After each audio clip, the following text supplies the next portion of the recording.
Welcome to our audience, and thank you for joining us on this early morning panel here at ConCarolinas. My name is Dee Norman. I will be the moderator of this panel. I'm the author of Bird Black Candle, which is a grimoire Italian-American folk magic that's coming out this September. And I grew up seeing things, seeing dead people, and I have a daughter that is also growing up seeing and feeling and experiencing things, and that is why I'm here on this panel. And now I allow my esteemed colleagues on the panel to introduce themselves. Hi, my name is Steve Swain, and I am the founder director of Sean Berry Memorial Society.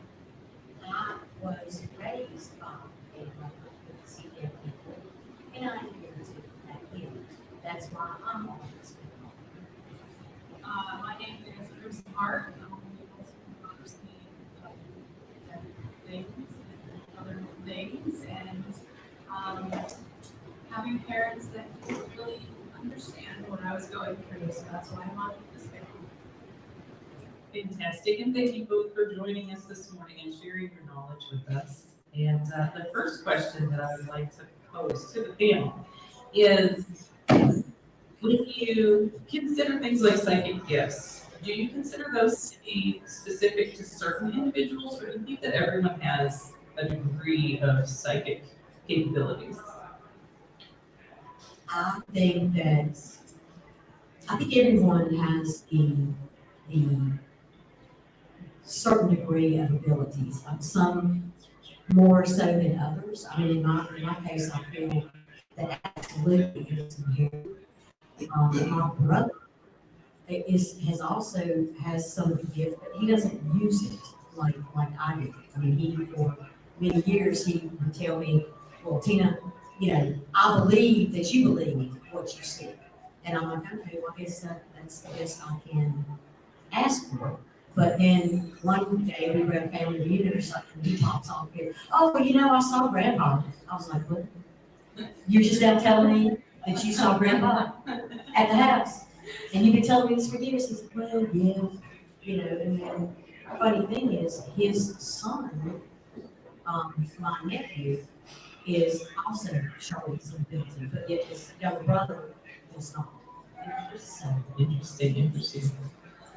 Yes, I do believe that everyone has some type of ability, as Jen said.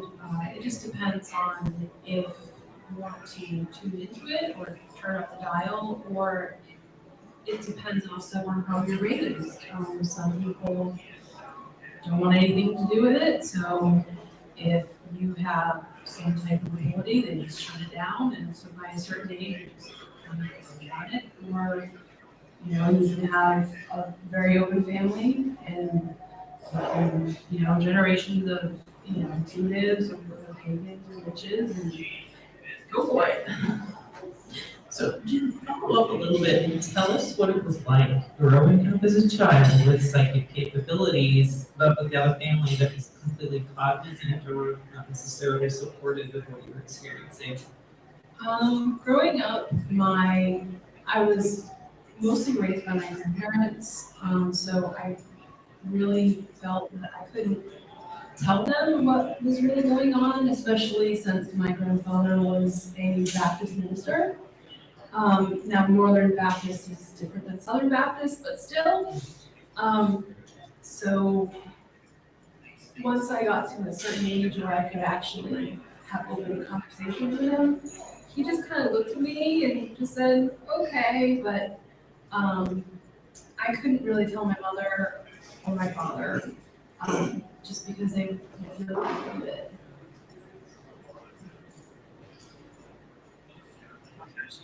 What was your experience growing up as a child? What did it feel like? well, in my home, and we were raised Southern Baptist, so if the church, and my mom sang in the choir, if the church had any inkling of what she did on weekends, as in reading tarot, using the psychic pendulum, she was a big follower of, in the 70s, there was a larger metaphysical community in Charlotte, and she knew some of the psychic readers of the day, went and had, her cards read, and then was told by some of the people that she could do the same. So she did, and she would hold, card meetings over the weekend, and our family and friends began to call her the White Witch. So that was normal in my household, that, we read tarot, we used pendulum,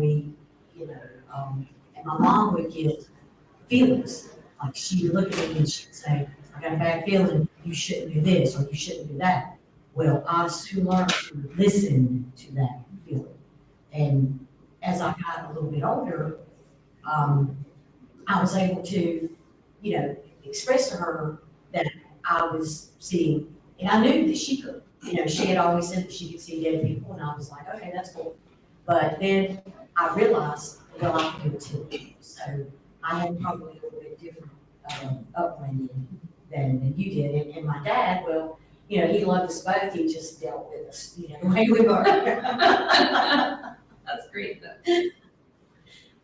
Personally, I had a mix of my mother's side of the family was Italian and very, very Italian, but very, very Catholic. But it was a folk Catholicism that encompassed all of these fantastic things, like being psychic and having predictive dreams and tarot. Got my first deck when I was 11 years old on St. Nicholas night. St. Nicholas brought me tarot cards, so that makes a lot of sense. But my father was Southern Baptist and, married into this Italian family. So there was this great divide between, on one side I had all this comfort and my mother and grandmother going, oh, of course you sense these things and, this is what you do. And then on the other side you have my father, who presented himself for most of my life as a complete skeptic and really this, even though he converted to Catholicism, solid Baptist. But we grew up in a house that was haunted and not pleasantly. And after we lived in it for about 13 years and finally moved out, after I became an adult, my father admitted to me that he never stayed in that house by himself. That he would leave the house if my mother and brother and I were out of the house because he was not comfortable there. So it's interesting to see how he presented his opinions of some of these phenomena as I got older and, kind of a facade he put on. Very reminiscent of my brother and how he acted toward me. So let's move into raising parts of raising a psychic child. What do you think are some of the key capabilities or key behaviors a parent should have if they're raising a child that they suspect may be particularly gifted, or any child that they want to foster these capabilities in? I think you need to listen. That's the most important thing. I mean, if I knew that my grandparents or my parents were really open to some of the things that I experienced as a teenager, as a younger child, I would have spoken to them about it. But, I stupid wouldn't. So I think you have to listen to them. I mean, of course, the kid is going to have an active imagination and you need to sort out what is their imagination and what are they actually experiencing. But you can't just shut it down. Oh, honey, it's a nightmare. Don't worry about it. There's really something under your bed. And also, I would say, along with listening, would be the belief in what your child is saying. Yes, try to, like Kristen says, try to differentiate between what might be imaginary friend versus what might be really being seen by the child, but believe what they tell you. And another thing I would say would be to advise some degree of caution in who they may take. I mean, today, with things going on in schools and kids being bullied, I would not, if you're my child, I would say, what kind of time you talk about being in a family setting, some friends, or extended family. But be careful who you may divulge that part of yourself to in school setting or public setting. Just the child student doesn't understand ridicule, never being made fun of by their peers. That's something that would be a hard thing to go. I have the experience that with my daughter but, had no problem. She was very, very, saying, let's just say very unique prayers before lunch, because her other friends would pray before lunch, so she wanted to share what her prayers were before lunch. Of course, they were like any prayers that anyone in school had ever heard. And having to explain to her that, people do different things, and everybody should be accepting of everybody's practices. However, we may run across individuals who aren't accepting of practices. That's hard to get across to a 6-year-old. But then the same thing goes for, psychic practices. I remember being in grade school and talking about, in my family, it was just a definite thing. You see my great uncle Michael in my grandparents' house after he passed. And, I would talk about this because I was already fascinated with the paranormal and the occult world and stuff. And, being immediately being with different people, very weird kid right away. Which wasn't a bad route after a while in school, but, it can be a struggle for kids to, live with. They've got enough stuff that that can be pointed out or that can be made fun of. They don't also need their psychic abilities or their, belief systems. It's just like me being raised in the Southern Baptist church that my father wasn't a so he married into the Southern Baptist church. But I remember talking to one of the old church ladies from Anonymous and something. Dan, and she looked at me and she goes, "That's dance." And I was like, "Really? Okay, well then I guess I'm even remembering who it was." And I was like, "Okay, well, you mean they don't even dance at weddings? Right? Women can't dance at weddings." She's like, "No, that's not that." 70-year-old lady, very, very old-fashioned values. You did it in cards on Sunday. There was certain mores that you just embrace in being part of the Southern Baptist culture. And like I said, that my mom didn't do it, or we did on her. Yeah, I grew up in in high school, crowd and come out, so, I was, openly pagan in school, I had friends, so we were like, Facebook, in high school, we were kids, 5 of us, plus we kind of all rolled into, dog, pagan, interested in very normal, and just kind of going back and forth, and having this weird fluidity because I was also in smart kid class. So I was in not only all the nerds were also real athletes too. So I was also in band. So it was like a weird, I was like in this weird spot, but still an outsider. It's not later in high school where I got to know some young kids and I'm like, oh yeah, we believe in that too. But it was still an interesting. I grew up just in the right time frame to get through high school and then to be absolutely horrified about what happened to the West Memphis Three. So being a weird kid, being a spooky kid, and then seeing what happened to the weird and spooky kids when the town decided to just turn on people for believing in the paranormal cult. And I followed their story through all the documentaries and all the Maybe Nichols books.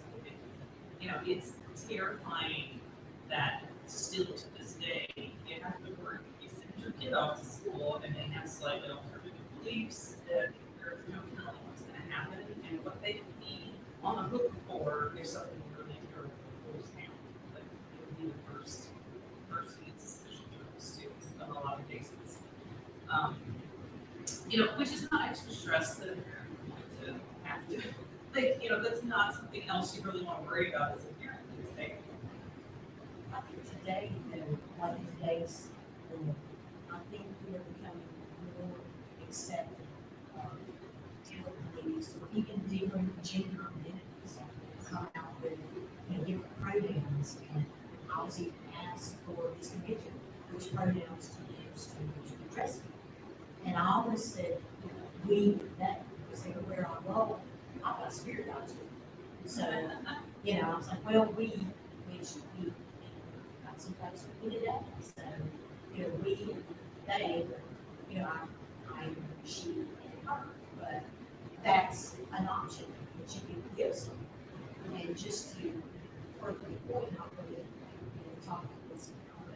We have a school system here, and there is a child, an older child, in the school system who identifies as a part of the furry group.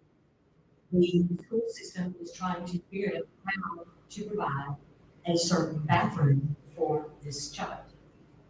And, that is that over acceptance? I mean, and it goes to the point, well, does this child now become that person that everybody points fingers at, or, bullies, or becomes the brunt of jokes, which, at some point, are we putting this child in a position that either, they go into possibly self-harm to themselves, or is it going to be worse? Are they going to try to get a weapon and then come in and, take out the bullies that bother them? So, I mean, where do you draw that line? Right.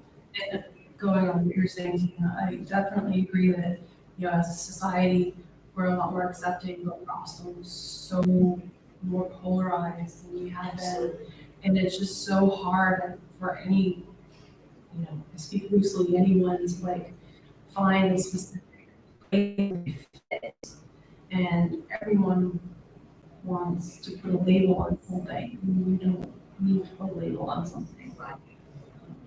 I think too, I might be a little bit of a Pollyanna here, but I think that polarization is part of the process of us becoming a more accepting society. And have to have a terrible reaction that we recover from, hopefully, in order to, eventually come together and become, in general, a more accepted society, and one that where there is a place for everyone, no matter what your belief system is, no matter what your lifestyle is, that there's this openness to diversity. And I think that we've learned a lot over the past several years about where we are as a country in accepting diversity, and we make great strides in some areas and not as much progress in some areas as I had thought. And so it's been very educational for me. But this all becomes part and parcel of raising a child. And if you think about it, parenting was terrifying enough. I thought my biggest fear was going to be my child waking me up in the middle of the night and wanting water and me thinking she was possessed. Like get away, tiny Satan, you're scaring me, because, I don't want a nighttime visit by a little short munchkin in the middle of the night. That has not been the scariest part of being a parent. The scariest part has been releasing her into the world to be around people. And some of it's been fantastic, and she's found great acceptance with all of her little strange quirks. But it's difficult to release the child into the wild and Release the parent. Kraken. Yeah. Especially that first drive by themselves, once they have their license. I know that's scary. That's a scary thought. Here's a question. We reel it back a little bit to, raising psychic children and, how to do that. What specifically do you think, what should parents expect that they might not necessarily expect? For example, what's it like to grow up with a child that you can't really fib to because they can sense that? Or, what are some of the, attending experiences that you might have that you might not expect if you just think about raising a psychic child? I have a good friend whose son is extremely psychic, and we were together one time, and we were out in public, and, he was probably 7, and they were coming to see me, and I was coming down the hallway or something, and he burst out with, Tina, when are we going to go to the graveyard? And I was like, Oh. Because I mean, here's this 7-year-old screaming at the top of his lungs, running toward me. Everybody at this point turns around and looks at the little kid running to me. And it's like, and I just wonder what's going through these people's minds. This lady's gonna take some people graveyard and she'll do it. So, that was one of the things you cannot, I mean, there's no filter. You cannot, we just dealt with it the best that we could. I was like, come on, Jeremy, let's go over here. No, honey, I said ice cream, not graveyard. Yes. Couldn't come up with anything that rhymes with graveyard, as I'm like being stared at by all these people that are in this public place. Jeremy's talking about let's go to the graveyard. Okay. My stepmother, my older brother, and when I was in college, she would come visit me, and she would as a little brother. But my younger brother, he was old enough where he could walk into the tier that I worked at, maybe psychics, and he'd start going around and he's like, waving hi to the spirit guides, and he was 4, so it was accepting, but my stepmother would just kind of turn and look at me like, do you know what he's doing? So, and as he's grown up, he's also kind of come out and said, oh, you've seen Granddaddy, and so we have discussions about that. So I kind of helped her field questions about him. That is amazing that you can do that, and generous of spirit, since you did not have that growing up. Yeah. I look, I hope that, the next generation, as in my nephew married a lady who also has abilities. So I can't, wait. My great niece is 2. So, we're all standing by, which is good for her, because we're all standing by, like, okay, is she really gonna be really intuitive, really psychic with coming from our line, as well as now he's married into her line, and her family is Scandinavian. So they come from Vikings. So we're just waiting to see what Anya, may prove to show us, and she's 2. So, and I've talked to my niece-in-law, about that, and Kirsten says, well, we all know it's possible. You have the gift, I have it, Leslie has it. We'll just see if she has it. But if she does, she goes, I plan to nurture that gift and move on accordingly. I was like, that's great. That's really nice. Yeah. I will say that one of the experiences I have had with my daughter is that though she has been seeing things since she was young, like in the cradle, which was slightly creepy, I will confess. Now that she's reached ever since she was about 9-ish, she's turned into my little skeptic. And she keeps saying, Mom, I don't really believe this stuff. She's like, who's dead eye contact with me? And I'm like, okay, that's cool too. And that's been a lesson for me as a parent to, give her the space to decide what she believes. But that does not prevent her from coming to me when she's weirded out and she wants her bedroom cleansed. that's still somehow valid. But sage. Yeah, but there's space there too, and I think that's something for parents to know that as your kids develop, at least what I've experienced so far for the first whole 11 years of that experience, my daughter has gone in and out of periods of belief. She's gone in and out of periods where she wanted her own tarot deck and she wanted to learn and practice, and now it's gathered dust stuff in the closet. She has zero interest. And her participation in the esoteric paranormal world just waxes and wanes. And I think that's natural to any kid's attention is the same. But, No, I was just, I would agree. Just like the any kid, whether like one week it's Pokemon, next week it's, there's a TV show, Friends.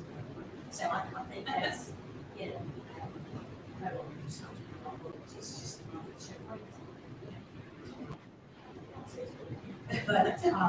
but yeah, I think, just in general, you know, you just stand, you're sure, you know, or they see something for the first time. These children are so full of things. I've done a lot of teaching, high school, this is high school age. We had, what's it called, you have to do so a lot of rides and juniors, this was their, like, junior level high school English project. A lot of kids are interested in that. So between years of probably 2008. How many kids? Wow, to a $60 course and took them out on a criminal investigation to a, you know, an act of relatively safe medication and allow them to do those. Your property, you feel that for them, or I mean, the kids take things, you just don't want to do their and you need to be a negotiator. So we were the negotiator, and so he was the director. And I'm proud to say that all the students in the kids That's fantastic.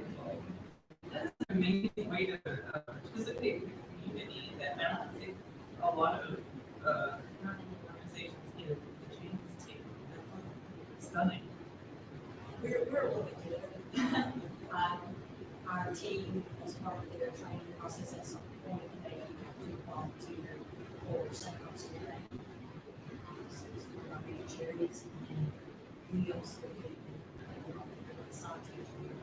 we also do fundraising, criminal investigations, open to the public for some of the office, names, that's been so helpful.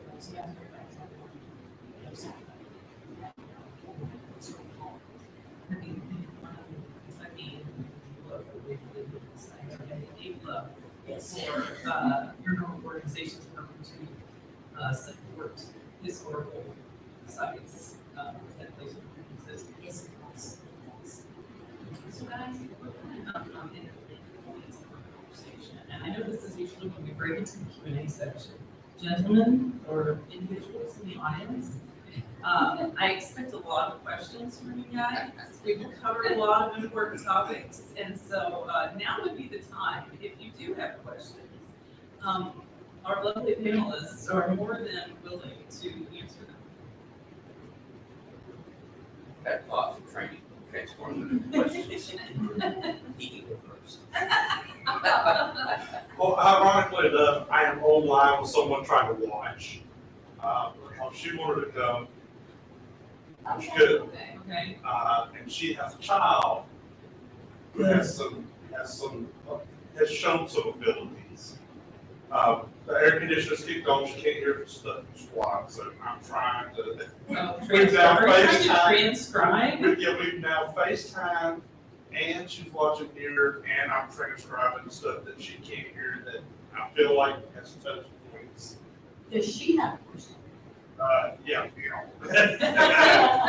We were discussing Tina talking about taking a kid to a safe ghost walk, whatever.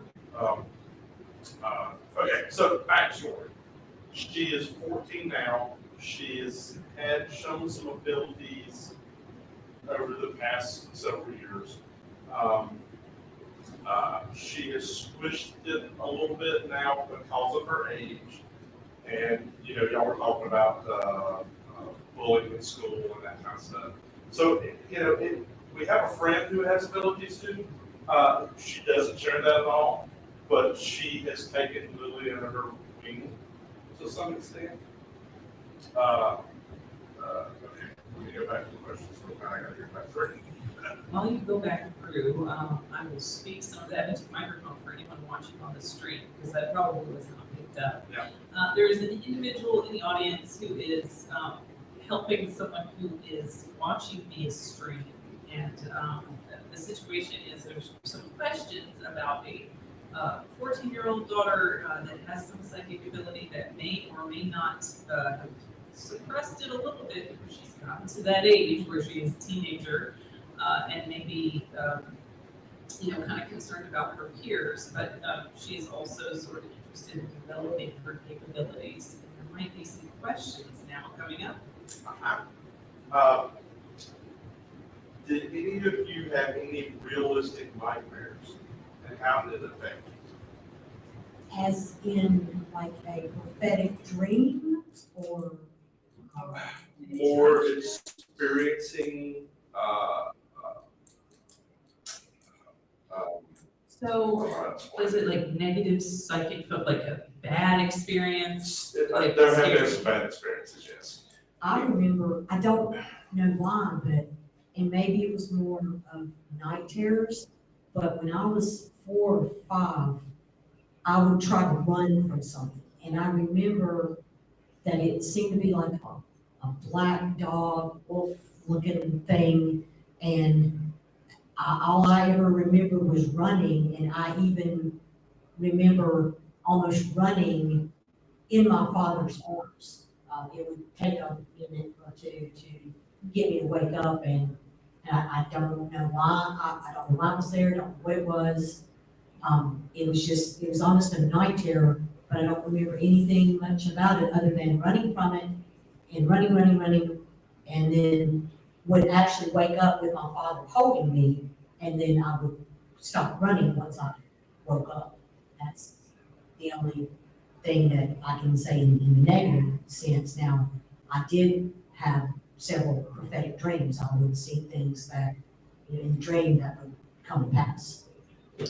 When I was a teenager, I would have dreams of some dark figure. I can never really see his face, but he would be either in the background, he'd be chasing me. Sometimes he would get close, and then I would wake up and have bite marks and bruises from the encounter. For me, it was an attachment when I was a teenager that eventually got rid of, but so I didn't have that negative experience. The house that I grew up in was significantly negatively haunted, and I like to occasionally, when I'm feeling overly dramatic, tell people I spent like the first 10, 11 years of my life just scared.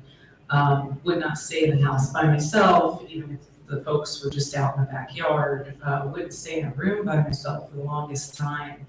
And it wasn't so much the physical phenomenon that went on in the house. So, things would move by themselves. We had weird electronic phenomena happen, etc. It was the atmosphere, it was the mood, the feeling of oppression that was in place that made it super uncomfortable. It always felt like something bad was about to happen. And it built up over time. It just felt worse and worse the longer you were in the building. And so, my folks tried to deal with that as best they could. My father's 2 methods were deny. You're not experiencing anything.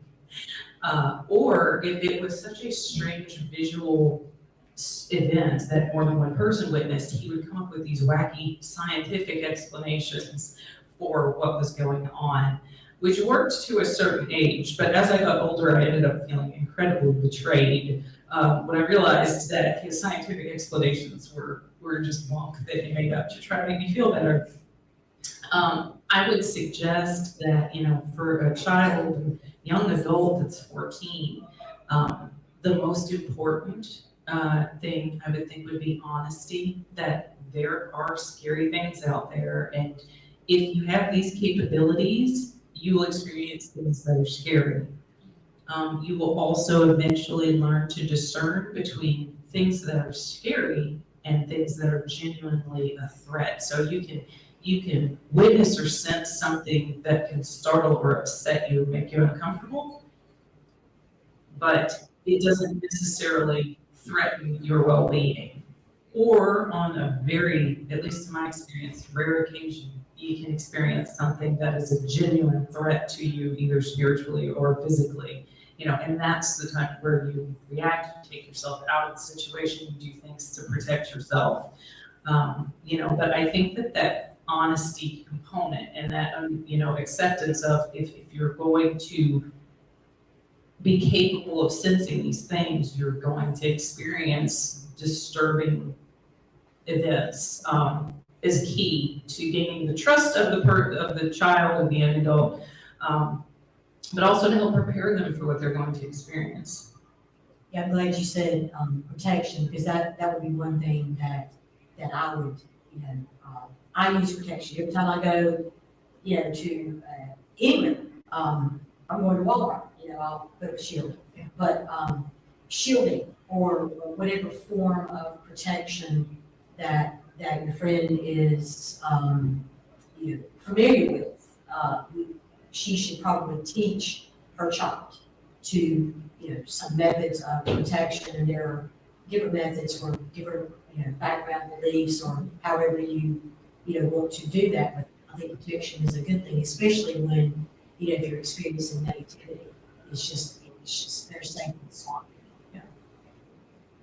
Yes, one of our big concerns now is she felt like she's been attached to, and they've gotten rid of it, and she's scared to death that if she explores any of that any further, that she's going to get reattached to. I think there are safe ways of opening yourself up to sense things. I think there are dangerous ways to open yourself up to sense things. And I also think that there's really not a problem with just shutting yourself all the way down for however long you're comfortable or you desire to do so. I mean, if I could play the guitar, which I can't, which I wish I could, I probably wouldn't play the guitar every single day. And there might even be, months of my life where I don't pick up that guitar and I may not play it. I think psychic abilities are similar in that, you can use them every day and you might subconsciously be using them. But to consciously open yourself up and make an effort to experience various paranormal events, that doesn't have to be a daily thing. And, if the individual's comfortable with kind of closing those capabilities down for a while for their own sense of well-being, I mean, there's not a problem there. Nobody's on a time schedule where they have to develop their psychic abilities within a certain number of years or days or months, And if there's a need for comfort, I say go for it and kind of ground yourself, center yourself, and close things down for a while and kind of be at peace. And then the curiosity or that interest peaks again, then open yourself back up and kind of go on that adventure and start experiencing again. There's also too where if you want to step away from the psychic side of stuff, intuitive side, you can channel that energy into something else, whether it's a creative focus or music or technology, whatever your interest is. It is some form of creativity in general, some form of intuition. So what I did for me is I stopped reading and I channeled it into writing. So I use that energy that way. I mean, subconsciously I still talk to it all the time, but I'm too hard.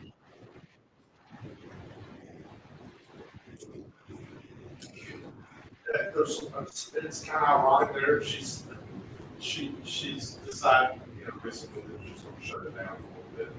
She was a little leery of it and scared. She suddenly picked up crocheting and is crocheting everything under the sun. Okay. So yeah, maybe that's something she's channeling in a different way. They went through the process of having her and the house cleansed, with holy water and stuff like that. And it stopped for a pretty good while, but I think recently she's had migration on that again. So, I think that one of the strange things she remembers all this stuff too. I mean, I forget things. even when I was younger, I can remember the basic guideline, I forget most of my group. She remembers specifics of everything that associated with this that she's. I think one of the stranger things to experience, but to also understand with these phenomena is that it takes repetitive effort sometimes. When, you know, like you cleanse a place, and sometimes you have to cleanse it again. Yes.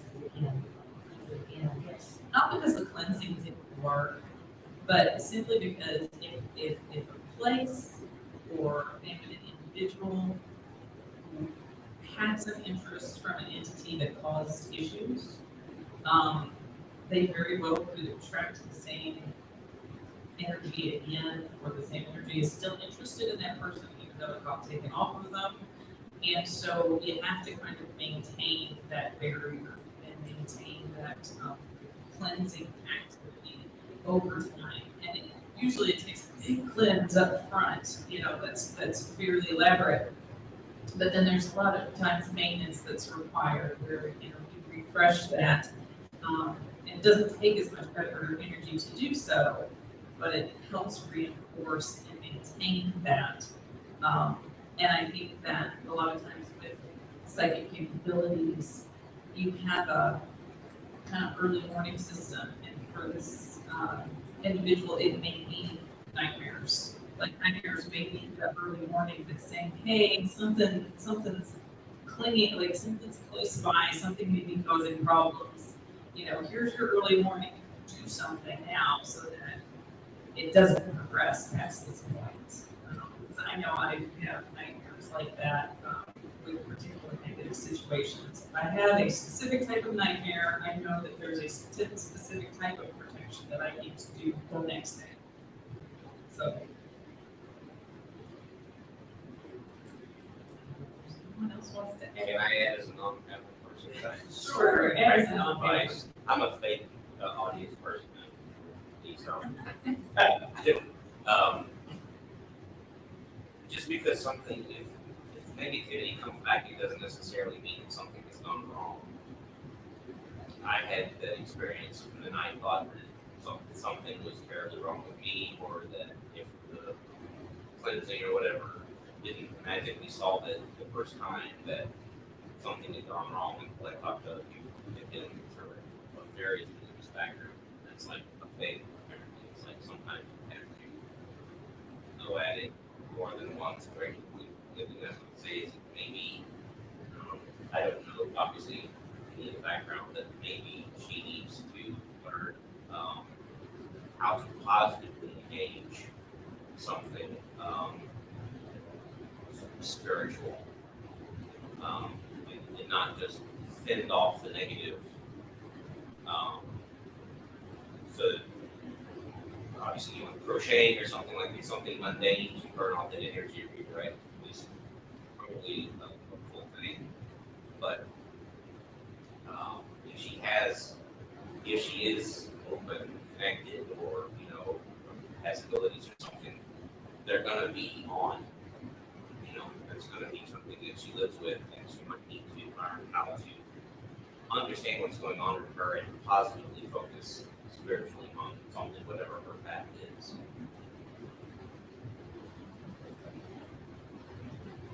Sorry, I'm trying to have 3 different conversations.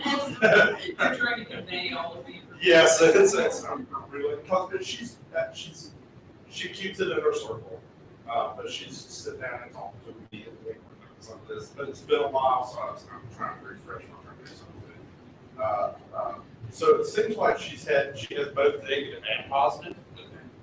She has a young boy that she dreams about, and she knows what it looks like and everything. She knows his name, the entire thing. She feels that's a negative presence, but she also has a lot of his family that protect her. So she's kind of getting both sides of it. One thing that we can say is that if she is comfortable with engaging with her ancestry, with her ancestors, and working with her ancestors. If you establish a working connection with your ancestors, 99% of your protected work, you don't have to do anymore. Because your family will come around you and they will work to protect you. But to me, I haven't experienced that in my life until I built a consistent, interactive relationship with the individuals in my family that I connected with. So it takes some effort up front, but then, it's like having grandma and grandpa over your shoulders 24/7, watching out for you. Yeah, that's kind of what I meant by the positive engagement, yes. Okay, Jason is a positive influence. Okay, I got it. Lily feels something, but our friend Tanya, who is an adult and says that it's her grandfather that's actually her was protecting her. But at some point she had a negative experience. But I think right now everything's kind of positive. Is that right? I got both of them on. I see Lily's head pop in every once in a while. I wish they could. It is, I don't know, they're talking off straight.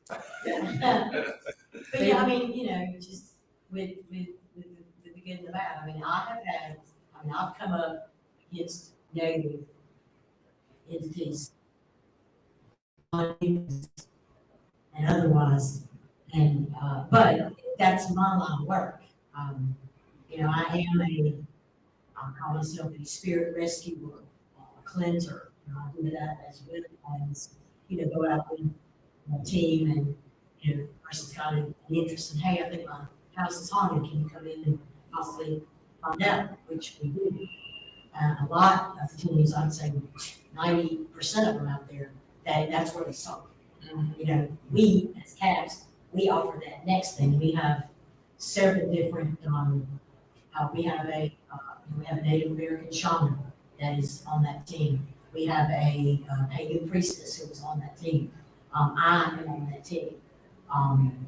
We have a team in between the four of us that are on that team. We probably have 60, 80 years of experience on how to deal with different negative entities or clearing of negative just energy, just gunk energy that you bring on. So I protect myself, so I'm used to that, but I can see where, there's both sides of the coin out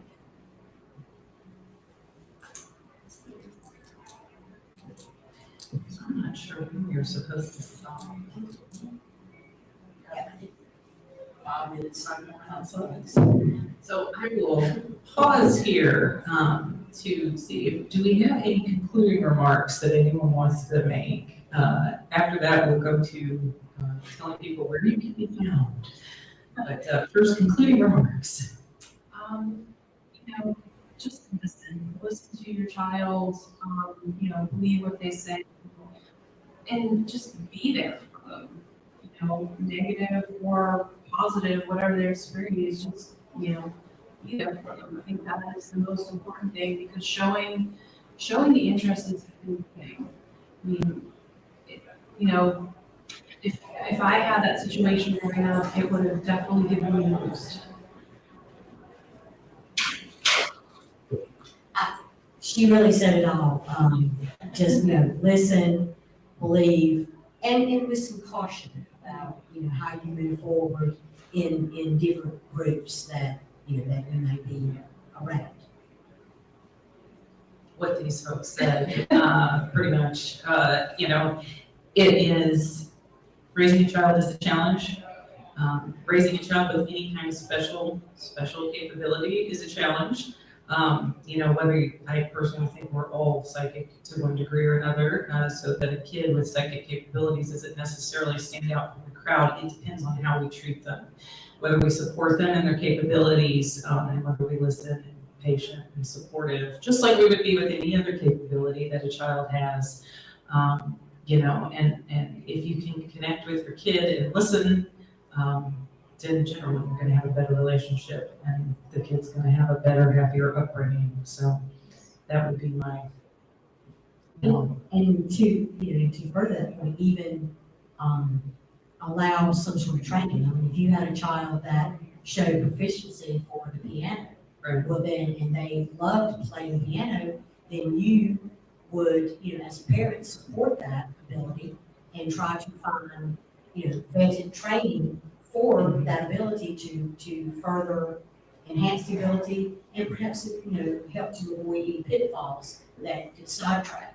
So I think, training with someone, or reading books, and I mean, books are very, very, still to this day, there's some good books out there that, would be a good resource for, a parent or child, or both. Excellent point, excellent point. Jen, where can people find you and what do you do? I am an author. I write fiction based on my experiences. So you can find me at crimsonheart.com and anywhere on the internet with Crimson Heart. And I'm downstairs. And I'm Tina McSwain, founder and director of the Charlotte Area Paranormal Society. We have a table downstairs. Come by, talk to us, tell us your ghost stories. If you're interested in ghost hunting, we do have a opportunity open to the public next Saturday night at Historic Roseville, right here in Charlotte. It's an 1815 home, and it is truly haunted. I wish I was here next week. And a big, huge thank you to the panelists this morning, and a big, huge thank you to our audience this morning. My name is Dee Norman, author of Burn Black Candle, the Italian American Grimoire, available this September. But it is available for pre-order now if you're interested in that kind of thing. And I do not have a table, but I'm on lots of the paranormal panels this weekend, and so I'm looking forward to running into you all again. And I think with that, we are at time. So thank you all very much, and see you around Con. And thank you for moderating. Very well, very well done, John. Very good job.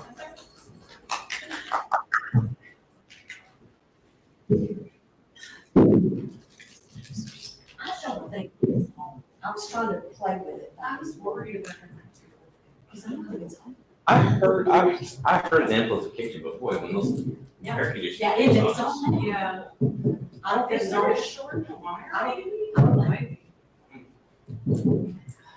Or it may not have been on, because it sure sounds different now than when I was talking. Hello, no, see, it's whatever. Conference hall mics get big. That's probably. Smithereens, and that's part of the problem. All right, Like, here I go. then you say, Today. So there. Oh, no, I think I got it. And now there.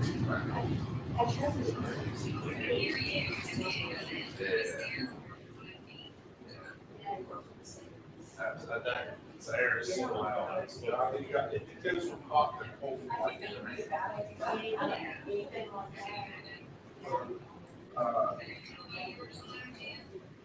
Yes. I have been, it's a small room. It's a different thing, but,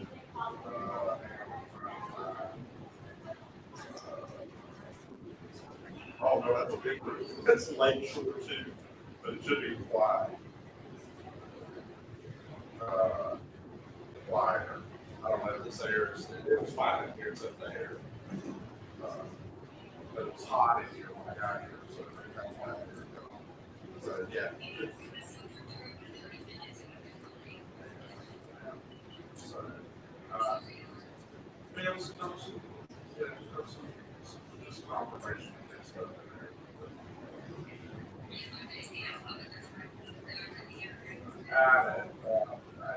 Some of it was just background kind of stuff and stuff that they had experienced and that kind of stuff.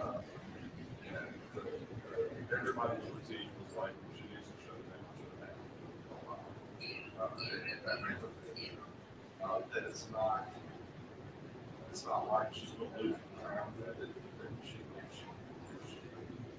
it's a, get back on her and support there. That's not what her, just all our conversations.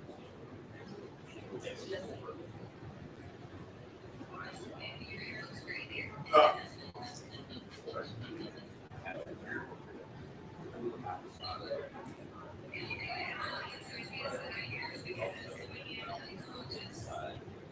yeah. Yeah. Yeah.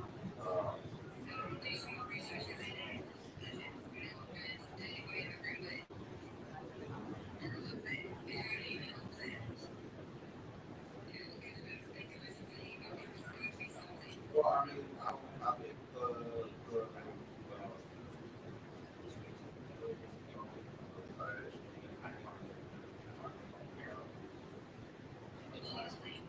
yeah, maybe that.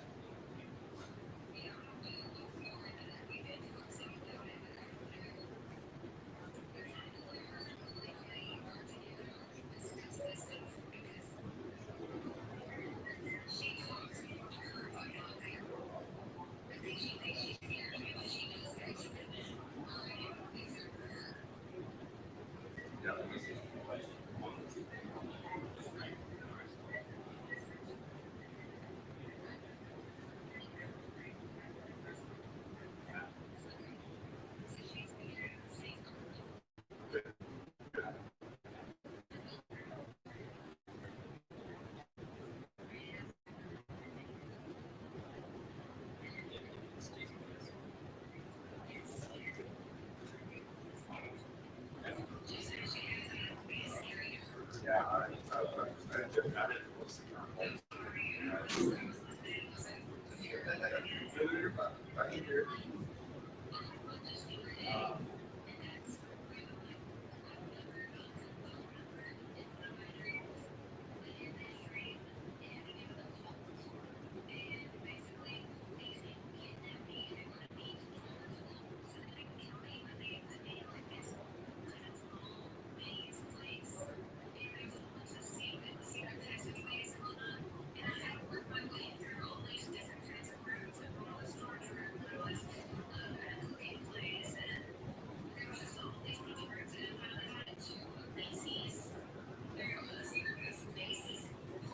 A Macy's store.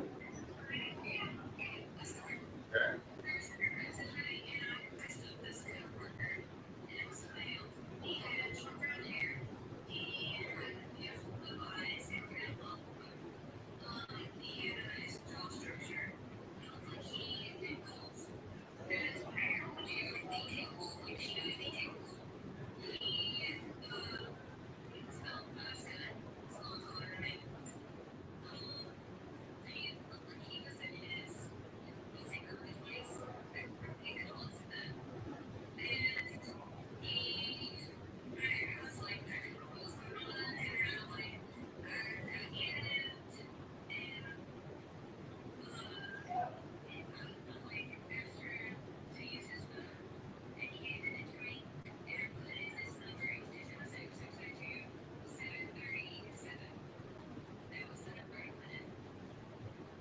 Okay.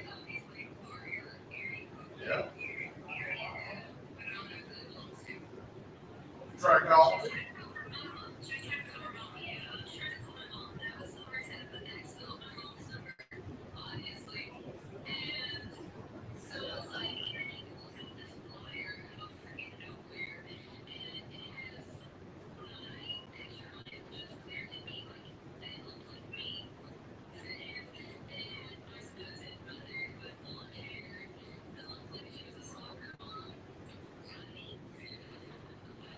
Was it a wanted poster?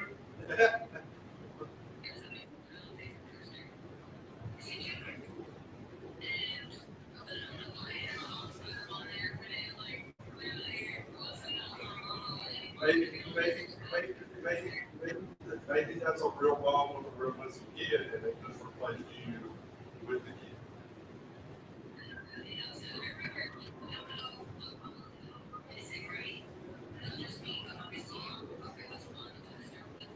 that's what I'm saying, maybe that's a real mom, and yeah, she's looking for a kid, and she just, and the poster just, maybe you're supposed to help out the kid. No pressure. No pressure.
I have a purple polka dot one already.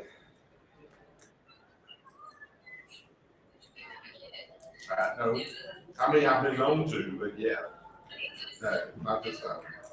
I kidnapped her last Friday.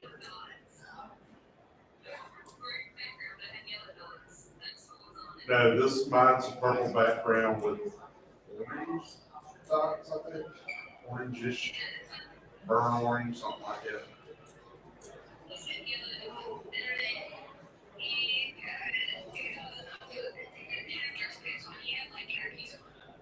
I mean, I have cats.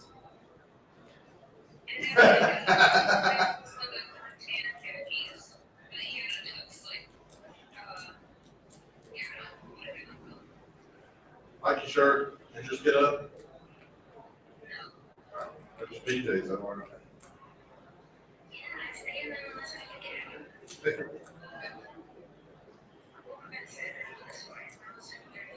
Oh, wow. It's very specific.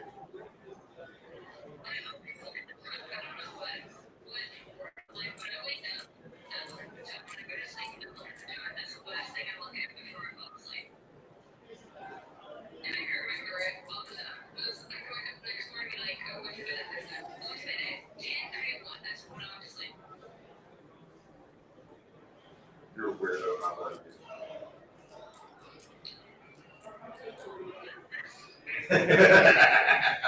I mean, I still remember my phone number when I was a kid, so I mean, I get you. Everybody's got the thing.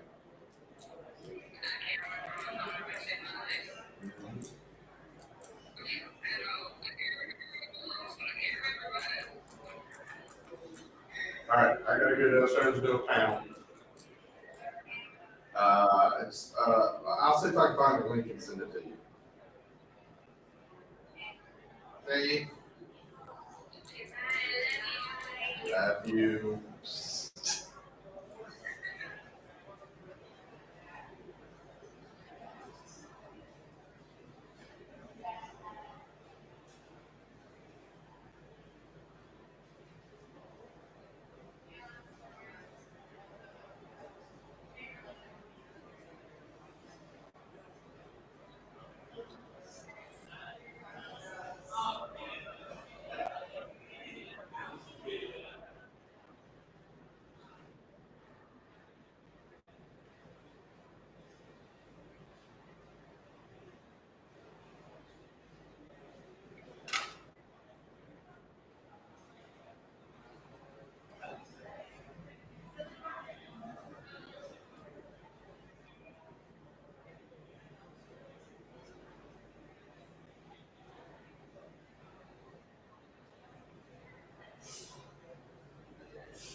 Wow, we didn't think we'd see you this quickly. How are you guys? Good.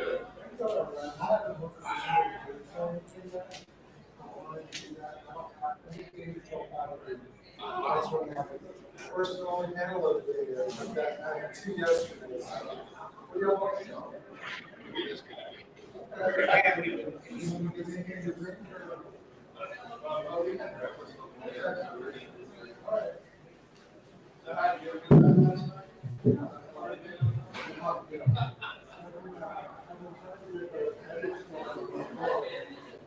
So, I wanted to talk about this weekend.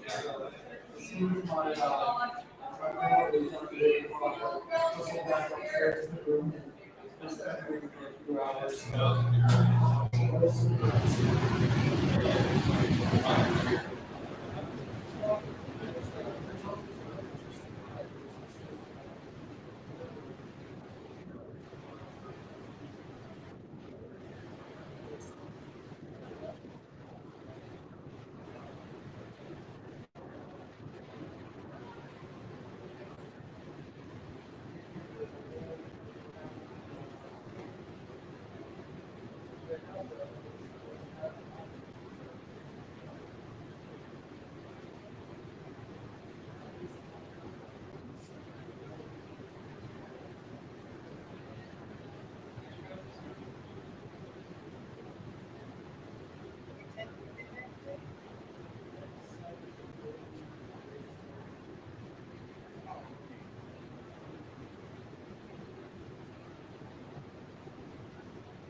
Which one?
You know that room?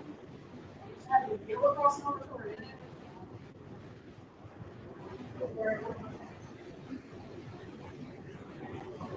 Survived the enemy last night. That was quite the adventure. Let me tell you. That's a lot of fun. I don't feel bad. I kept trying. I kept stopping. I was like, okay, somebody else really needs to talk because I don't want to, and I know he's gonna. So I do. I hit Jim more time every time. So.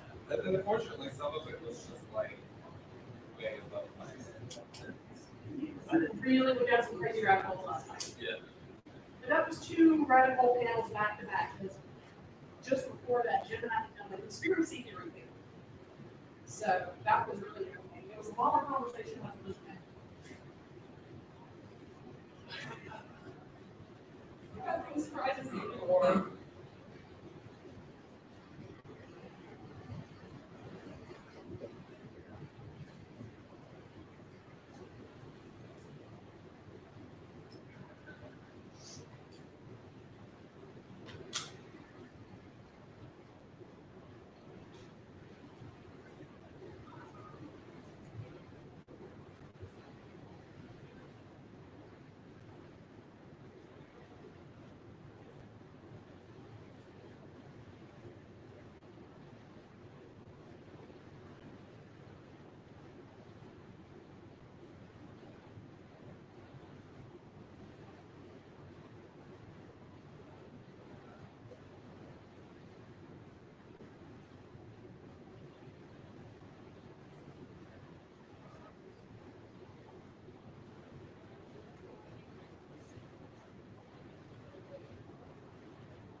That's all I'm doing. I forget what I'm walking.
Right.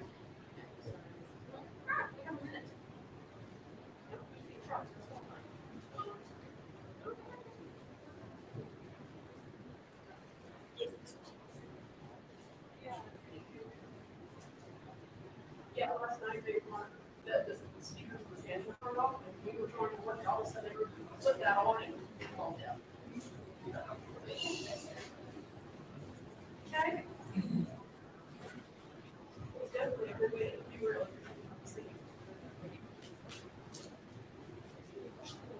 Always.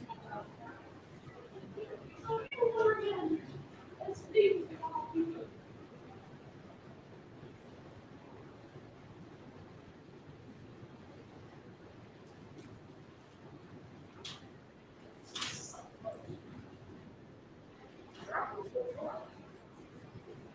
Okay. So it is 11. This is today's roll. Maybe the right. Okay, so I guess we will be talking about abilities how we're supposed to have wisdom. So I guess we'll start at the table down there. Who are you? What do you do? Do you have abilities? Hi, everybody. My name is Dean Norman. I'm American Furthermore, which is a book about my family's small magic experience. September of this year. Bookmark things about them if you want to come grab one after now. I am an Italian American witch. I grew up in a family that had psychic abilities, and I've been dealing with weird things in my world. My name is Jason Roach, and I'm a member of the Association of Journalists that New York area.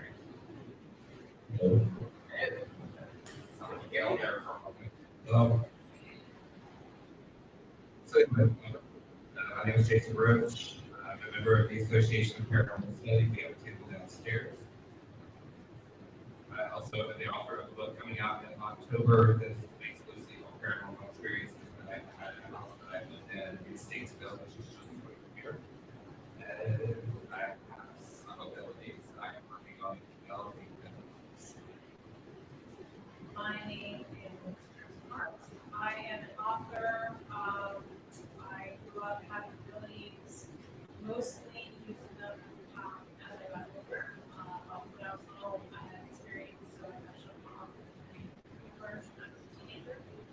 Based on professional readings. So that's that experience. So now I write fiction based on my experiences. And I'm Tina Swain. I'm the founder and director of the Charlotte Paranormal Society. I founded CAPS in 2005, one of the oldest paranormal teams in the state of North Carolina. I also see dead people. I inherited that ability from my mother, who saw dead people. So I can see spirits of humans as well as other beings and non-beings. Hey, and I am Susan Wright. I write dark fantasy and horror as S.H. Wright. I do also write like many of the panelists, I grew up with women in my family have always had the ability to see and speak to. I also been in math, which is really fun and been grouse. So I have recently started actively practicing occult magic again, and I'm really trying to get a handle back on all of the things that I've been closed off for so many years. So this is going to be fun. So, question number one. We're talking about psychic abilities. What are they in your practice, in your experiences? What abilities have you come across? Which ones do you have? And which ones seem to be the most popular? We start with this end. I can see and hear and feel spirits. I see them almost like I see people. I had an instance at the Walmart I was standing in line to check out, and my best friend was with me, and I, moved over in a weird kind of way. And she goes, "What are you doing?" And I said, "Well, I was getting off this gentleman's way." And she goes, "What gentleman?"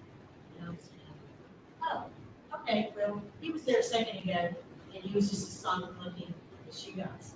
I've heard people saying hello to me. I've heard complete sentences when I'm trying to ask questions. And I also can walk into a room, just get a feeling, and it's almost like I'd say my team is pretty. I get a team, which is probably the first thing that happens, and then that alerts me to see just and what I use my abilities for is to actually try and help spirits who are trapped to transition to that next plane of existence, and get out of Mr. and Mrs. Jones' home that they live in now. I am also an empath, so I see stuff, also media, so I can speak, and channel huge these days.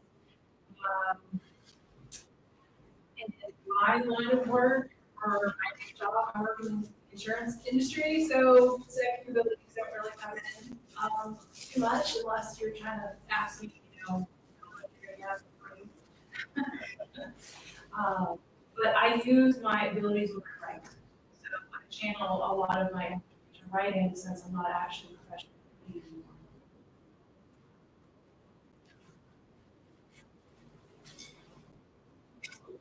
Excuse me, sorry. My biggest ability right now is probably gut instinct. And I can tell within 3 seconds of someone.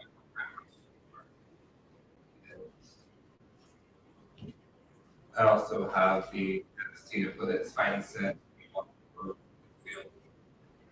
If there's a presence or something in there. That's pretty much it right now. I've dabbled a little bit in automatic writing, which is still building that process.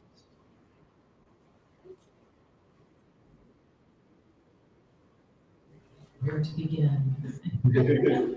I think a lot of times when we talk about categorizing different types of psychic abilities, a lot of times those boxes help us as a tool, but sometimes it limits us because I find when I talk to people, they discount a lot of their own psychic perceptions because it doesn't easily fit into one of the boxes. So like you're saying things like spidey senses or the gut instinct. And I think that those are really significant to recognize. Because first of all, I'm of the opinion that everybody has psychic ability. It's holding the ability to identify how your body, mind, spirit informs you of whatever you're picking up on. That's the hard part. So you're picking up on messages, and I'm picking up on these messages, but you have to figure out how your body's going to convey those messages to you, whether it's a gut instinct, whether it's the hair raising on the back of your neck, whether it's a mild headache in the back of your head, just starts tipping you off that you're getting some kind of extrasensory perception. I think that everybody has it because we've all had those experiences where you slow down at the green light and you don't know why, and then the car races in front of you and runs the red light. Or the phone rings and you just know it's that friend from college that you haven't talked to in 15 years, and you pick up the phone and it is indeed that friend. So we have senses. For me, I am able to see the deceased. I am able to have some precognitive dreams. None of them have ever been that useful, but I've had precognitive dreams. They've told me kind of mundane stuff. And then I experience a lot of deja vu or, experience where I feel this atmosphere, realize that there's something significant about the area. It feels like I've seen it before, and it indicates that there's going to be some significance to that area for me or to that event, but I'm sometimes not quite sure what it is. So I've experienced a wide variety of things, but the people I talk to sometimes vehemently claim they don't have psychic abilities actually do and use them subconsciously constantly, which I find really interesting. And, talking about that spidey sense, that idea of intuition. Intuition is a powerful thing, and it's probably the most basic psychic tool that every human has. Everybody at some point in time has had that feeling. Just a quick show of hands, how many people in here have had some kind of experience knowingly? And those of you that didn't, is anybody open to having that experience? Yes? Okay, so what was I doing with that? We're talking about deja vu. So as a lot of people do, when it comes to that sense, from you got the standpoint of every person who isn't really thinking, oh well, this may be some kind of set, it's kind of this weird sensory thing. But from the other side of that table, I'm trying to figure out how to this works, because my brain is suddenly short circuited. So we're going. I'm sorry, I'm terrible at this today. Where do you feel like deja vu specifically? It is about whoever wants to grab it and answer. Where does that come from? What is it? What kind of thing? Could be past life. As our panelist has already said today, you always put yourself in boxes. I think at one point, I had myself in a box. I mean, I knew that I had spidey sense. I knew I could hear, I knew I could see, get okay. Well, then I began to have other experiences. So my box basically got the lid ripped off of it. So I think once you have this ability, then that ability is expanded. And even in general population, I mean, how many times have you heard of a mother's intuition about the children? Knowing that something, just is not right. It's a feel of, maybe tell the child or give them that extra reminder that day to remember, we don't talk to strangers. Maybe the mother doesn't even know why she said that, but to the point, and I think that there is ability, but for a deja vu moment, I think one of the explanations could be a past life, which was kind of the lid that got ripped off my box when I realized through a form of meditation that I could exist before, saw life, felt life, lived a life, and had perfect 100% concrete details of where I lived. So that was a kind of an eye-opener to me. I think also too, it might come from, a dream state where you have, you might not necessarily know you're dreaming about the moment when it's happening, but you're in that altered state and then when it happens to you, you realize that, wait a minute, you know what's happened, but you question where does it come from, you can also look at dreaming too, because you can get messages that way also. Yeah, I agree with both. Past life regression is something that I've always explained. My experience with deja vu is from a dream sequence.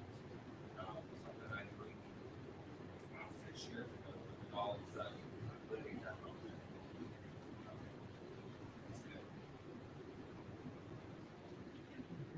Perception, deja vu, which we all work within our own frameworks. So, we assign significance, more significance to some things than other people do to those things. And I definitely find deja vu heavily significant for me. But what I kind of come from my own belief system and navigating things that happen. It was kind of this echo from the future that's showing me in some way, it's this little thing that we're in the right place, or talking to the right person, or saying the right thing, and this will be significant later on. And more often than not, that can be self-fulfilling prophecy too, right? But more often than not, that turns out to be the case. The unfortunate thing is like experiences, I rarely see the significance till after it all comes to pass. So expanding on that idea of dreams. Dreams in and of themselves, a lot of times are seen as tools in a set arsenal. My question is, how do you know what's just a dream and what's more? Where is that line for you between, you know, your brain telling you fun stories of entertaining while your body recharging and something significant actually happening while you're unconscious? Whoever wants to jump in first.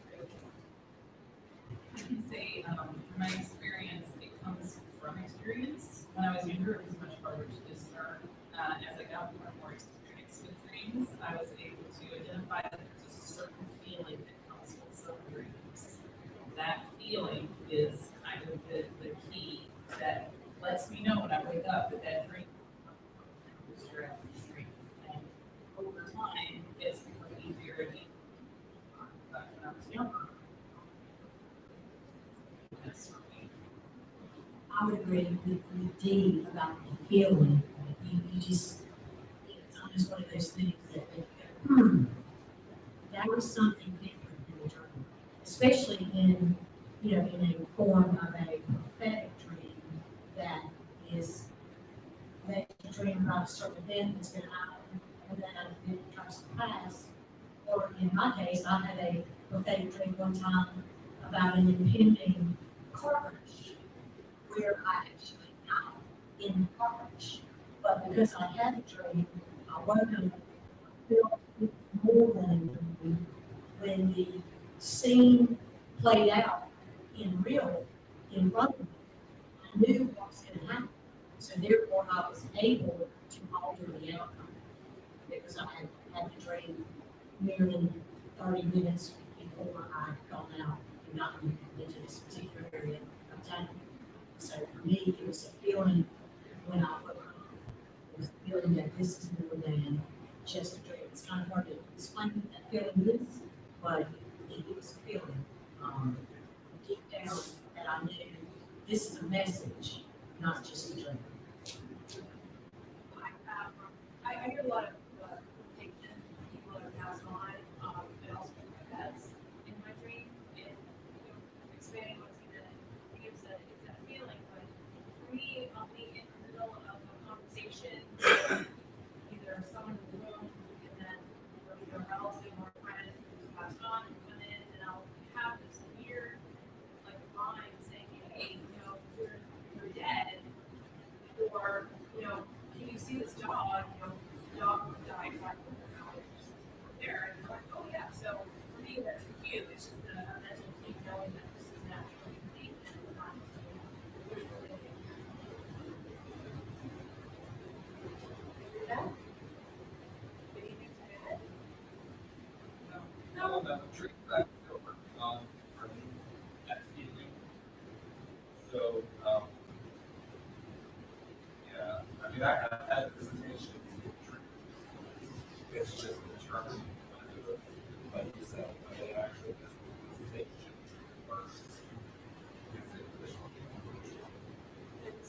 Most of my dreams are absolute harebrained nonsense. Many times I will wake up from a dream going, actually, what was that? And my first thing to do is to text friends and say, hey, guess what stupid thing I dreamed? We've been friends for a long time, and we feed off each other with some of our abilities, which is really fun. And people like out of cycle crazy, but it's great. But yes, so a lot of times in my dreams, it is visitation. In particular, my father, he passed away 10 years ago in April, and whenever he's in my dreams, I still, because there's still that really strong emotional block. In a lot of ways, I kind of avoided that part of grieving. I still can't actually see him. I hear his voice on it. He's beside me, he's standing behind me, but I never actually see him because I'm personally not ready for that. But the day will come. When it happens, and it will probably secure you, so I mean, it does. Do we have any questions so far? No. We have one. We have one, yes. You started having these experiences.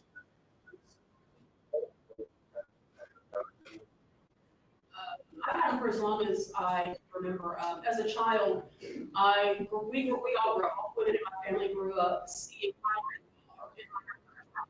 He passed away when I was 12 years old, and I had 12 very small children. To the day she died, my grandmother never talked about it.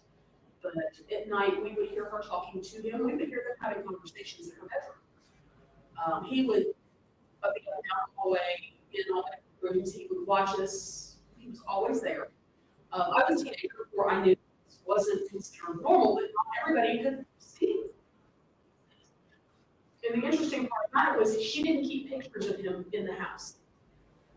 She had one picture of him in her bedroom in his army uniform from when he was a very. We were never allowed in her bedroom, so it wasn't until we found pictures of him in a box in the attic that we even knew what he looked like. You know, he died in 1959, and I wasn't born until much later. So it's kind of always been there for me. Probably always been there for me too, but because my mother had abilities, and just like the women in your family, it's been passed through. Now, my brother also has abilities. He just doesn't home like I do. He finally admitted to me one time that he had seen our grandfather in my mother's home, her birth home. And, until that time, he had never mentioned anything. But for me, I can remember distinctly 7 years old.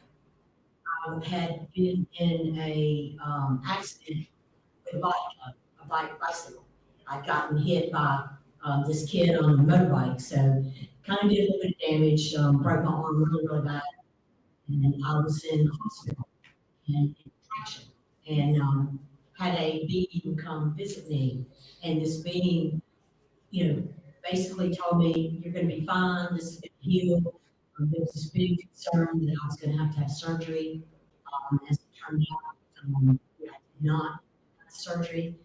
And I told my mother, about it. And, and mom being mom, she kind of believed me that she knew it was possible, but she didn't believe me that I really saw this being until another member of our family walked into my room, and he said he actually was so overcome by the feeling of peace and healing that he had to just turn around, step outside, and he wept because it was such a empowering feeling to him. Well, once my mother saw that, of course, they're out there in the hall talking about it, talking about me. Mom comes back and she goes, "Honey," she goes, "I'm sorry I didn't take you at 100% truth because, your Uncle Doug out here, he's telling me exactly what's going on." And I was like, "Yeah, trying to take him on." So, The first experience I had, I was 2, 3, or 4. I remember waking up in the middle of the night and seeing some type of gremlin creature, like between the slats and the banister and the stairs. And it was grinning at me, like cranked up between the whole space. So it freaked me out. And so I shut down until I was about 12. And then something else was in my grandparents' house at the time. So from about 12 on, I was on my own. My family didn't really have abilities, so I was just learning from books. And finally, I found a mentor when I was in high school, and he offered me a job. My mom went to meet him. She thought I was joining a cult until she met him, and it was kind of a cult, but not really. It was pretty much just taught me what I knew, and I could tell all of it. So I think mine's been there ever since I was a child. Well, one thing I didn't mention earlier is that I am good at empath with a child. that emotion blocked by a lot of religious upbringing. And basically I was told as a man, you're never supposed to have emotion. And so that's something that in the past few years I've been working on breaking down that block through shadow work and soul searching. And the more I do, the more things open up. But yeah, I think that's kind of cool. Well, to start, I grew up in a house that was haunted, and my family all experienced different things in that house. But my family, one half of it was the South area, and things like psychologies,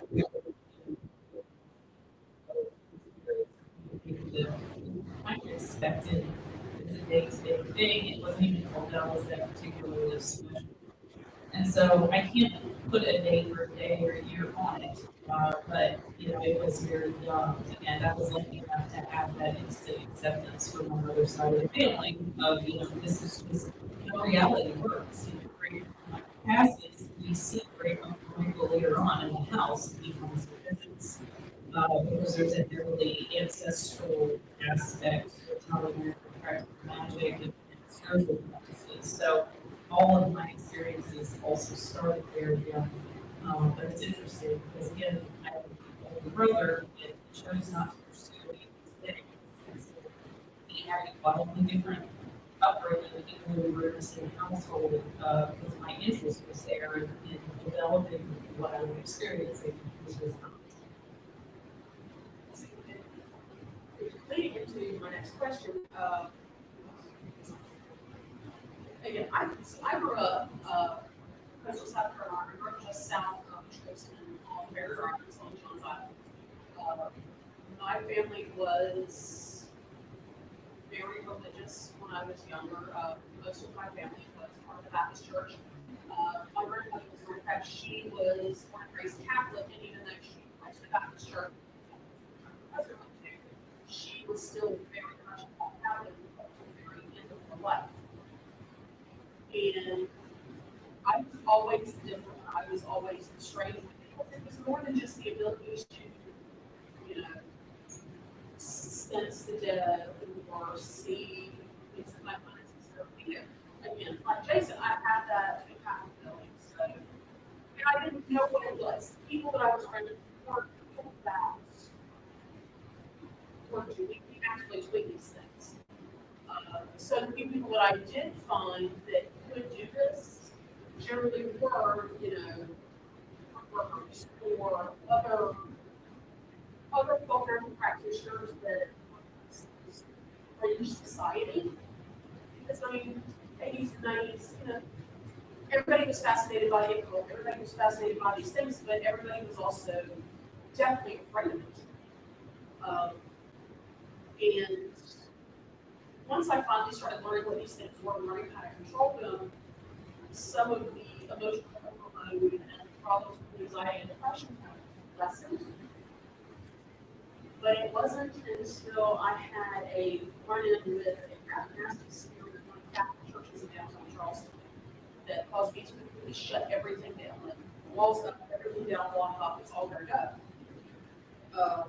There is, and this story may sound crazy, but there is a sentient male spirit in the St. Mary of the Annunciation Catholic Church on Hazel Street, downtown Charleston. He does not like women, and he does not like to pray.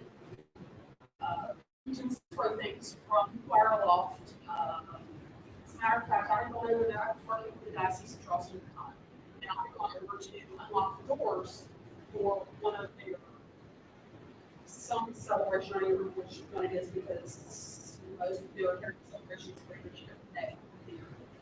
I gone over to unlock the doors, get everything set up, put the lights on, and make sure everything was right. Well, I was standing up at the altar at the other end of the church from the choir loft, and I was back to everything. And that was the one when I said, nope, I'm done. I turned around and left. Would not go back to the church by myself. Of course, Charlie later taught me into it. I'm I'm still mad at you about that, which there's another fun story for the later on that. But I think that they should go. So that being said, when you have these abilities, when you are openly using them, what are the dangers of being a man? How do you mitigate those? Like today, I've already put my shields, I mean, it's conviction. And it's no offense to anyone, but sometimes people bring, not either attachments or just flat out negative, just it. I personally don't want to take any big and home. So I tend to shield and there's grounding, some shielding exercises that I use. And to each his own. I mean, you can ground, you can shield. Some people even use certain springs. This spring does that. She has all kinds of grounding and protective states.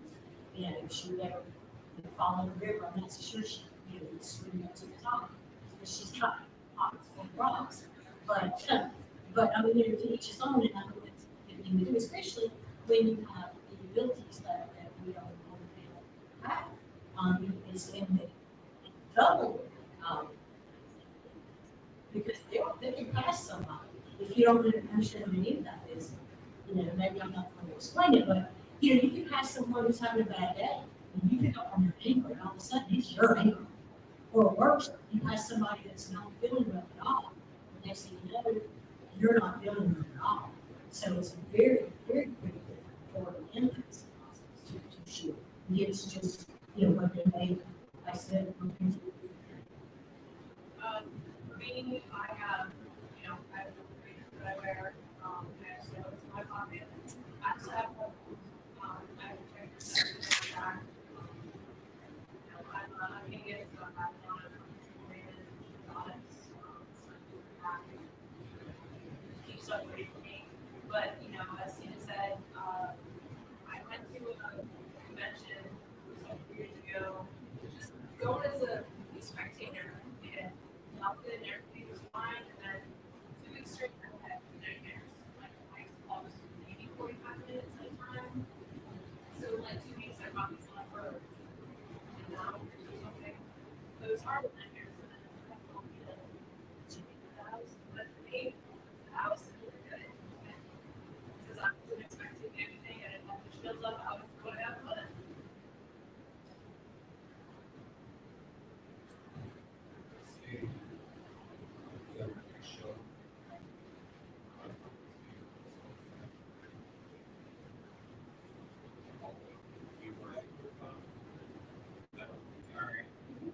Is it on?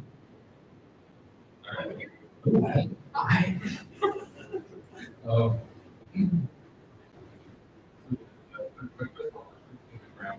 Although the investigation 2 weeks ago, that was like very dark. We're at I thought of bloodshed and actually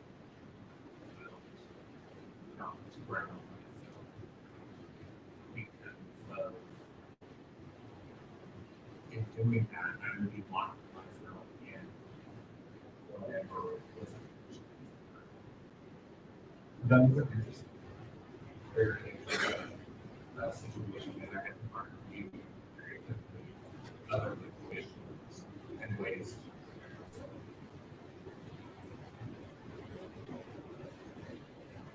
I'd like to say that Italian American magic is 75%.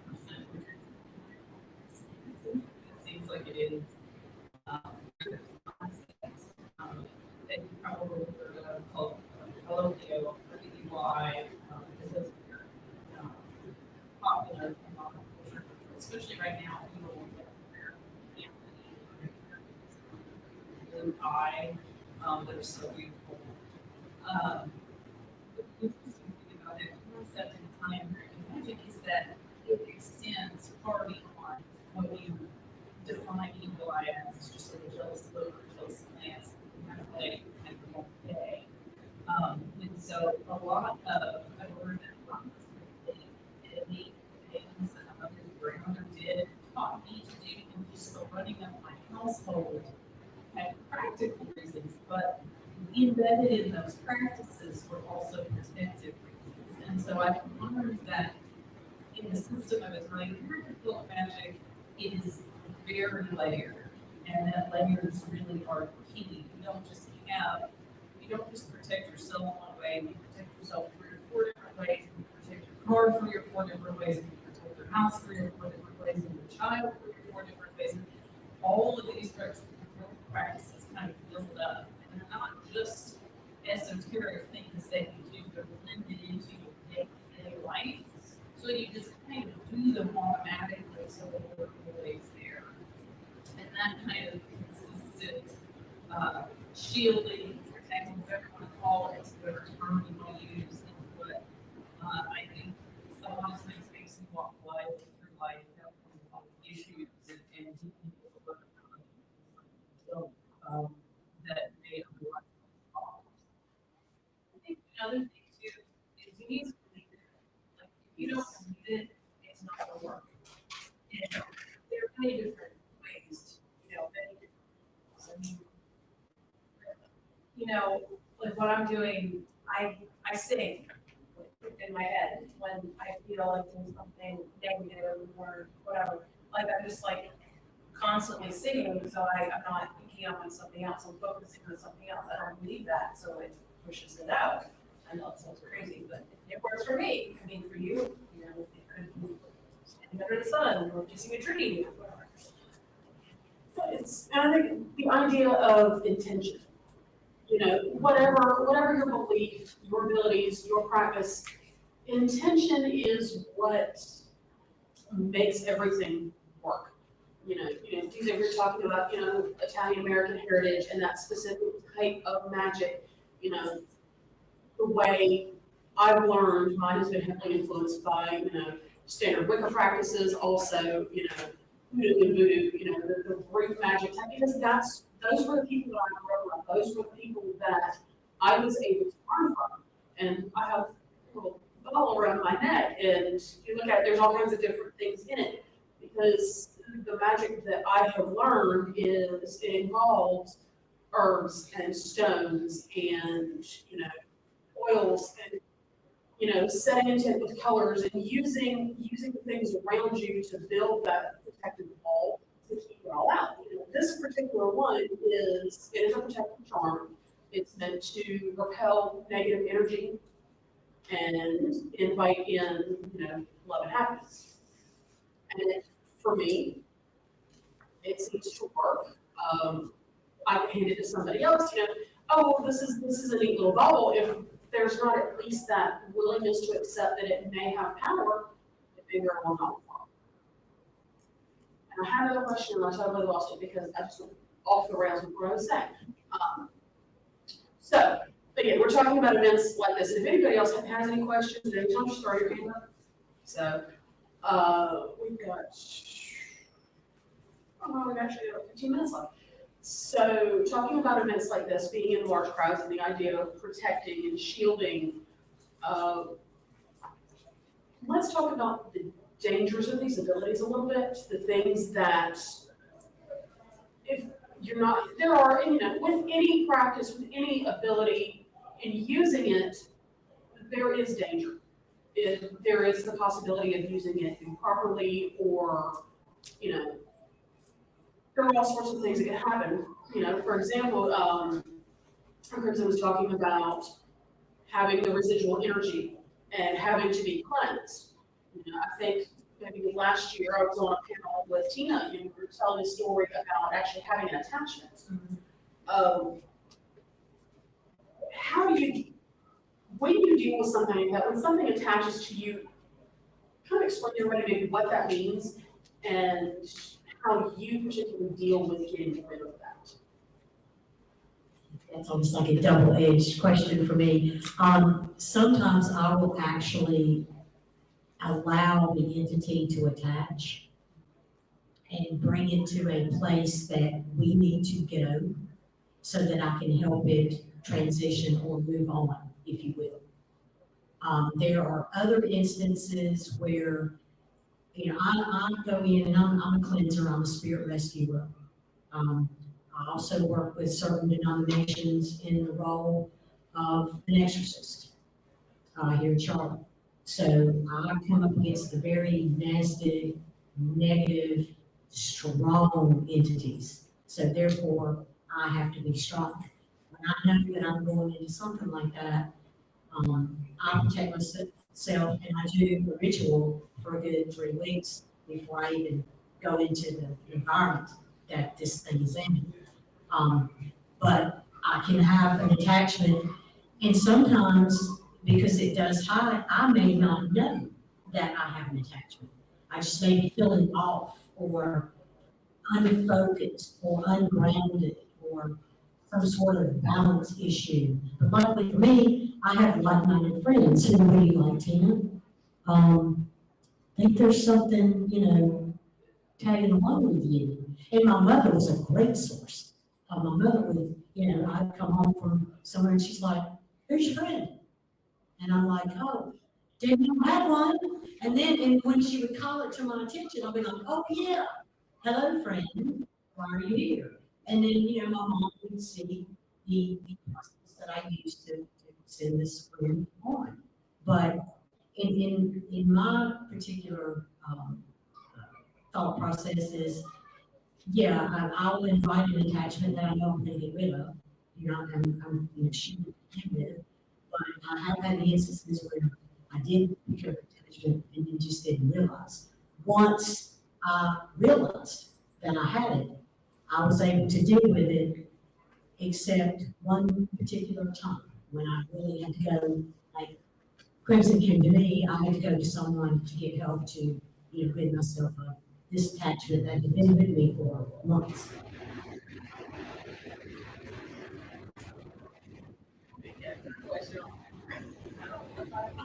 Um,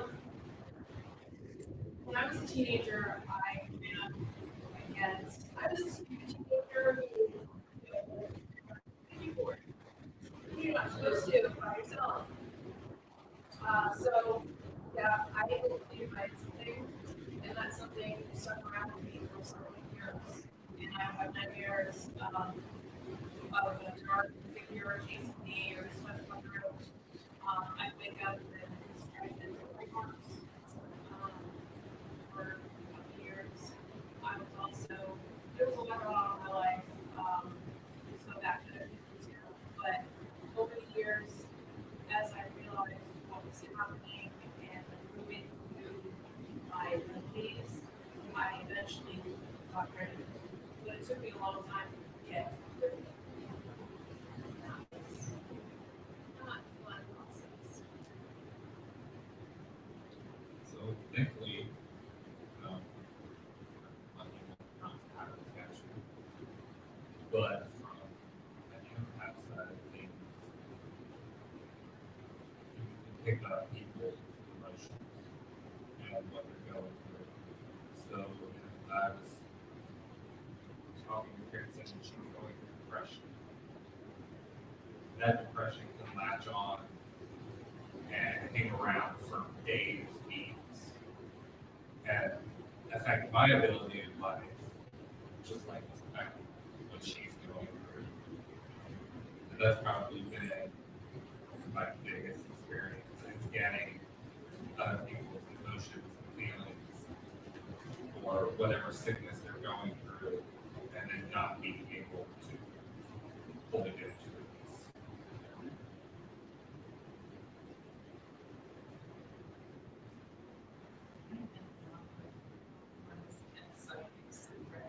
Situations and places where scarier sort of things are happening.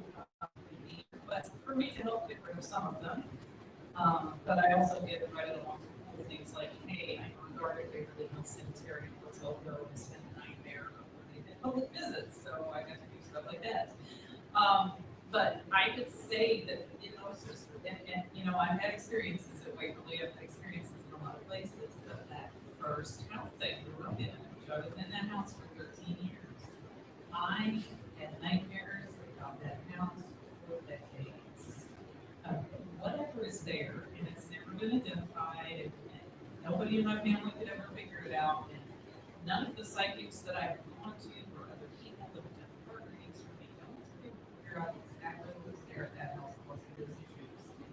Whatever it was made such an impression on me, whether it was energetically or something, like my human doesn't work with things necessarily, call them attachments, but it was, whatever it was, it created one, and it had enough of an impact that I had dreams for years, probably in that property. And oddly enough, probably do not have time for this story, I lived overseas for several years. And when I was moving back to the States with my little mini baby and my partner, my mother said, "Oh, the old house is up for sale. Wasn't your father and I buy that? And you, your husband, and your daughter can all move in there." And I was like, "Yeah, that's a great idea." I was about to do it. I was ready to do it. And I had friends. One of them is that guy sitting in the back of the room. And the other, another really good friend of mine, who like, "Are you mad? Why would you put," and finally what got through to me was, "Why would you put your daughter in that house after the experience you had in that house?" And I said, "What in the heck was I thinking?" So there's a long-term connection there that caused a lot of issues. And then I think for me, space and time is what resulted it, and I'm healing what happened to me there. But I think that it's weird. We go to extremes with these things. You either talk to people who are all sweetness and light, they don't think anything bad and never happened to you ever, and are ready to trust you in any crazy situation. Or you often meet people who are on the other side of the equation, and you're terrified of your shadows, and you should go out and experience it. And I think both of those things are wrong. I think you have to have a balanced approach. Use caution, use your sense, but go out there if you want to experience these things, learn about your abilities, learn how to control them, and then go out and experience these things.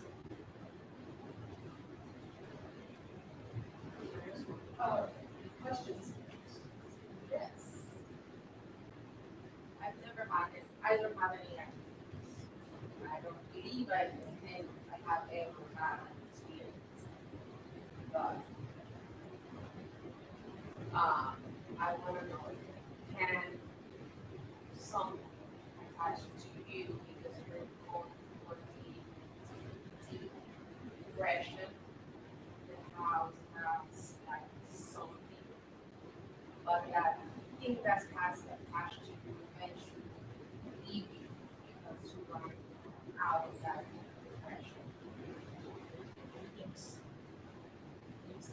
With some entities want to attack you or attach. Attack might be too strong. But attach when you are actually always full. Because that's when you're less wrong. And you'll be at the wrong place at the right time before that attack to occur. But once you master that probability and you're saying come out again and again where it's a really positive outcome, that negative energy that drew that to you in the first place, that's now gone. So that's not left to feed that entity where there's that more interest in being attached to you, because now you are, on the positive side and radiating positive energy in the house, which is not appetizing to what may have gone after the negative thing coming off.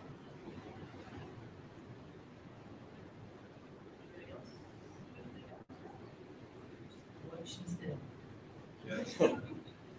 I will say this, so a lot of media these days makes this type of thing look a lot more glamorous, a lot more scary than it really is. I mean, yes, you absolutely can have something attached to you that is going to do its absolute best to drain you dry and get constantly doing. But with all the media, all of the things that are coming out now, that is extremely rare.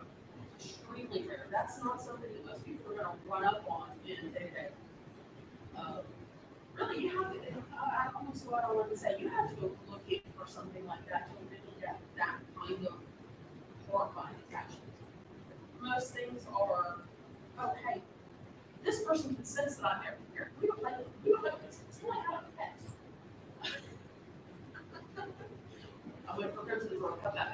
we have this conversation a lot. We had this conversation the other day about the cat, who was in the picture. Cat's an idiot. Seriously. That, I swear that cat is the dog from Coco. But anyway, so I lost my train of thought again. So we've actually still got a couple minutes. Is there anything that any of y'all wanted to touch on that I didn't think of?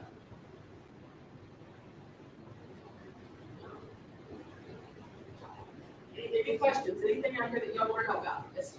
Do you find that there are limitations in the English language that are, well, some of the concepts that you express, do you find them hard to find the appropriate vocabulary to express them? Oh, yeah, absolutely. Yes. For me, I have my guides like to give me pictures. So if I'm doing a reading for you, let's say, and I get a sunflower. Well, the sunflower would be like, oh, like sunflowers, or it could be prosperity, or it could be just sunflowers. I mean, so sometimes it's hard to find meaning to the image or the sensation that you get, because sometimes you can't put the exact emotion or sensation into words to translate correctly. One of my least favorite abilities, and it's one that I really wish I didn't have because it's really starting upsetting. It is I would say mild, but it is a precognitive ability. I oftentimes know when somebody's going to die. That's not fun at all. There really weren't words to describe what goes along with that realization that this is coming. You know, I may not know exactly when, you know. Most of my family members, again, my father was one of those. He had to go and he had to have heart surgery. We had to have 5 bypasses put in. He came through the heart surgery just fine. His lungs were shot from smoking. It never came off the ventilator. The day that my mother called me and said, hey, he's got to have surgery, I knew that this was it. And for 2 very long, very frustrating months, we kind of counted down days until we got to the point where it's time. But having, you know, there are, and talking about, you know, having terms and things like that, you really, by labeling things, you really do limit them. Because it's not just this or that or the other. It's these types of abilities are very fluid. And what you may be able to do one day, it may not necessarily work the next time you try, or it may manifest itself different. So, at least in my experiences, yeah, no, words don't work. It's much easier when I can just go over and grab Crimson's arm and show her what I'm thinking and she can pick it up. That's really fun. I will say that particularly when doing reading for an individual, it is what I like to call this collaborative storytelling. Because you see things, you sense things intuitively, you have your own personal symbolism that you interpret a certain way. But symbols can mean much different things to the person that you're doing the reading for. And so you need to work with the individual that you're doing the reading for. I read tarot cards, for example, and Lenormand cards. You need to work with the individual and say, first off, this is what I'm seeing, so that they know the whole gamut of images that you're working with. And then give them your interpretation, and then let them give feedback about, oh, you know what, though? I know that symbolizes something for you, but my grandmother always had these growing in her garden, so it always represents my grandmother to me.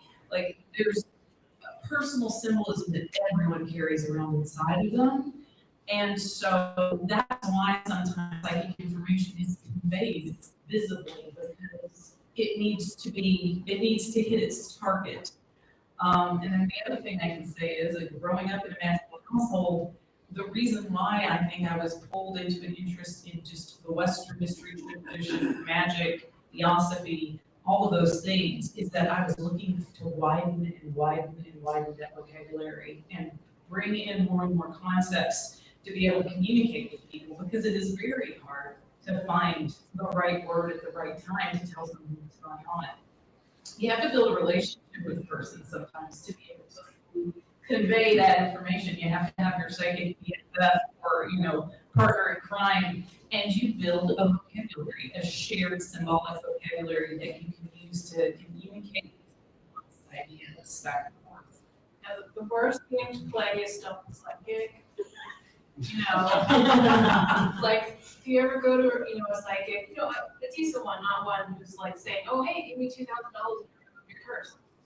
And you want a reading, you have a follow-up, and they're trying to give you the information, it's like, if you can't connect with them, that's fine, they should give you the money back, or however they do it, that's how we used to do it. But, yeah, it's not the psychic. And I'm glad that you brought up, psychic BFF, because I am grateful that I have several, and that's been a wonderful resource. Yes, I can definitely say that having Crimson there with me as I've started going back through all of this again has definitely helped, because when I feel like I'm going crazy, I can say, hey, am I nuts, or is this actually happening? This is happening, you're okay, it's supposed to go that way. There's lots of, why did I do this? Why am I doing what I'm doing? You're insane, but it's okay, keep going. Yeah, she gets me for it. I started doing it like pretty much when I started meeting her. She's like, no, I don't want to go down that path. I'm like, you're doing it anyways. She didn't give me a choice. Yes, sir. What do psychics tell us happened to our souls after we die? That's an interesting question. I would have to say it depends on the actual belief of the psychic themselves. I mean, because if you came to a psychic that was Christian, you're going to get a different answer. If you came to a psychic that identifies as pagan, or wicked. Let me rephrase that. What do your clients respond when you even bother to ask them, or they just rude to ask them? What's like your dead, being dead?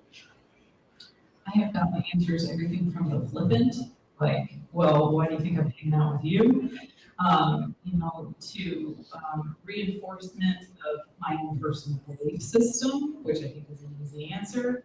I personally think that there's a Dion Fortune, who's a famous occultist in the Western history tradition, who ran her own mystery school for a long time. Talks about her beliefs about what happens to the soul after death. And there's kind of like this anti-chamber waiting room before the soul moves on through departs this earth. And in her belief system, those are the souls that can come back to us and speak to us. So they have limited knowledge of what's going to happen after, because they're in that anti-chamber. Once they move past that, they do not come back to visit us. I've been toying with that idea for years now. Is that what I believe? Because after years of interacting with ancestors and other people who have passed on, I don't have a clear picture of what happens in the afterlife. And usually there seems to be some kind of emotional block on that type of information. At least with my personal experience.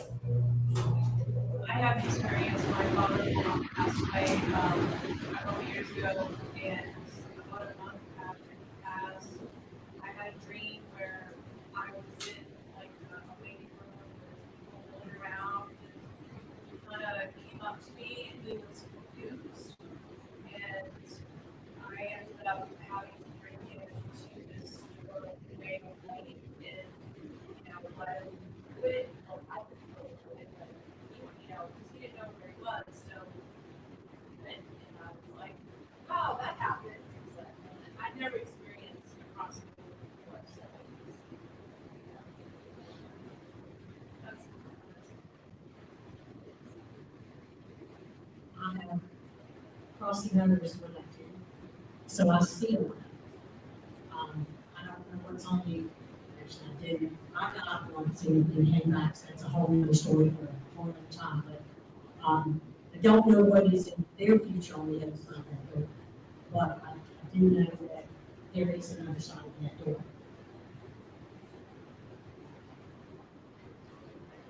Is your question I'm not asking something you know, afraid of the answer, actually.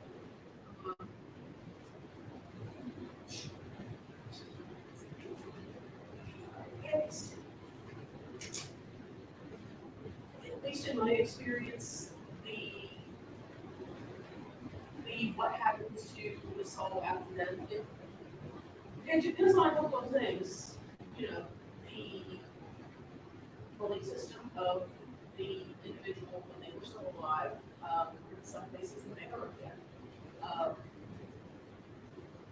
I have come across many things in my lifetime where they are very sentient, they are very aware that they're there, but they are also very unaware of the fact that they are dead.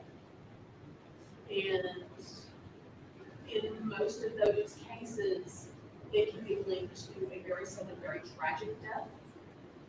And it's that idea of being lost, of not knowing where you are, not being prepared for what's next.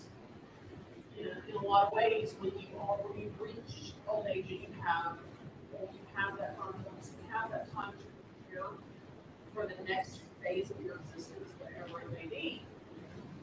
Typically, those seem to transition a little easier in my experience than somebody whose life is very rough. I actually had a friend that I worked with who she was actually murdered, and she came into the office where I worked, and she hung around for quite a while afterwards. She works out from time to time, but for the most part, I think we finally kind of worked out to really get some hay on. So yeah, we're out of time. We're excited. So quickly, where is everybody the rest of the weekend? Start doing it. Lots of panels on the normal, pretty much. So get me around. I'm downstairs. I have books and I have panels. I have panels, we're downstairs. Panels and downstairs. Hey, let's It's go. a room trip. Yes, it does. Thank y'all. Thank you.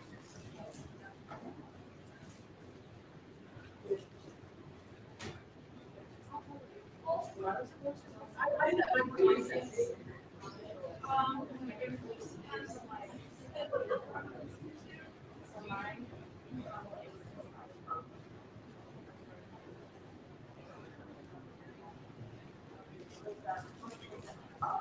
I would not be having to do that because I'm not. I've never heard anybody else say. Yeah, I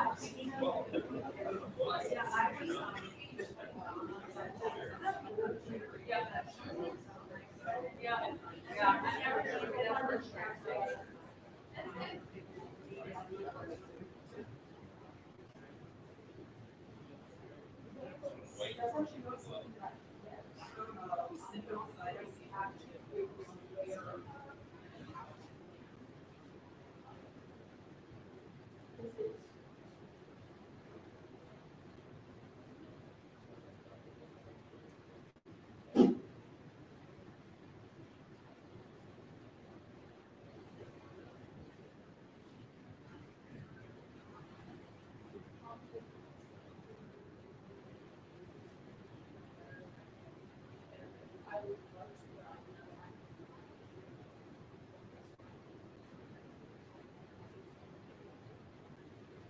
Absolutely fine with it.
Hey, you're. Ain't paradise. It's good, it's not that important. It is my first. You know, it might be, I don't know. Might be good. I'm the only one sitting at the table, I've been the only one I've seen that. I know she shares it, Yeah. because she had like 9. Yeah, I thought those were close last time, but I didn't see you guys. Yeah, that was pretty good. Because Cameron and Richmond are coming from basically the north. And, we didn't live last night, probably the last.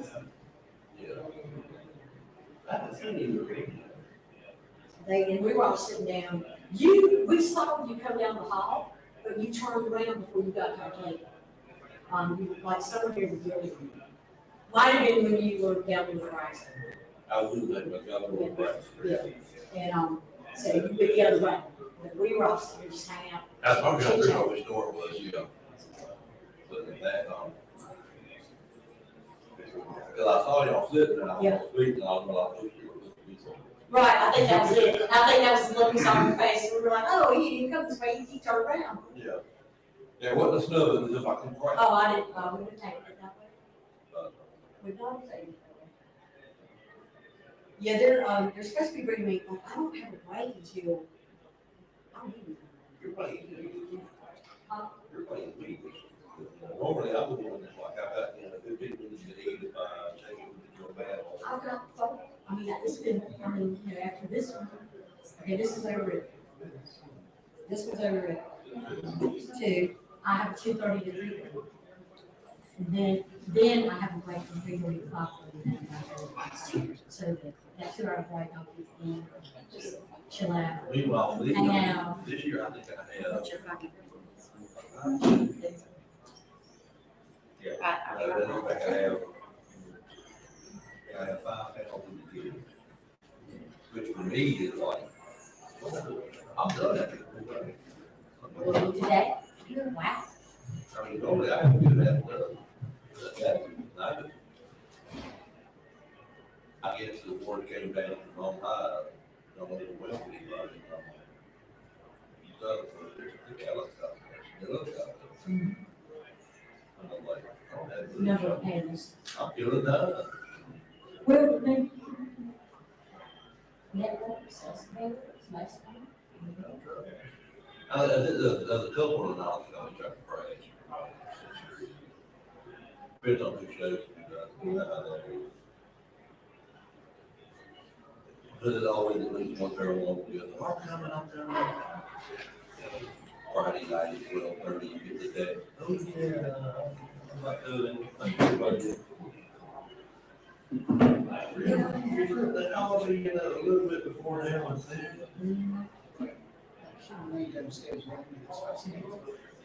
Oh, really? I had about like 15 minutes of it. Yeah.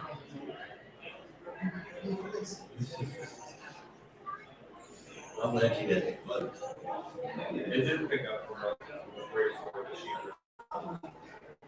It was probably not standard. Of course, then half of us dipped out to do this panel. So. I was gonna run in. Me too, but I went back to the table expecting to see somebody, and when I didn't see anybody, someone stopped asking questions. Yeah, I was doing the same thing that I did here, just a little bit to get here. Right now, we're.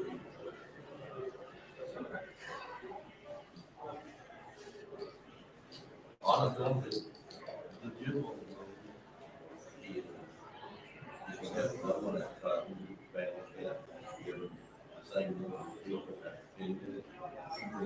People that yeah. And that the general rule of Yeah, but then again, there's that one panel going in, there's like 3 of us and 1 of them, which is the panel anyway. well, they were like, well, I'll set it out. We're not all that. Not really. Of course, Kathy did help us. Yeah. This morning. No, I think it got me thinking worse. Maybe we have had worse We need about to eat. That's it. They're bringing lunch, you know, whenever, because they're like, I guess we'll feed you between 2:35, and I'm like, okay, so, it could be animals. 2:35. The right on the headquarters. Or 3:35, but yeah. And in case it's- But I did yesterday, but I'll be paying. And I'll start with that.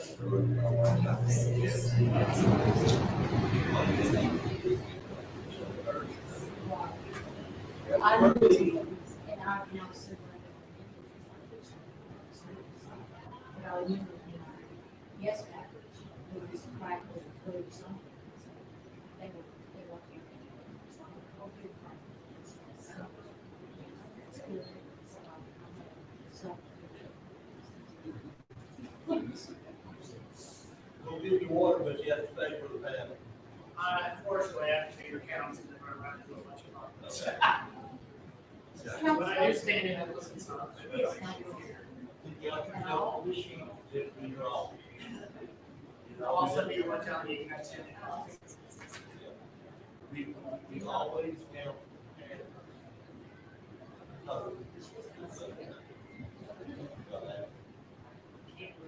Yeah, yeah, we always get the paddle, that way the whole body we have. That's not so really be I don't see good minutes, sometimes it's bad.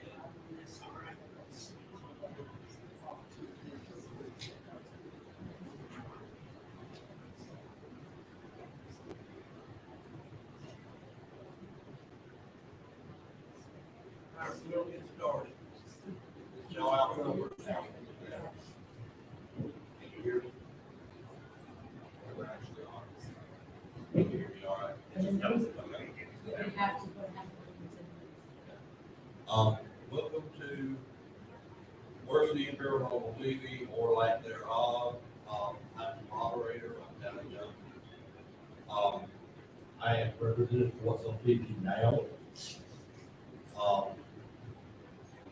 Folklore, storyteller, author. I've got 4 nonfiction ghost story books about South Carolina. And as Tina will attest, I'm not a huge fan of most of the paranormal shows on TV. They make me angry for multiple reasons. And we're going to let the panelists introduce themselves. We'll start here and go down the page. I am Jason Roach, and I'm a member of the Association of Paranormal Studies. I cover North Carolina and Virginia. Yes, today I represent the G and the LGBTQ. Just here.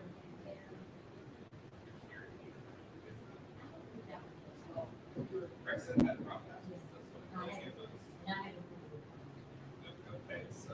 Oh, there we go. There we go. There you go. We'll end out by the day, guys. There we go. Meanwhile, it's gonna be that week, so start falling out until it crank everybody up to 11. Okay, so we'll start again. I'm Jason Roach. I'm a member of the Association of Paranormal Study. We cover North Carolina and Virginia. I represent the GB, LGBTQ, and I am currently working on a book that will be out in October. It's loosely based on paranormal experiences I had in the house that I live in Statesville, which is about 45 miles north. And it's my name. I'm Tina McSwain. I'm the founder and director of Shawnee Paranormal Society. We were founded in 2005 and probably, if not the oldest, one of the oldest paranormal teams still in existence today in both Carolinas. We concentrate in Northwest Carolina, but we've gone to pretty much every state, and we've also done some international travel for investigations as well. Good afternoon, I'm Dylan Jones. I'm a parapsychologist from Gordon University in Aberdeen, currently doing my doctoral research there. My PhD is entitled The Media Representation of Paranormal Researchers. It influences professional practices and modern paranormal use. So basically studying that the media affects the way that we behave police officers, but 17 years doing that in the UK. And I also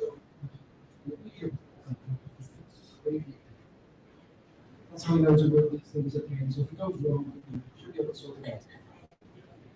And I always say, thanks for radio points for silent movies. Start with Dylan. Is there any show, paranormal TV show, that has any representation at all that you watch? If there is, which one is it? I have to say, how long about TV first started to reach of two of the millennium, there was a genuine intention to show that this could be done, but it's quickly devolved into variety of mishmash of sensationalism, a constant rehashing of gothic tropes, of same sort of scare tactics and themes. So to me, there hasn't been a very good program at all on paranormal research. About representation. Is there anything that actually shows a little movement? I think it's very few. And if you look at what shows, there's a heavy male presence on the programs. The British one first wanted, okay, it was fronted by Yvette Fielding. There was one other female member of the crew that was the makeup artist. But it was interesting the actual cultural people of ghost hunters, because it's always been a male orientated pursuit. Right from Victorian times, it's classed as a Victorian gentleman's pursuit. It's carried on. In terms of UK representation, there was some LGBTQ representation in the first series of Ghost Haunted with Jason Carl, who was the parapsychologist on the show. Which interesting was he wasn't actually a parapsychologist, he was an actor, and yet he pushed that as being somebody of scientific value. It was when he left the series, they introduced another male, they on the road, eventually introduced an actual scientist to the show. I think that the representation on those shows, this is interesting what the demographic was for most haunted. It was set to appeal, this is the most British demographic, but it was aimed at females between the ages of 25 and 45, gay men. It was its demographic audience. And that was peak post was about 3.5 million viewers. So it was quite significant in the UK. As for the demographic, the inclusion aspect of the American shows, perhaps somebody else might be able to have some input on that one. Okay, got it. I would for a reason. I mean, this requires commitment. In America, you're solid on the show, every person they come on, you're gonna have to do stuff real loose. They're all very Which side does this fall? yeah, this is the version. They're all and this is the version. It was probably 99% male. That's how it started. Then as time went along, one of the biggest shows was Ghost Hunters, the original Ghost Hunters. Jason Gray, Jason. And then, all the a female to the show in a very minor role. But most of the American televised shows were all male. Human spirits has is represented a female as well as LGBTQ. You can't hear the name. Dead folks. photos with the gentleman that was a police officer at one time, and the female who is the sidekick. It was pretty different, few things. But then in America, they try to go to these fringe groups. Familiar with, I don't know the exact name of their show, but it was brothers, and these were those brothers, thank you, were African American gentlemen from Oklahoma who became, very investigators. So, one of the most recent ones is, I think the Wave Chasers, all look like they pretty much came out of Mississippi, here in the Chevrolet folks, but again, all male.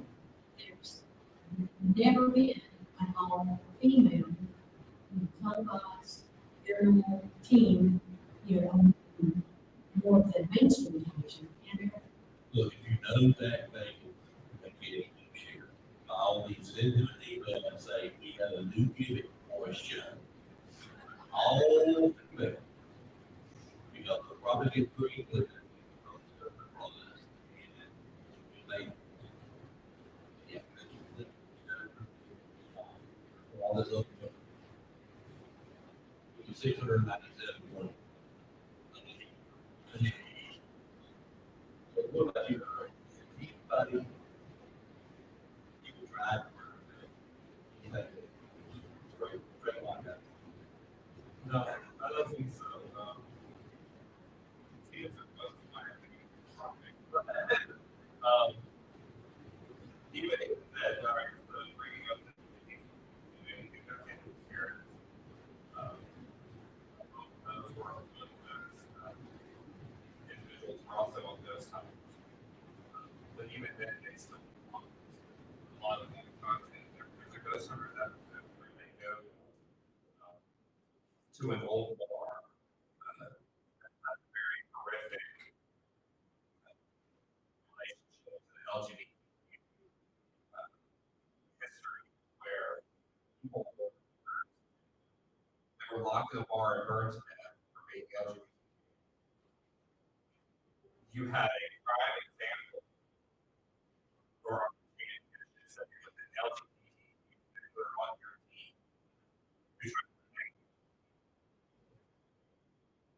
who never brought up. None of the history ever brought up on the sentence. And ideal segue to my next question.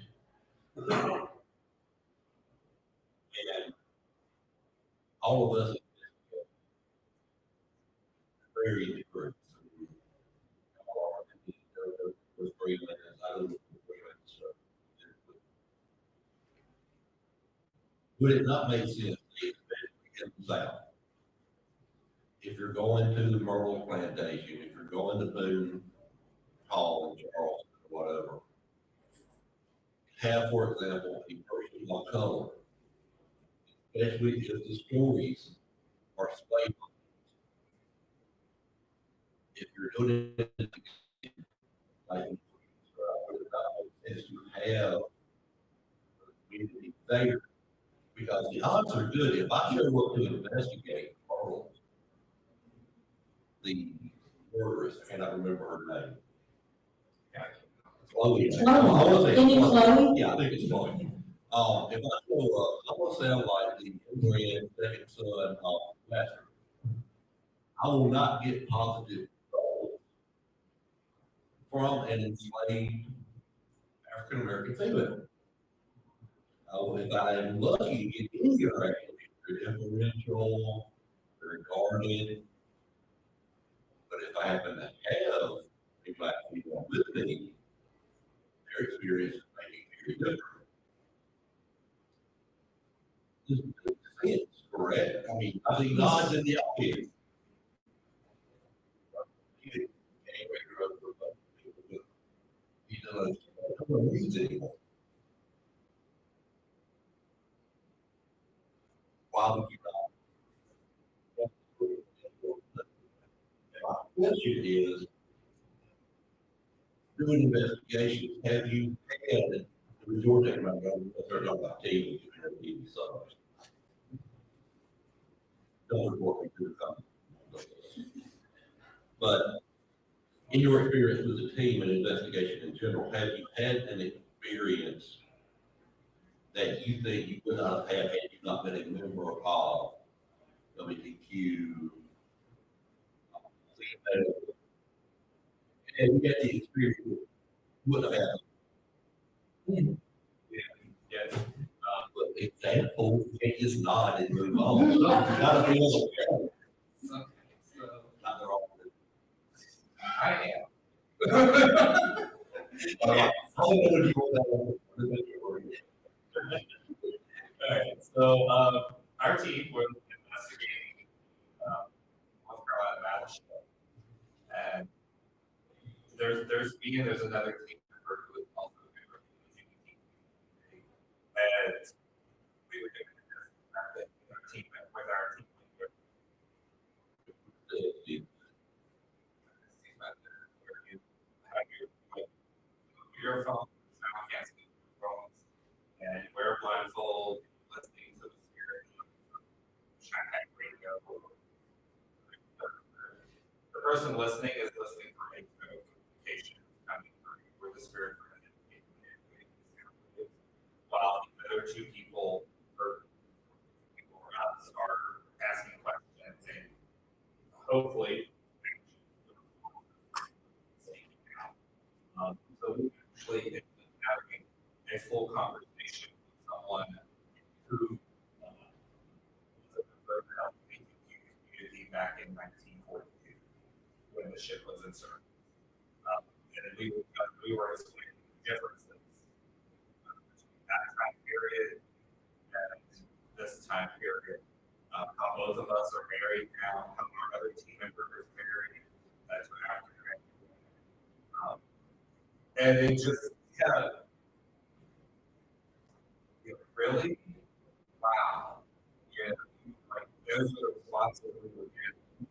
And to the point that like, it was so emotional by the end of it that my fellow team member and I were literally in tears.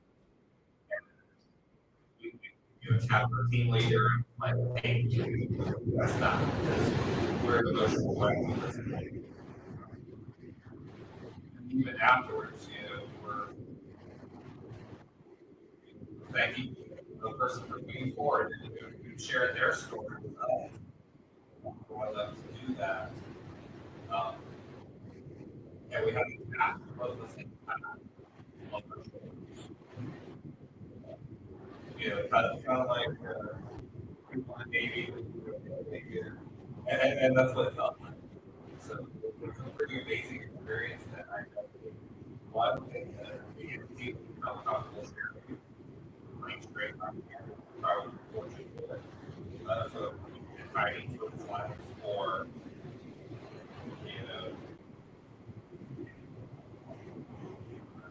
I would really kind of do for a long time. Criminal investigation is by and large 12 hours in the dark with equipment and all that. Desperately waiting for something to happen. It's very real. Yeah. Had that been on television, that probably would be one of the top 10 most people on that. Because it's sitting here, I have children. I've been doing this for 30 years. That's everything. And you got to have, like, here, out there, I'm sure, 70 years old. That's been a power meeting. And what about you? Well, CAPS is representative of the LGBTQ community as well as straight white men and straight white women. We also have a member and a couple. And we've had a couple of instances with him being an African male where we had him at a location that we frequent quite often. And he was, this was a jail, and he was in a jail cell. And all this time, we have been going and everything had been walking in, men, women, that were white. He walks in his cell, he sits down, he starts having experiences, and is actually using Ghostbox and EST's method, and is actually getting communication, because unbeknownst to us, we found out later during our review of the history of the location, it was the African American man's cell. So none of the rest of us were getting the same, responses that when he was there, sit down and spoke with his own thing, he was getting, and it was really massively, apparent that something was going on. But then, I won't use that, but because I try to go like that. And these were there. We paid for a long year. If they had anything to your knowledge, you were the team support together. They didn't need to. That's what we asked to do. The software. It's been quite interesting. I mean, a lot of teams now that I've observed, they tend to be a very good mix of the population now. There's interesting demographic. There are a lot more females involved than there ever used to be. It's been interesting to see people. I think it's slightly different in the UK culturally. There appears to be a facility really seeking. I hope we're ahead, which is excellent to see. I mean, there's been a good drive across all sorts of industries and professions in the UK where we want to see people from different races and religions playing their part to fit into the community. When I was in policing, that was something that we were absolutely striving towards because it's representative of people that we are going to serve. So that, I think feel welcome to be involved in the paranormal investigation community. There's quite a few people with disabilities involved, and I've never seen that in India. So far. It's almost as if going back to what Tina was saying about, they want these testosterone fueled wrestling guys in black t-shirts. They're not considering those. I was just quoting the monumentally of who is being represented in these shows, the disability hasn't. As an academic, I think we're ignored. We're a cultural group because that's all the same thing, but they don't want to show us. And kind of jumping off the point of the diversity, but again, with all the designs we're talking, architecture, fans, the content and everything else. If I'm like Hallmark or a curator of a historical play, and these guys pull up in the black can't play in and all the other stuff. Especially in the site, I'm going to be that. What the hell is this? But if you have a guy, I have a lot of those problems with their own. If I show up in a fellow shirt, other than Nike to your house, I'm a lot less intimidating than the bald guy who's been on your one for 40 years. You're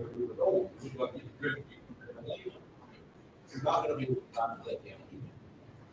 And if I'm going to do research on you, I need to look over a little bit. So I'm looking over. You don't have that on the show. You don't have anybody who looks even normal. You're either the stereotype or you're not thinking. Unless like you heard, you're talking. Because it seems like it. You may have done this more than you said, I think you said a little more like the psychic side. That's why media goes to be on. Who are the medium, the psychics, almost all shows? Right? Actually, I think there is now. What was interesting, the most haunted, with the exception of Derek Cora, a lot of psychics on that show were gay men. I did not get that one. So, Yeah, we were. I mean, it fits into the demographic of who they were appealing to in their target audience. And yeah, I think nowadays there's more of an inclination that the structure of the teams is on to. We've got the show in the UK which is quite popular called Helped by House is Haunted. It's a three-person team. You've got your female presenter, you've got your tech guru, who's an Asian male, and you've got Sidekick, who's a male. And you'll be pleased to know that the executive producer on that show is our favourite douchebag, Mr. Baggins. And you can see his stamp all over the show. But good on it because I thought the only thing he knew was clogging. I'm shocked, I'm pleasantly shocked. I mean, that's actually a plus in his favor. He is kind of people. No, like, he is kind. I'm gonna start with, and I'll go back around to a second. Do you feel like, despite being an eight-founder and eight-winner, in the wider world of paranormal, whether you're media, do you feel like you are made to feel less than worthy in your contribution because you are a female? Or do you feel like you're actually listened to a little closer because you're a female? How do you feel about that? As far as just wider paranormal world? I think probably in the South, I mean, I have the Southern accent. So I think, in the Southern region, I would have as much knowledge and respect as a male would, but in other parts of the country, I don't know. Because I know if you were on, like, let's say you had trying to think of an example where I can use this. Well, I know y'all do paranormal- stuff in Ireland too, so Yeah. that's why I was Well, overnight, I mean, everybody was great. I mean, we met a team, and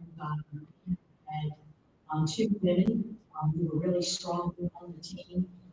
We investigated them, and then back to Ireland 2 years later. Belgium, we met a team and they just went on report that had never been investigated before. Again, it was a mixed demographic.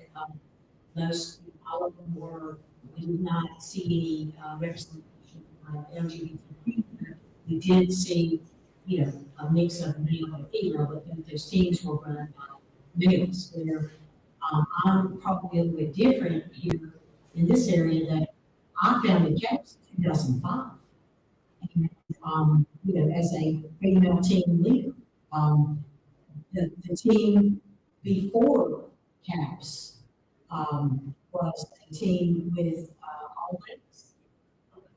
Back in the late 90s was all ladies, just happened to be that. For one reason or another, those teams went defunct, so I felt there was a need, and plus to fuel my own curiosity in my own searches, for answers. Felt like that's the best thing to do is to carry on. But I think if you put me in a lane side by side, I just think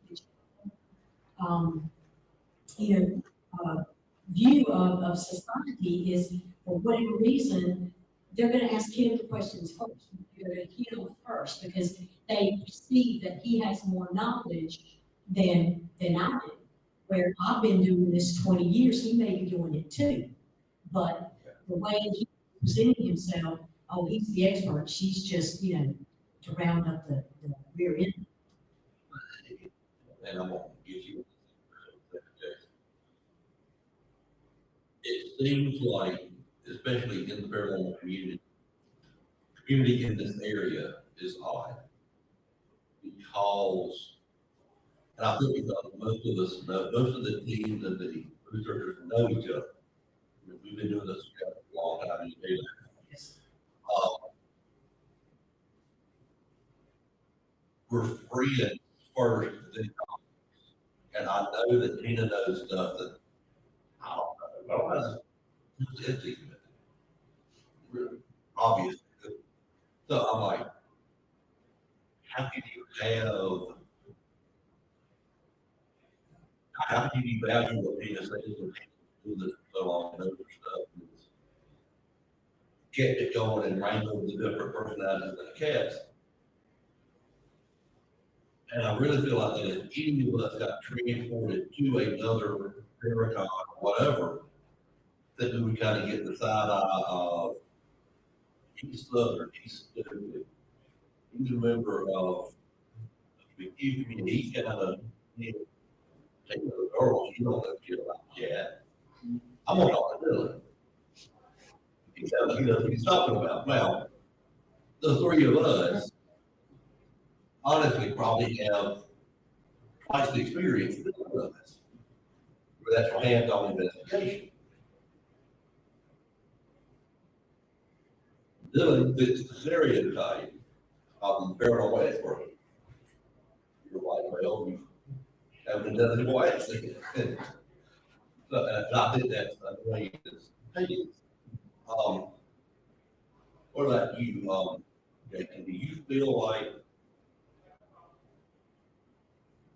in the wider world, do you feel like you would be valued, or do you feel like you would be kind of dismissed? I think I would do this next. That's in damn infuriating. Why? Because I mean, I know you've got a couple of years in this, not your first paranormal thing. I mean, obviously, yeah. Why? And then, how do we fix it? We as a group.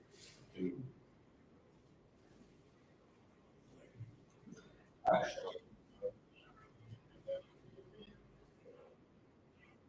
Change the notes. I think it would be, I think I would be accepted of your, because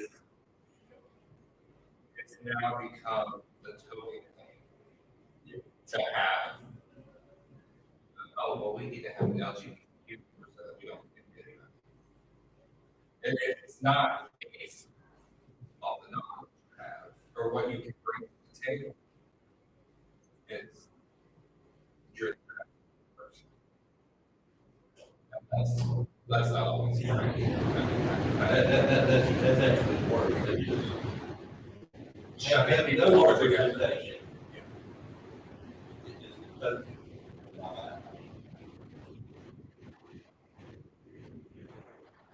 That's so. That's all. Okay, that's all I can do. What we can do last is that I'll give you that. You got that. I know it's not that. I'm gonna write myself a call back for that.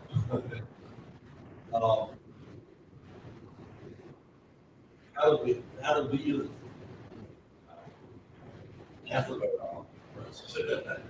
As a society is the reason that situation is there. The wider world. Paranormal community. How do we fix COVID and other black representation, like handicap, Asian representation? How do we try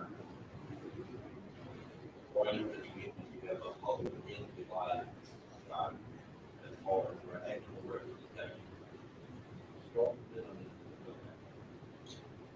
It's a fascinating question, and I think it's something that we need to think about long and hard over.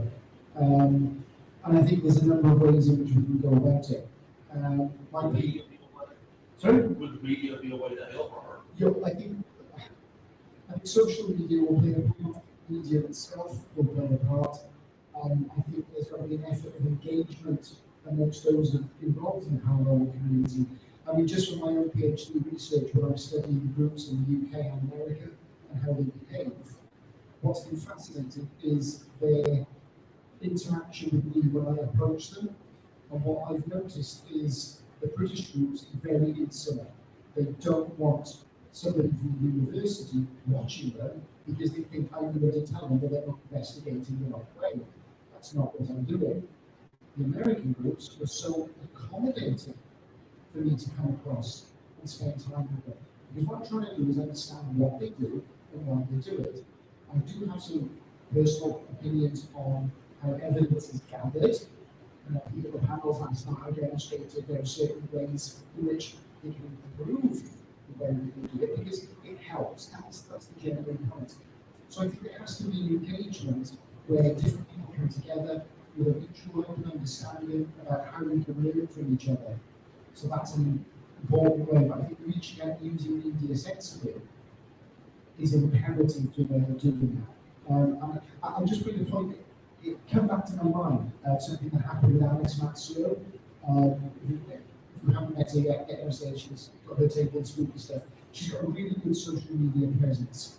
And last year, she put out a fascinating post about women involved in the paranormal. And there was quite a significant list. And she came to criticism, would you believe it, from a male?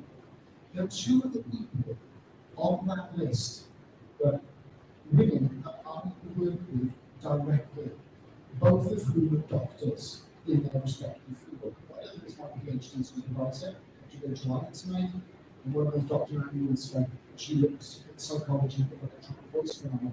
Two very intelligent, very competent women involved in the paranormal.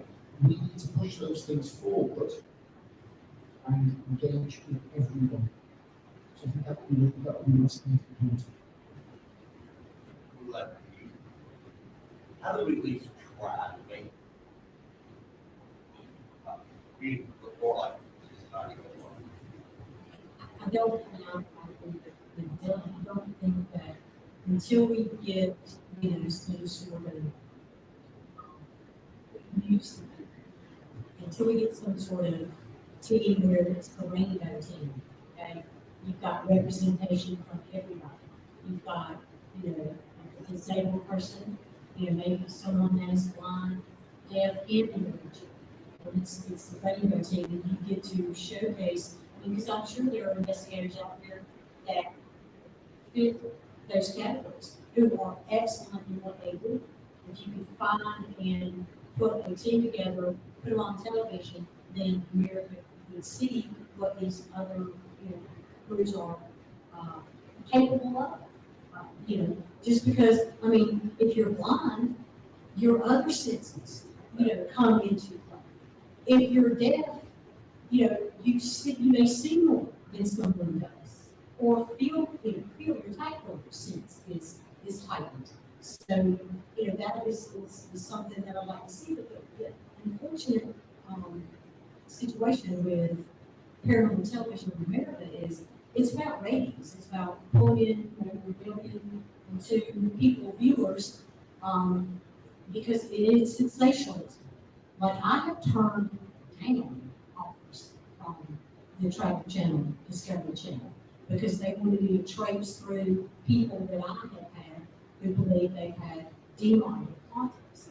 And I'm not about to put that those poor people who I know experienced unspeakable trauma out there in the world for folks to, see their personal struggles. I'm just not. And, and maybe some guy that wanted money, with pretty hair would want to do that. Not me, because I have a little bit more, self-respect. And I have compassion for my clients. And I'm not necessarily being from your individual perspective on how you get into it. I mean, if you look at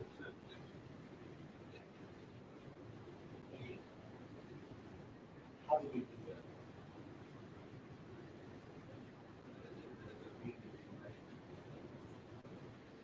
I think we're already doing Well, yeah, because we already have diversity in our teams. And it's kind of hard to answer that question because we do have that. Exactly. It's This not trying actually to really small sliver of that other we do the job. The wider variable, all of it already sure. how do we transition that back? Yeah, all people, I mean, that's true, I mean, you got the idea of how we can just try to keep that.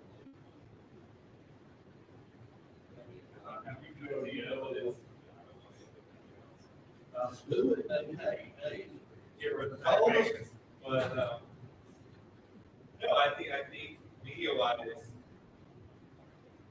wise, there needs to be a stronger representation. And is that gonna fix it? Probably not, because people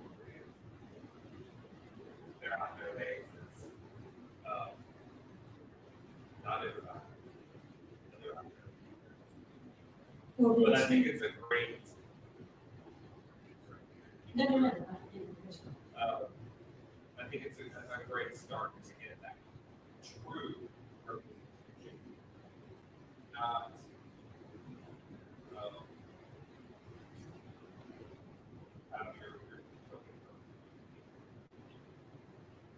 I think part of the it's from the media standpoint. You know, because it's like, if it ain't broke, don't fix it. So the revenue streams that, yeah, but not to the general public, not to them. But it is. To us, it is. When we started, we had the entire like Thursday night block from like 7 to midnight. Doesn't put them shows on the show. Where we all know. Discovery Flood, we had to go 15 minutes in, by that, to go show. And you gotta pay for it. And you got to pay for it. So the cultural market had pivoted. But the shows, I think, are still stuck in 2008. Yeah. yeah. So it's kind of like, it's like, excuse me. And as they say, the world has changed. Y'all got it? Because where Tina was trying, what she was saying was, it's not broke, don't fix it, and to them, 2008 is not broke. We're still getting those same ratings, still making them, the companies are making the money. The revenue streams are there and they're strong. Yeah. So, yeah. That's fine. And one thing, and then we mentioned kind of that too, but, the one thing I've noticed that is,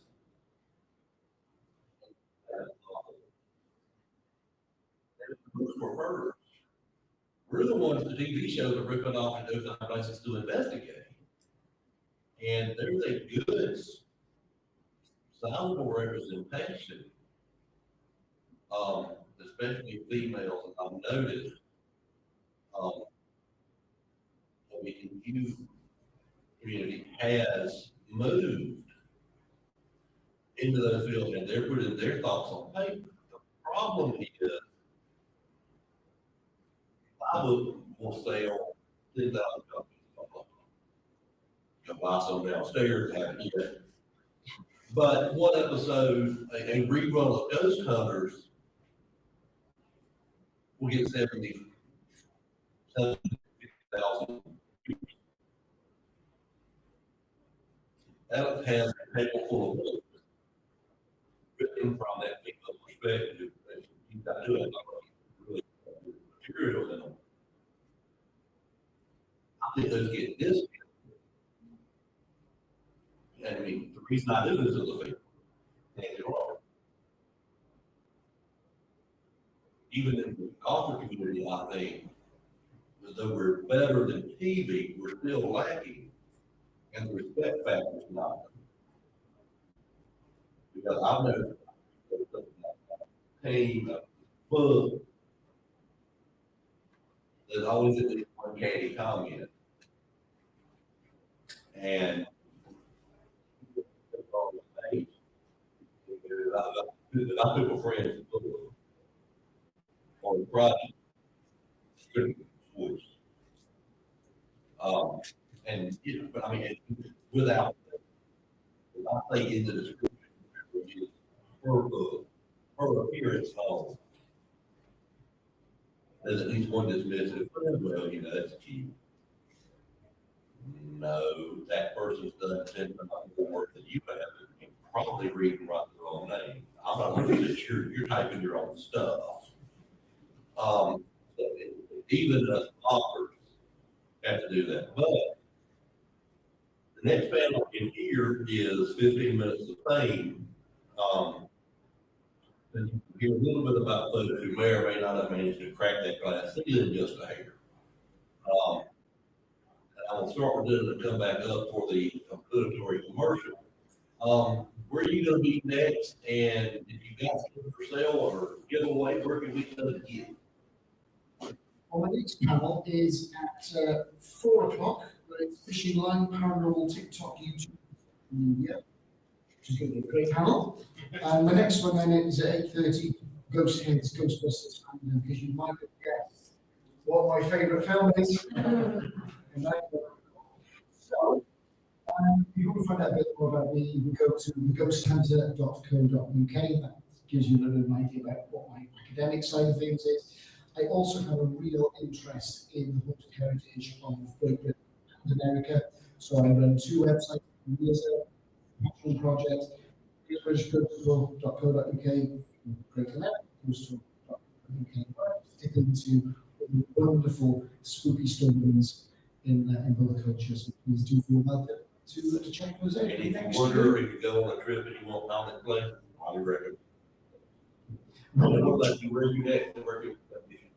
I will be moderating your 15 minutes of fame now in just a little bit. And otherwise, we have taken downstairs. Come out, tell us your ghost story, ask us questions, and enjoy the rest of your content. And I will be in this Fishing Line, Paranormal TikTok, Dylan down here. I don't have anywhere, but I have advertisements for my book coming out in October. Personal, fictional book based on personal experiences. I'm also going to it's going to take flyer, my author page on it, for you to be updated on information about specific things like that. I don't have a table because I'm the board here. We're going to South Carolina. Downstairs. Recall you the short story collection is available at Boston in the same place. The 2:30 for 15 minutes to call it about for the day. If you buy books that want me to sign them, I'm more than happy to. The bar open. Yeah. I'll put more some drinking drinks, so y'all put my books. My panel's over at 5. So, yeah, I'll talk somewhere. So, thank y'all very much for coming and hanging out with us. We appreciate it. We've got some time if you want to come up and talk to panelists, whatever, cool. And if you want to grab some, we appreciate that. Thank y'all very much for coming. We appreciate it. yes, thank you. Thank you. Might let us do that thing and say, give us good TV. You know, I want you folks to qualify. Thank y'all.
I'm gonna grab one.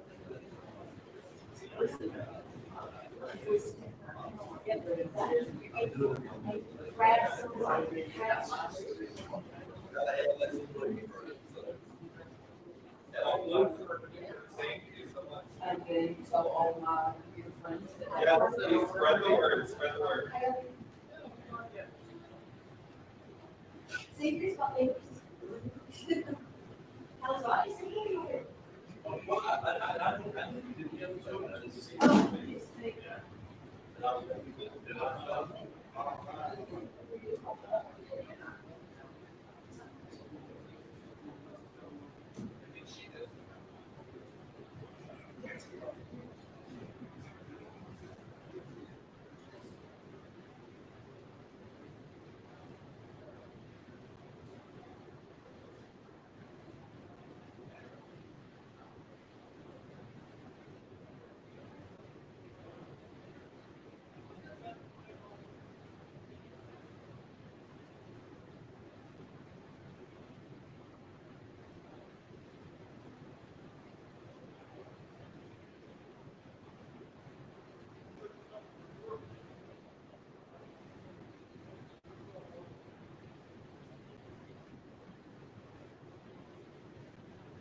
right at that.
That probably better.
doing?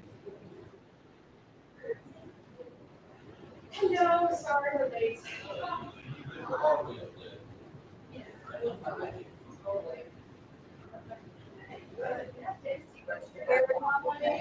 Where we want to go, I'll take the last one. whatever. No, it's just us.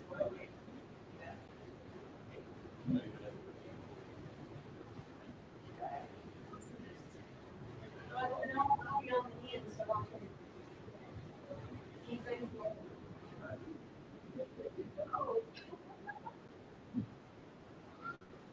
Great.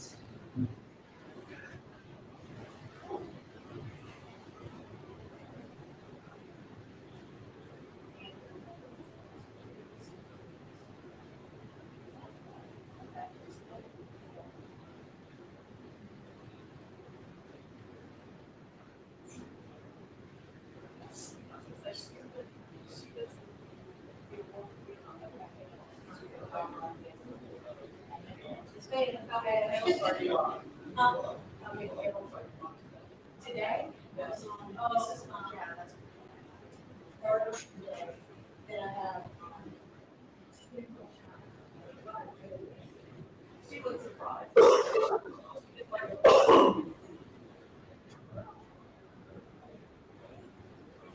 Intros just appears.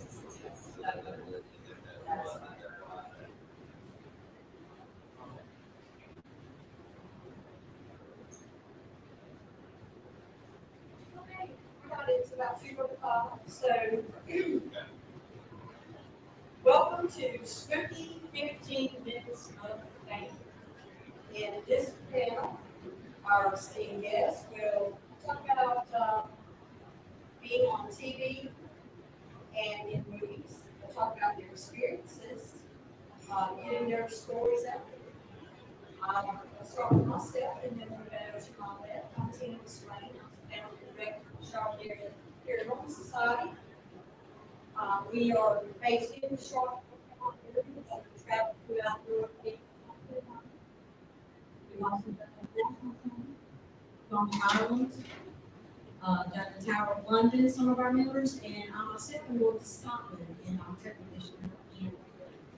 So, without further ado, let me allow our esteemed panelists to introduce themselves and tell you a little bit about who they are and why they're here. I'm Andrea Garrett.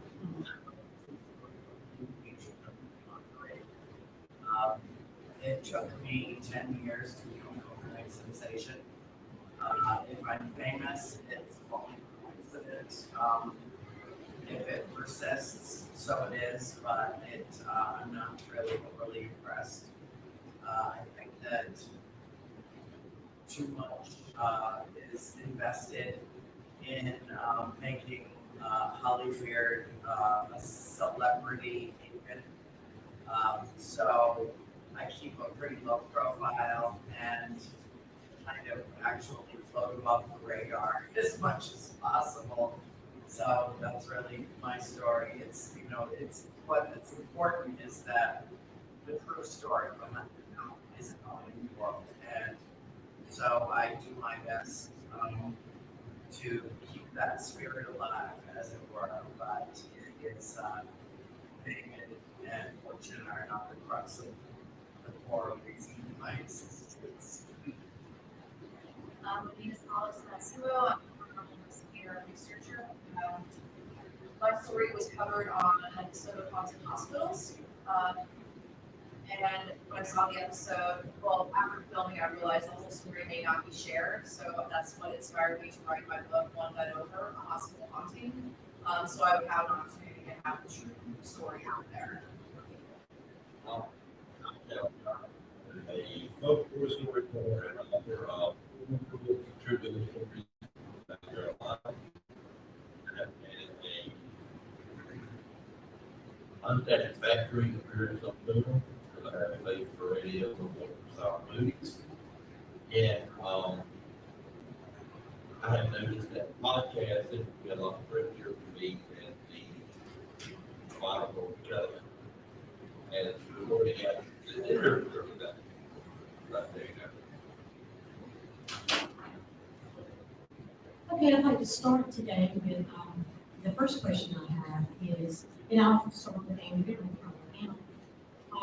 You had mentioned that, you wanted to write a book to be the true story out there. So how do you feel about how your story was portrayed in the movie versus what the true story was?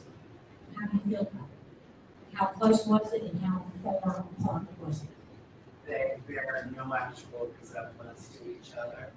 I would say elementally, maybe 5% true is accurate, and the rest was conjured in the minds of two creative screenwriters who actually wanted to tell the true story, having read my books, and the executives at Warner Brothers. They felt that the story was too intense and too extreme, and that it would run people right out of the theater. So I think it's the first time in movie making history that they actually toned a story down in order to make it palatable. I don't think of our story as a horror story. It had its scary moments for sure, but it happened so long ago. It's so embedded in I don't really think of it as a horror story. I think of it as a love story with a wicked Superman. I'm grateful for it. I would not be a best-selling author if it had not been for that film, because that's the power that society places in feature films, and all it has to say is based on a true story. The other side of that is that assumptions get immediate that everything that they're witnessing is true. And so it's the battle that I will fight for the rest of my life, trying to express the dichotomy that is established when a film is made, even though I was a consultant that we listened to it and I said, but they didn't know that family was alive, and they tried to do their best to represent it in a way that they thought society at large would accept it. It was the films, all the films in the Conjuring series are based on the case file and Lorraine Warren. But the first one is our story. And at all. Alex, same question. Yeah, so pretty much it was after I had filmed my episode in I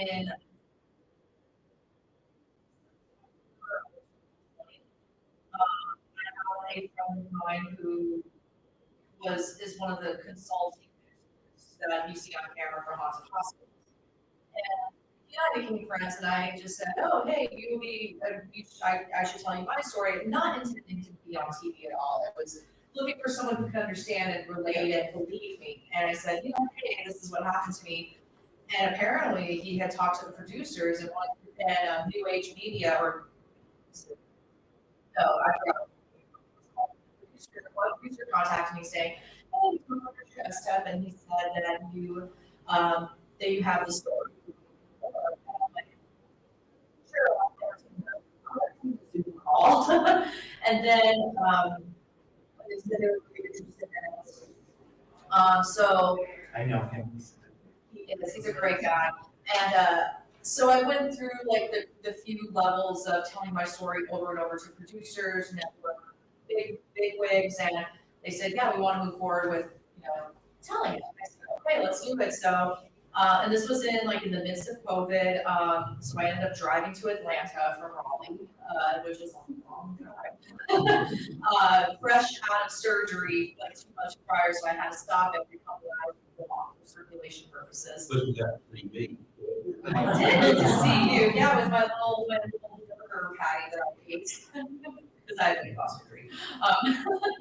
We went to Applebee's and I ordered a child's burger and ate just the meat.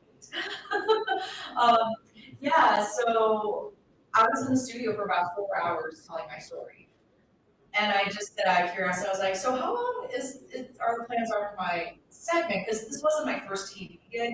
And they're like, oh, we're gonna try to condense this in about 25 minutes. And I'm like, oh, okay. So, and just knowing media the way that I know it, because I come from a theater background, I come from a film background, on the fiction side. And I had a hunch, like, based on what the questions that she was asking me, I had a hunch on what they were going to elevate and dramatize. And especially on the religious aspect, because paranormal media is very Christian-sided, which isn't necessarily a bad thing, but my story didn't conclude with intervention from the Greek Orthodox Church. It was a piece of that, but that's not what ultimately resolved my. So, and plus I was a little concerned about how they were going to treat my mother, who was very much very religious and everything. And I also didn't want my attachment, the man who was haunting me, for him to be, I wanted his story to be told as well. So, and I was really grateful for the opportunity to come to the hospital, but I got the idea, like, maybe I should just write a whole book about what happened to me. So if someone watches the episode and they want to know more or have questions, they can go to the book. So in my case, it's kind of opposite of Andrea's, where the media exposure was on its way, and I'm going to write a book to make sure that the truth gets out there, right? You know, instead of the book being out first and then the media. And they did a good job with my story overall, but I was right in that they kind of dehumanized the attachment, and they did make it seem like the intervention from the Greek Orthodox Church was what resolved the haunting, which wasn't quite the case.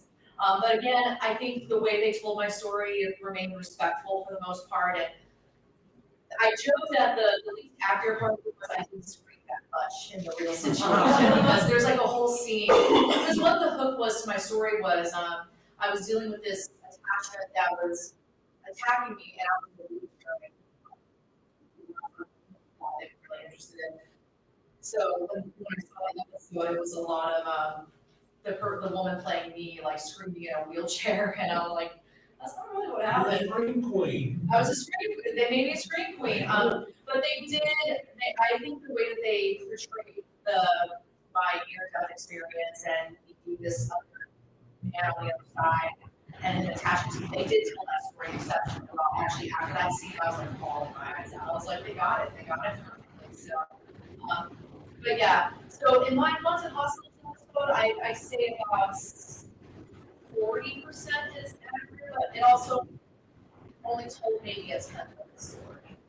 Just maybe a tenth. And there's so much more than I was talking about telling my fiance, and like, interesting you chose to focus on that instance and not the one where I could see him in the library and, you know, chasing me like through book stacks, and I could see him on the other side. Which to me was a little more terrifying than having like a painting fall off the wall and screaming my head off, which didn't happen. The painting fell off the wall, and I was like, damn. So, yeah. And Kelly, I'm going to skew the question for you a little bit. You said that you were more on a podcast. Do you feel like when the podcast interviews you and they're asking questions, do they tend to skew you in a certain direction, maybe a direction you don't necessarily want to go in, or you give the, you know, maybe you don't get to say what you really want to say? How can you answer that? I won't know what the deal because my appearance on film was a comedy appearance. So I'm getting rid of that. The podcast was basically, and I have been told this by multiple hosts, we don't understand the word you say, but we rub the Jews all over. So they will literally introduce me, read a chapter, because it's so more kind of it. They'll read more about that over that book. And then they'll say, okay, where are the ghost actors? And they expect the field in 45 minutes. Just talking, and I'm like, I need to have feedback. Even on the Zoom call, give me a nod or a grunt or I'm talking to myself in my future. And so a lot of times then they just kind of throw that out there. How I need to finish that sentence about what, and they never want to. The ones who are good, are more familiar with the, more familiar with the word. So the way, but something about somebody talking about what that they, you know, shut up. I'll do it. It can be hard to be hard. But at the same time, I'm like, I'm pretty sure that's not particularly good show. When I did that, I'm pretty good show. Kind of what I think. I think the experience was off the bottom. I was never moving out there in the shadows. So I didn't believe, and I think it's on after I lived candy and a very still green in remain. The film is about talking at the gestural theater. I was the first person who did it. And it's the most active night I've ever investigated far enough. Got a dozen guns to the face beside Colorado. The other gentleman they interviewed was the first person to do an actual paranormal investigation on the site. Good information, you got enough to what we were talking about. You got a 30-second segue, and then a gentleman who's about 3.5 my size with about 1% less hair shows up in a white t-shirt. This here's my spirit sucker. I use it to get up the spirits after I kill them. And the cliff went real. I've seen that film. I've just seen Yeah. Yeah. So you did a test. it. I can attest to what he just said. It was kind of a shock. The first 15 minutes, Absolutely, absolutely. Absolutely. And I'm sitting here, and I'm a consultant guy is asking me questions. Either tell me the story about the lady in the stairs. What's her backstory? All this. She's the living. This guy understands. He's a local. He knows the racial issues, the sexual issues, and he gets this. Until he got up and walked off. Then it's like, all that does is mind, he's like, I need crap food. Great time. And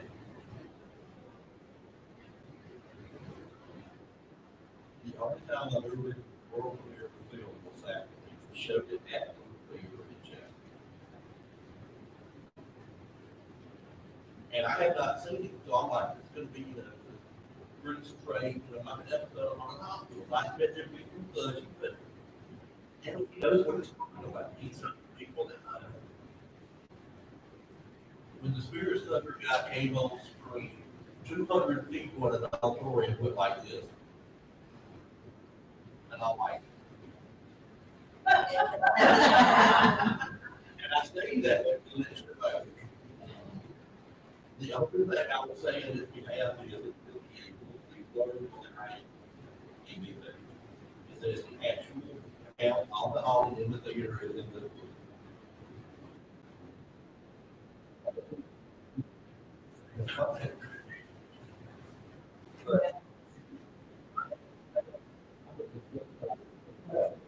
I think they would have had to, yes.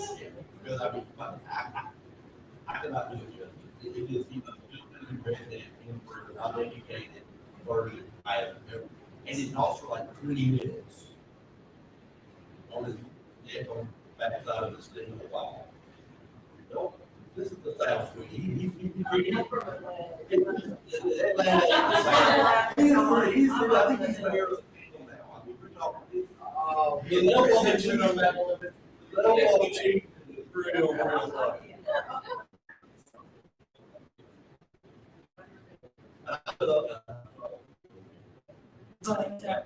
But yeah, I wanted to Tally's defense. Tally's part was good. It was that last part that really just got it.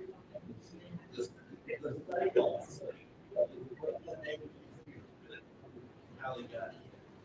And they brain painted, been underground all over put across, melted on black and red candles and all this crap. Ever investigated this again? That's what it is. It's like that. 15 years later, we're still making. Yeah. It's that kind of thing. You know, I did, as a small company here, are we, We are, yes. Oh, we are live streaming. Yeah. okay, so I can say what I want to say. You But can dance, man. I did, I've done a lot of documentary movies about, media around our story. And I did one episode of one show. I did not know anybody was going to be called in and I didn't participate. I did not know that what I was told by the group that was investigating was only going to stand as true while I was actually on the premises with them. And then as soon as I left, all bets were off. Of all the things that I participated in over these years around the farmhouse, that was my only. I can't go back and fix it, and I can't undo it. And I wish that I could. And it was probably the biggest of all of the shows, but I was participating. And if I could, I would retract my participation in it. You know, I mean, as we were arriving there, I said to the head honcho, what we don't do if you provoke these guys, jump. Well, they were good as gold while I was there. Good as gold. Just sweetness and light to live on. And what I saw when of course, they don't show you the product before it was so I was excited. You know, this was a really big deal. It was a 2-hour special. This was a really big deal. I was so mortified. It's my biggest regret. And now, you know, lesson learned. I make sure who I'm dealing with. I make sure I have say so over what goes out about it. Because I don't ever want to be put in a position like that again. It's like etched in stone now. It's out of the world forever, and I can't retract it. But I can forewarn others to make sure you know who you're dealing with, and make sure you know who's going to be involved in this particular episode. Someone into that house and pretended to be possessed, which, as far as I am concerned, makes a mockery out of the pain and the suffering that my mother endured in that house. And he's lucky to still be alive. Absolutely. One common thread that I've noticed in all three of them, new, she's not Alice, myself, and the other regular. When we've been approached, the bait switch. Because I mean, you always get told we're going to do it right, we're going to respect the site, we're going to respect the people involved. And if you participate, Alex, or if you say, thank you, but no thank you, there's always A and B do not ever match. The only time I feel close to being involved in a media project that what it said on the tin is when I was a consultant for the Halloween video that the White House did in 2004. The chief usher reached out and said, do you want to come to Washington and be on camera discussing the ghost of the White House? And I was like, oh my, oh hell yes, when do I need to come? And the library said you can't be on there. Yeah. But they said, well, since you can't come, we'll let you be a consultant. And we will give you input on the script. And I said, okay. I said, I happen to have a store of knowledge about the White House. All it is, let me whip this out. Then this girl goes across the parking lot. And they had people who could come who were on like, you would have been on TV. One of them was what we were talking about. And she is looking at everything I could in my out of my home. They played. And the people they talked to actually had more backstory on the witnesses and whatnot. And that was good, really good. The only way you find it is to go way back, in an archive, and it's the thing. I mean, it's one of those things that I'm going to try to find a good for. And after an hour of digging, I finally said, you know what, my food story. Y'all have the YouTube tab. That's the only time they've ever gotten it right, and I think that's because it wasn't like a media company. It was just who actually admitted for the first time in the recorded history that yeah, there's a movie going on in a public center.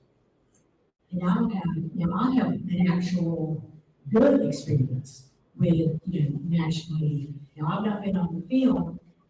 I am a consultant on like a parody show. Shot 2 episodes. The first one I consulted on, the second one I was actually invited to do like a book department, and this was like a parody of Ghost Hunters. And it was meant to be fun, making fun of certain groups out there. But once I sat down and saw the two pilots, I kind of like, Andre, I was somewhat embarrassed that I was, involved in it, but I was also grateful that it didn't go anywhere beyond what we shot. And I really don't think it's going to go anywhere else. But on the positive side of things, we were approached by Netflix. And the Unsolved Mysteries show on Netflix has a podcast. And myself and several of our team members were approached by the producers of Netflix to appear on their podcast. We did a podcast and we talked about the Chester jail in Winchester, South Carolina. And everything that we said was played in the context that we said it. There was no making fun of anyone. And they told the story as historical fact as it should have been told. So we had a very good experience with Unsolved Mysteries. That's one thing I'll say, the podcast are the people who do it closest to the right. They're the ones who are actually trying to get the facts in the folklore right. I mean, obviously, the movies, they want the more sensational, the better. TV shows, whatever they can do to make a sensational movie, depends on budget. And but yeah, I mean, the podcast is probably the only real media thing. There are people that work in this field, and in the media end of it that are absolutely authentic, that have great personal integrity. Their reputations matter to them, and I have been very fortunate to find some of these people to develop my own true story in juxtaposition to the Conjuring. It's not an easy thing. I've been, COVID threw a wrench into everything, but I really do feel like ultimately the truth will come to light in a truly extraordinary way. And I'm grateful because some of these people came to me through people that I knew from the Conjuring, that said, you need to talk to this person or you need to talk to that person. And so I've developed these relationships over a decade. And if you don't know somebody over a decade, then you never know them in the first place. So now at least I have some semblance of trust in the process. But I do find that, the field in terms of media, there's a lot of cynical people out there. All they care about is the bottom line. All they care about is making sure that it makes money and that it ends up being a feather in their cap on the plus, on the positive side of the income that it generates. And there are a lot of them that don't care about the individuals who are impacted by the decisions that they make. And that to me is immoral. I couldn't imagine living that way, and I do not associate with anyone who does. I'll pause you for that. We, myself and my team, after the initial release of that Unsolved Mysteries podcast, we were, contacted by certain producers who had shows on Discovery Plus and Travel Channel, but they were after more of the, they commented on, do you have any extreme hauntings? Did anyone, have, trouble with demons?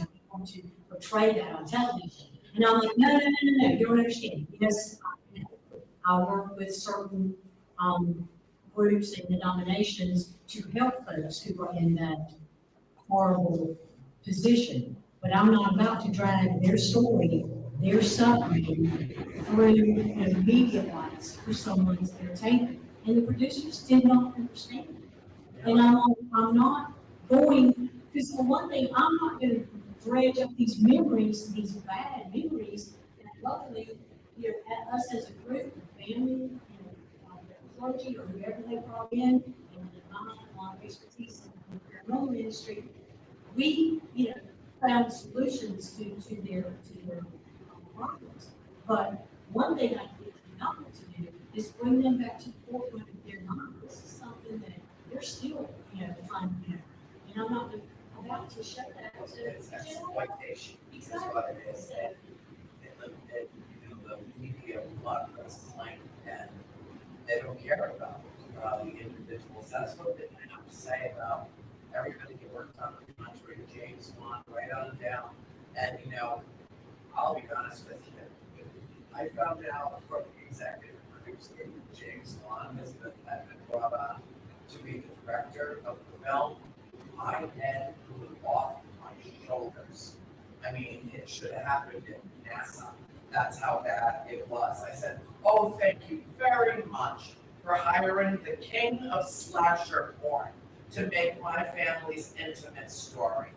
He said, no, you don't understand, I said, I have never even seen any of his films. I know them by reputation alone. And this is the kind of stuff that poisons the minds of children and creates a more violent society. Thank you very much. You just hired the last person I would have ever chosen to be the director of this film. It wasn't until 2 years later when I met James and spoke at length with him about our story and how deeply ingrained he is in paranormal and how he didn't understand why he had never heard of our stories, because my mother told Lawrence under no circumstances are you telling her story, everything, and we are writing a book under no circumstances. I did it 30 years later, but he was so engrossed and so enthralled. He fought with Warner Brothers and New Line Cinema to try to tell the truth. They're the ones that nixed that. And he is actually a very tiny little man. He looks like he's a 14-year-old boy. And he's extremely intelligent. And he basically made the films that he was handing the scripts for and did them as creatively as he could. And even he was made squeamish and horrified by some of the films that actually got him into a position where he was considered for the director position of The Conjuring. And he made that film with such tender loving care. Our big concern as a family was that 5 children playing us were going to be traumatized. That was our concern. And when I saw him with the girls, it was he treated those children as if he had birthed them himself, and made sure that they had their parents were there, that their counselor was there, that they always clearly understood it's only a movie, it's all in the script. This does not need to have any adverse psychological impact. Don't let it. You're just reading the lines, you're doing the thing to the best of your ability, but don't hang on to this. And all of the kids are very healthy, grew into adulthood, very well adjusted after making what was a very intense feature film. But not all people in the media have that kind of conscience, or even have a conscience. And so that's what makes it precarious.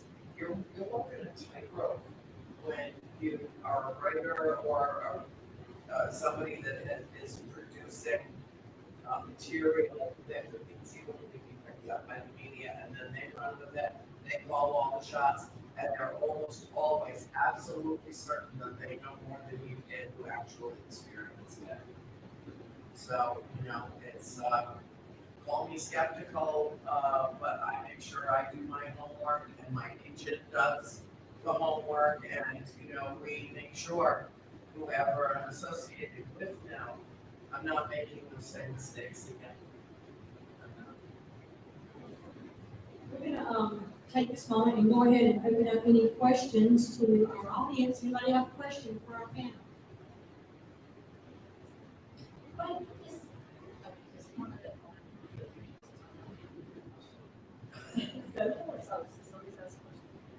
Unfortunately, part of the problem though right now is the networks are going to production companies and saying, find us this, find us that, find this, find this sensational story with people values.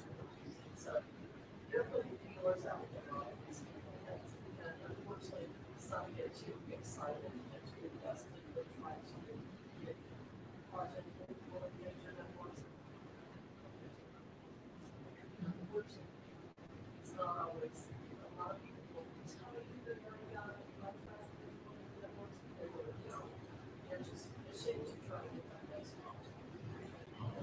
One thing I'll say, and I think everybody will agree with me, the only way you can control more story, more the stories you want to tell, put them in print.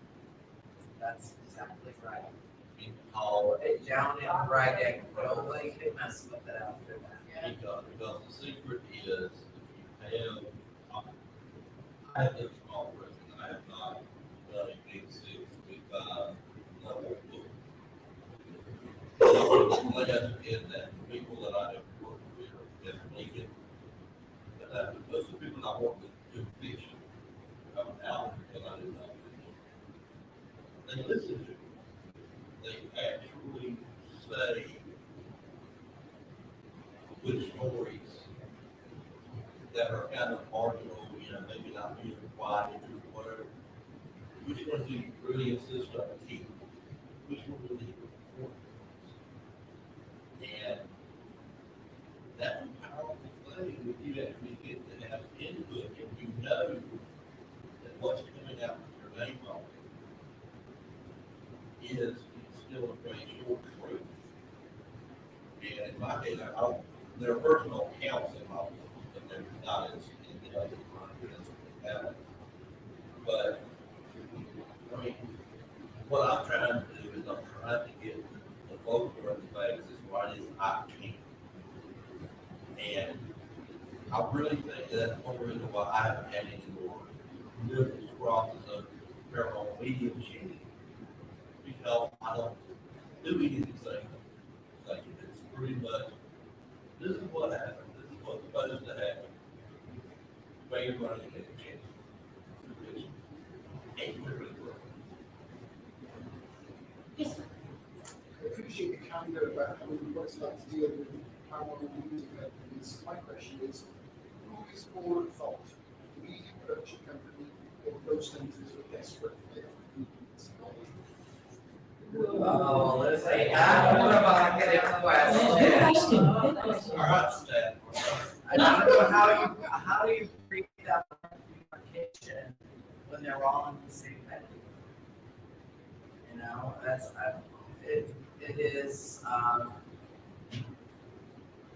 one one feeds the other beast, you know. There is, you know, there's a lot of people out there that, you know, might find this a fascinating field of discourse, research, study. And then there are some people that say, wow, this is the hot thing. And this is the quickest, easiest way for me to get known and make a few bucks on YouTube. And I find that very cynical, and I find it very destructive to the field. And I have no respect for people who try to monetize other people's pain or injury or trauma. You know, but I think it's both.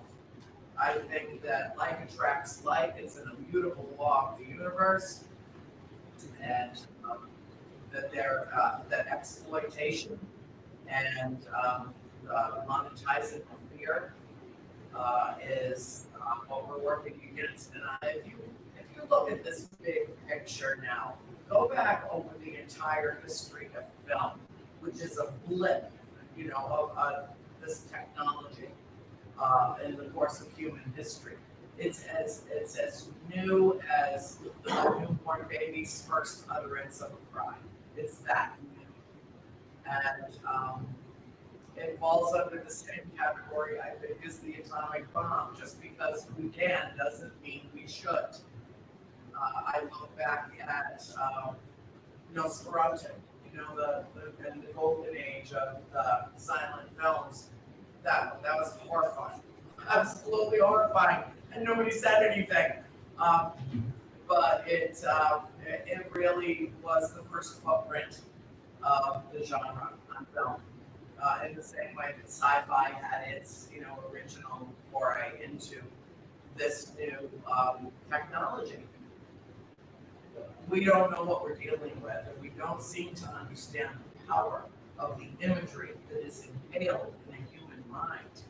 I don't watch horror films at all. The only horror film I have ever seen in my life, other than a few little snippets of them over the years, is The Conjuring, because I had to. I didn't really have an opportunity to say, oh, I want to pass on this, you know. I had to be there. I haven't seen any of the other in the series of the films. I have never seen a horror film from start to finish in my life. I've seen, you know, a few clips here and there. I never saw the, what's the big one? Next, The Exorcist. I have no idea what everybody's about. I don't know. And because I don't want to pollute my brain with toxins and download, you know, or hardwire that imagery that I'll never be able to forget. Which is why when I heard about James Wan taking over The Conjuring, I was like, no, you know, this can't happen. No, it's going to be blood and gore, and oh my God, and oh no. It's a tightrope. And unless you're completely in control of your project, or it's like shooting craps in Vegas. Alex, anything to add to that, to answer that question? I mean, I see this all the time on YouTube and TikTok, especially with content creators doing like these elaborate spirit box sessions, contacting dead celebrity services cases. Like Gabby Petito was heavily exploited by content creators with these fake spirit box sessions. Started trying to spread rumors that she was pregnant at the time that she was murdered, and it's like there was no evidence of that, and it was cruel. And to the point where family actually spoke out and said, "Stop doing this." And then for some reason, I get notifications of this one creator on YouTube who's trying to contact Madeline McCain, who was 3 years old when she went missing. Like, it's horrible. It's horrible to see that. And then I see people commenting on their content saying, "Can you contact Naya Rivera? Can you contact Robin Williams?" Like they're ordering people off of a menu. Yeah. So I would take that a step further. Is it the producers? Is it the ghost hunters? Or is it the audience? I think it's the producers. And the reason I say that is in my own case, I'll own it. My stuff, love me, put me on TV, all that. I have no shame. In fact, I won't do that for everybody else. Look, buy our shit, love us. But I'm also a grown, responsible adult person. I know what I'm getting into. I know what all the get. And I think the producers who've been in the diversity of paranormal media panel previously, they have decided for young white guys in two sizes too small in hardy shirts, posing with the Brussels out in front of some darkened room with, the Photoshop evil red sky behind them is what sells because they want that target demographic. We're a fan, there's always a fan. Oh yeah. Either the white panel free candy band or the black one from the 18 that they painted up in the stripe. One of the two. All y'all see the show, that's why you're in the panel with us. The show's on TV. And I think they have some final control. We offer our stuff. Here it is, good or ill. And they say, okay, this is interesting. We're gonna fix it. Yeah. Here comes Spirit Sucker. Here comes the buckets of blood out of the ceiling. Here comes the screaming meanies. We're gonna make it better. The original story is good damn enough. Yeah. The phenomenal reason, I mean, Y'all really. before you put the dog water bottle in front of them. If you give them a diverse team, that's who's doing the work for these people correctly and everything else, we're good. Don't want you. If that's what, but if you give me nothing but, sugar cubes, I'll get diabetes because that's all you give me, that's all I'll do. I think most of the content producers, we're desperate to get heard because there's 5,000 megaphones on the wall behind us. We just need to. Really, we're not able to shout loud enough to get over the James Wardens and the producers of the different shows. We can't get above that. So, but like I said, to your point, the producers bear most of the responsibility. I would say producers, audience, content, for my name. My family was threatened to make the contract. This reputable attorney got a hold of rights from the Warrens. And me not knowing, gave me a letter, sent me a letter, and they would be interested in doing so and so and such and such. And I signed it thinking, they'll help me get my book published. I mean, that was a spring press. I didn't know anything about this field. Boy, I got a doctorate in how you get screwed over in this. And the producer, when he lied and did not do anything that he said he would do, he threatened me with a $30 million lawsuit because I was, by my lack of cooperation, going to impact his bottom line. He ended up being thrown on the set of the contract. My family was as screwed gets on that film. We were allowed to so consistently that it's what caused me to move forward with our story with my own films because I can't even disclose the amount of money that was stolen from us making that film. And we were also told by Warner Brothers, and they know this is true, so I'm putting it out there. If you don't sign this document, we're making the story anyway. we're telling your story anyway, we'll just change your family name. And they legally could get away with it. And they knew it would cost my family a minimum of $100,000 to sue them, and that we would lose anyway.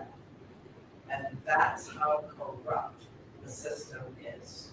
That's how corrupt it is. So yes, I think ultimately, I will have to come down on your side of this argument.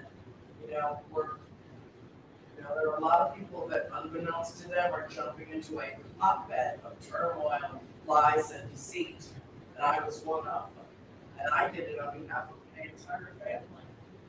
You know, so I didn't know better. Now I do. But ultimately, the enticement, that carrot, is extended by the smiling faces of producers that will cut your throat in a split second and leave all the way to the bank. $30 million. Well, I'll give them monopoly money, I'm sure. Never taken the opportunity, now here you go, this decision. We have just a few minutes left, so if there are no more questions, I'd like to let the panel tell you where you can find them and what they might be doing next. Oh, I'm downstairs, I think, right? I'm down, we came up for this, okay. I'm downstairs in like Wofford Road.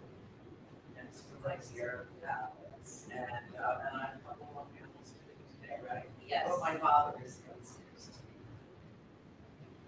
Yeah, so I'm downstairs, the hallway that's in the hallway, next room, I'm across from Lake Shores where the main ballroom is. I may be crashing the inscription line panel for a little bit. We had some dropouts, lots of dropouts. But yeah, so I'm selling books, posters, and buttons. This is the book that my episode of Haunted Hospitals is based on. If you want to watch the episode, it's season 3, episode 12, They Follow Me Home. But I highly recommend reading the book first before you watch it. Always a good idea. Yeah, or if you watch it and then read the book, then you're like, whoa, there's a lot here. But yeah, and then I'll be part of the Women in the Paranormal panel, which I'm really part of, and Tina. So it's an all-female paranormal panel, so I'm super excited about that. And last but not least, Hallie, where can we find you? What you got for wares today? Most we lose, I am done for today, I have unless I crash. I am 10 o'clock tomorrow morning, writing through all my fiction. You have to do that well. I have books for sale that are on the table. Perspective Press is right there going through author out to the elevator. That Civil War goes to South Carolina. Yes, for something in there, etc. There's stories you haven't heard from this one called our we walked in the Southern Gothic Fishing Collection, and then Falls Staff Press. You go out there and grab that. It's really good, and you will hear every story in this lovely voice. I apologize in advance. It's impossible to escape what you think. Thanks for coming. Enjoy the rest of your day. How can we not enjoy this wonderful day?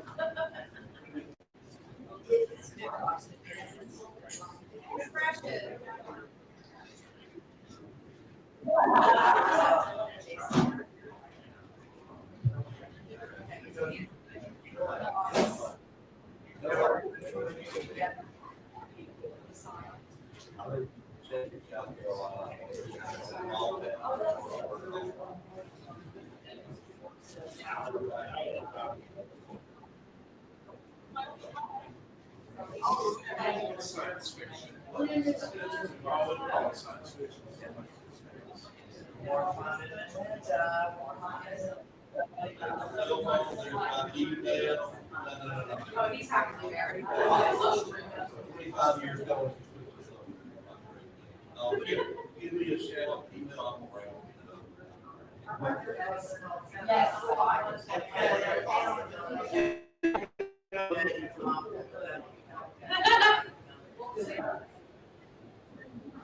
Yes, sir.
I live near the border of South, so. All that up there, immediately, all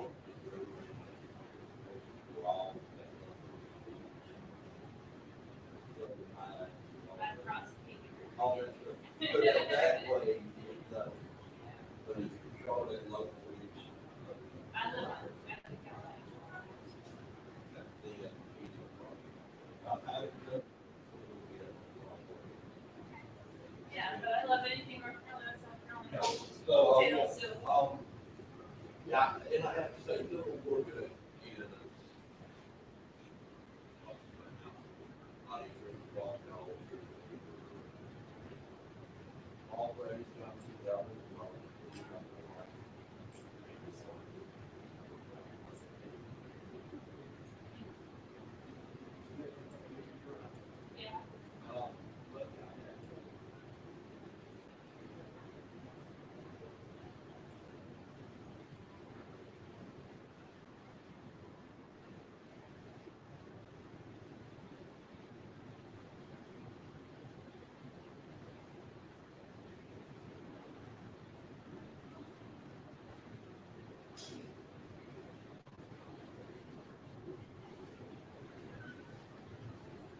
hard decision.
We're working on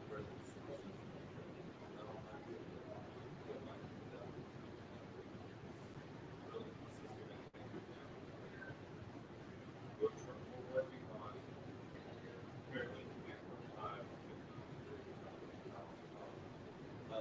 So we're trying to build 5 models of so that we can investigate as like Catalan co-hosts to be in 2 different areas at one time. But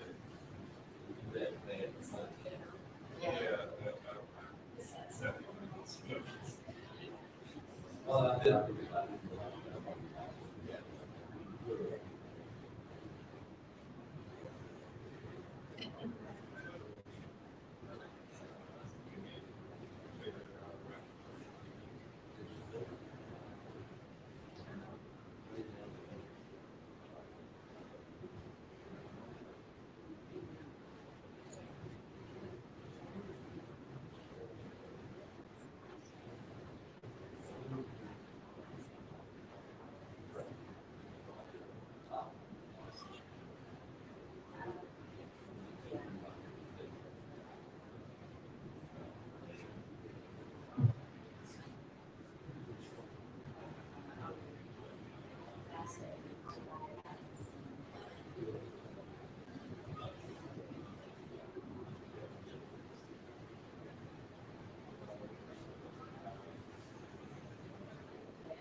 This is going to be more probably belonging people who are making parents. Experience.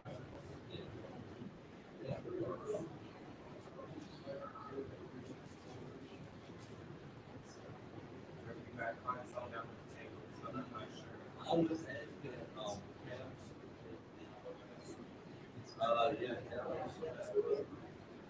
I had for position for, as their decision is, because She's like, she's two pages down. yes. So it's the same, but still.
Looking.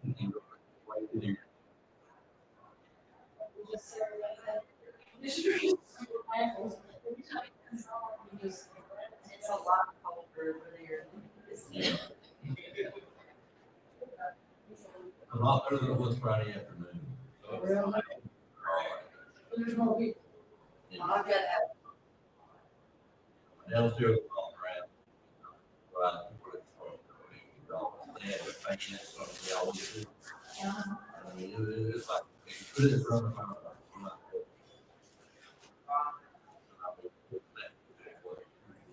Six o'clock, about 4:30, it go long till later.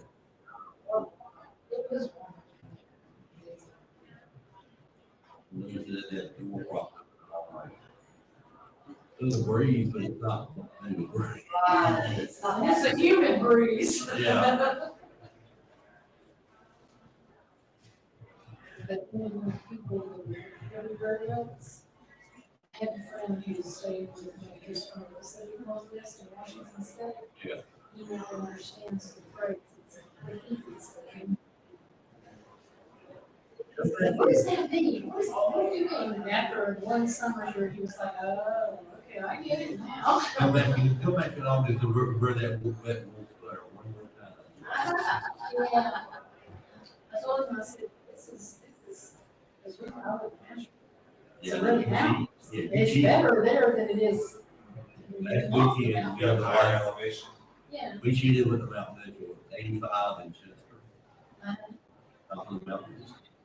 Oh, yeah. It did great city, it did all the tender. And it's crazy. They're like, in the winter time, they have wind speeds of up to 100 just on so, and that's not even the tallest point. They all, wow, hot, wind and breeze. That's Okay. that's why I don't go on that. Yeah, I find it's really hot. And when I grew up in Wales in the UK, I didn't realize I could take my coat off till I was 12 because it rained that much. I did think about joining the Navy just to have a dry career. It was that bad. Oh, right. Yeah. He got with it too, yeah. Based on here.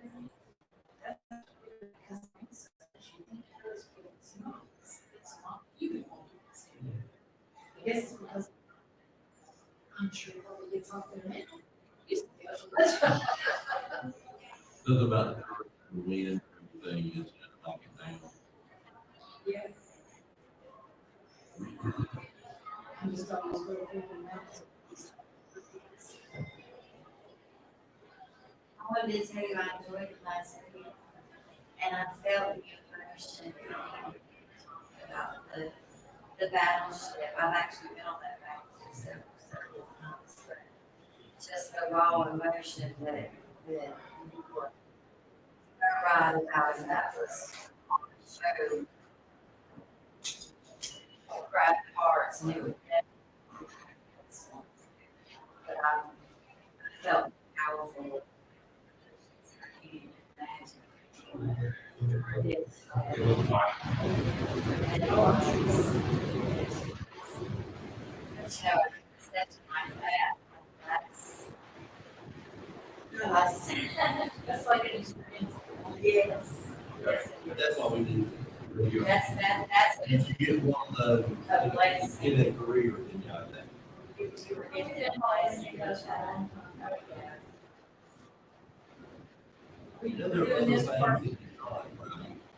You know, there are other things that you like, right? Not all the time. There is, well, my son was. Yeah, so I'm all, I think I'm school, my son was in this track. And we appreciate it, hey. Nobody give you the after you read. Well, a few years ago.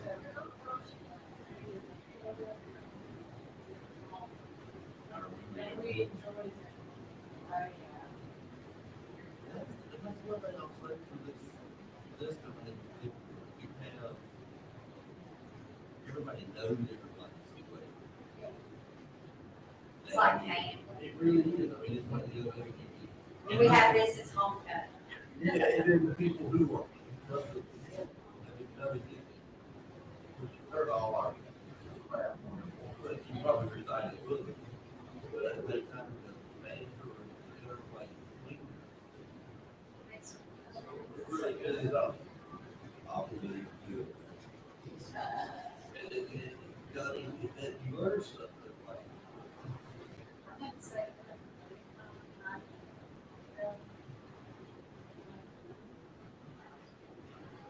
really different. I It can just, tell it that. was not what was together. Sometimes people show up. When was that? Raven Farm, it's in, close to Willoughby. It's just not. And I'm gonna set it over. This is my first con. These are what I do, attending conferences, teaching. You're not laid back. And I gotta say, this is fantastic. This is one of the best ones I've been to. And what's so happy it's a really nice environment. We consider this. Yes. Congregates. I haven't been to Congregate. I highly recommend that. They have built the hotel overlook in the Dallas November Street is.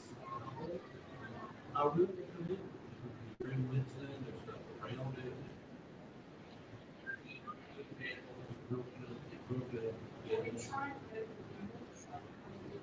this year, because I don't go a lot.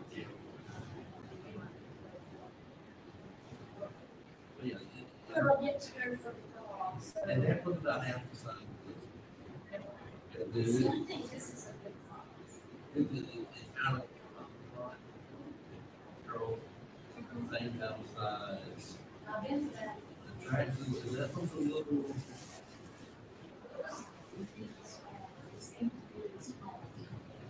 But it wasn't that Every bad. little group will do that. Yeah, that will run, it's got good tracks, good gas. What is But one of the original ones, the way that it's set up? So like here, you've got all the alley. You've got people down the hall, you've got. They had set up for all the alley. And you, it wasn't a string Yes, the author was kind of over, hey, we're over here. It just wasn't very good. A lot of that space, but everything you can do is just, it's kind of the same way that you have. Well, I do want to we're all with life, it's room, it's whatever, it's like, it's about to go out. And the rooms are, I mean, people downstairs or up here. Decent. Those people are like 250,000 square foot room. It's like, trying to walk in the other deck. So, I don't know. The flow here that are, you pick up folks who need to do this for a long time.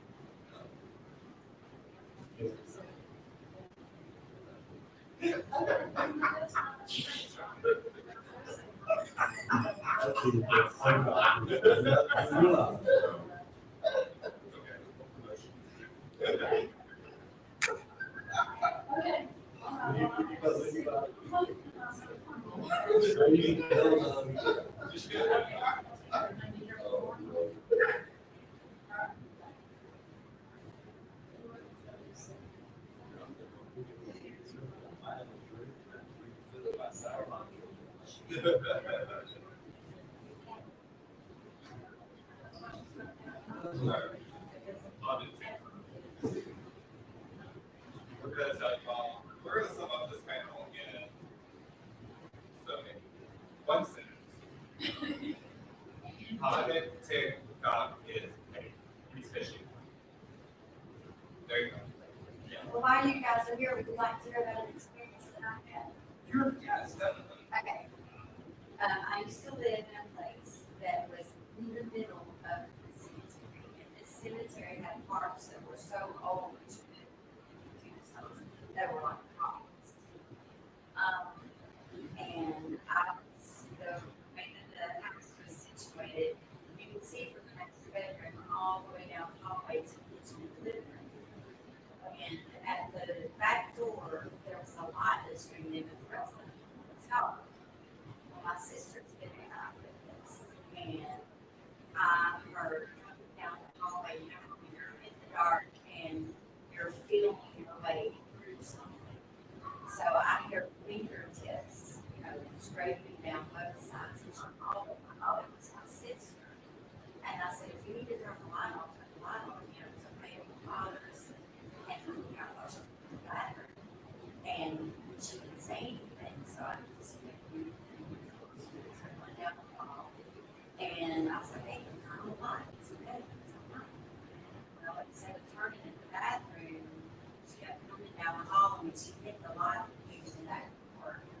It was a lady, an older lady, and she was in this light night. And it had the long sleeves that were tied here, it had the ruffles over the hands. The neck was real high with the ruffle on the neck, and she had a white sleeve on. And she had her glasses on. And she smiled at me. Of course, I was terrified. So even though she smiled at me, I ducked in when I this was back. And when I was back up, she was gone. But I didn't think she meant any harm or malice. But it was insane. Well, my husband said, don't tell anybody. So the next week, this one was at Tennessee State University. She was going to mom and dad. She stopped by my house, and I had not told her a thing about what happened. Well, about 2 o'clock in the morning, she wakes up with this blood curdles. And she's having a run into where she's sleeping, and she's sobbing and hyperventilating and call. Well, finally, she let me know that there was like, she felt like watching her, and she woke up and there was 6 people like looking in on her, and they had like the high neck dresses with high sleeves, boots, and the guys had cocktail and crabs on the neck, and she left. She went to her mom's, and mom and dad said she wasn't going to stay. But that was most experience that I had since then. Yeah. But yeah, she's like, but I told that story many years ago. What used to be FM, and I won 3 ghosts, which I was from that my boyfriend now, he doesn't believe in anything like that, and he, of course, says it's my imagination, it's your mind talking. Oh my gosh. Good. It's not having the research. First Right. she probably done that all that after you work for 50 years. Right. Well, I'm thinking to myself, that it's curious. Yeah, okay, good. Because it wasn't really malice, I think it was more just a carnival. Oh, I've had that. I've had that. I was, Yeah, I wondered if they even had a cemetery on the sides of us, and it being such an old place, was the home built on somebody else's graves or something. Door, that was door, nothing. But I had one of those. No, I can't. Out of the train, we done it. Little number of South Carolina, train.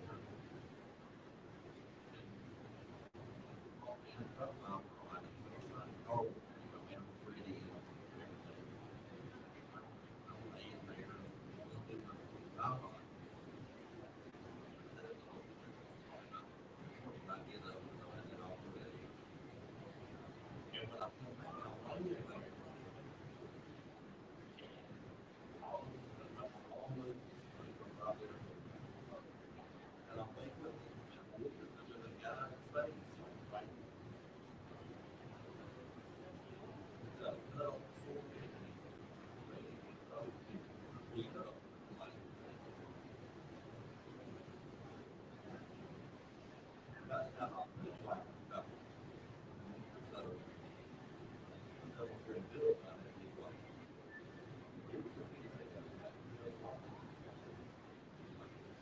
what's the nightmare, and I'm like, it's how bad, the whole driveway, and all this, how, let me check it. God, that all in the rain. God, that died in my life. The tractor was the tractor was. And we staggered. Trying to ride down the train. Like a mile. Train. We staggered up there and we got the tracks. Tractor was just not good way to have it. Train, he died. Still on rock. And the man's doing the train. Everything and it turns out that the night he spent, building anniversary, somebody died. And I mean, the death happened like lunchtime. This was like 2 in the morning. I felt like watch them. And I went on the internet. It's like tweet, and I'm like, Corey, it's kind of like side, because we were all that look, while I was to the back side. I'm like, oh, you're getting freaked out while I was going to freak out. they're not. Well, when it's rained on students. And that's probably what it is. But I'm like, they have some kind of kind of. I'm pretty sure that's what the hell is it? And that could. But I mean, it's just. And I mean, it is other things that they're.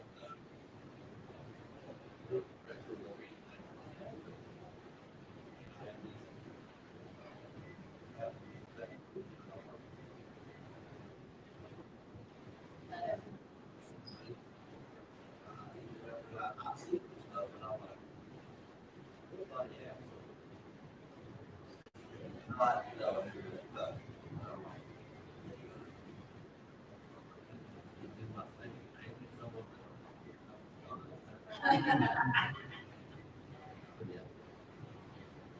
all these big doctors doesn't want to offer you.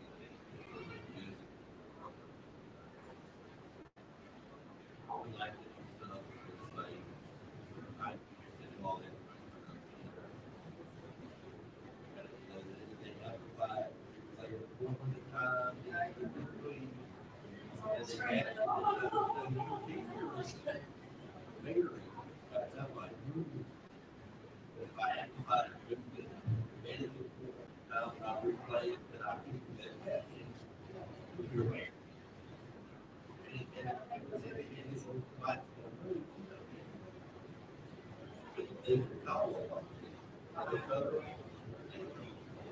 Well, I watched the series, and it was called Ghost Hunting in the Hood. And I didn't watch it because I believed it. I watched it actually because it was hilarious. This guy had this thing, and he would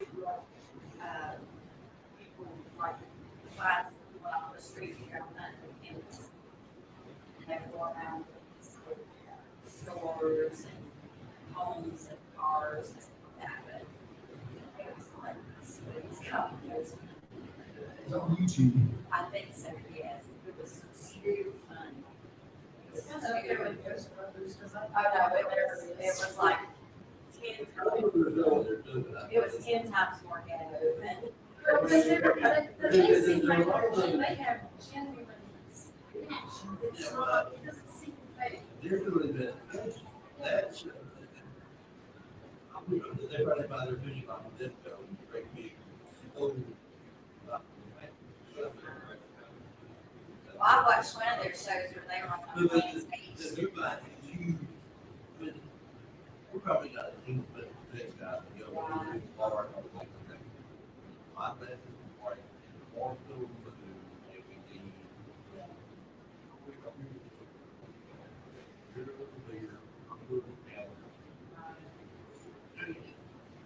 And I'll,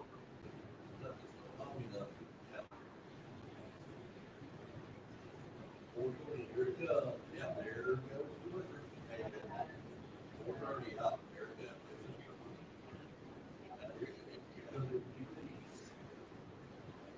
Force the new banana, put that off across. I'm not there, I'm not, I didn't say that, I have. Well, the door has been open for 12 hours, and so I walk here, you guys, these are.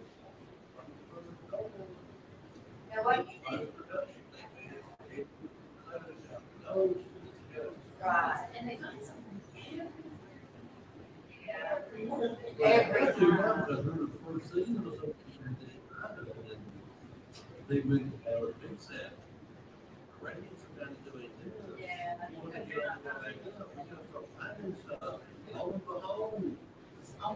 Well, what do you think about the shows where people go on and tell their stories? Not a ghost hunting story, but the shows that tell, like what I just told you guys, and that was really played out. That's my story. What do you think? Yeah. The story, but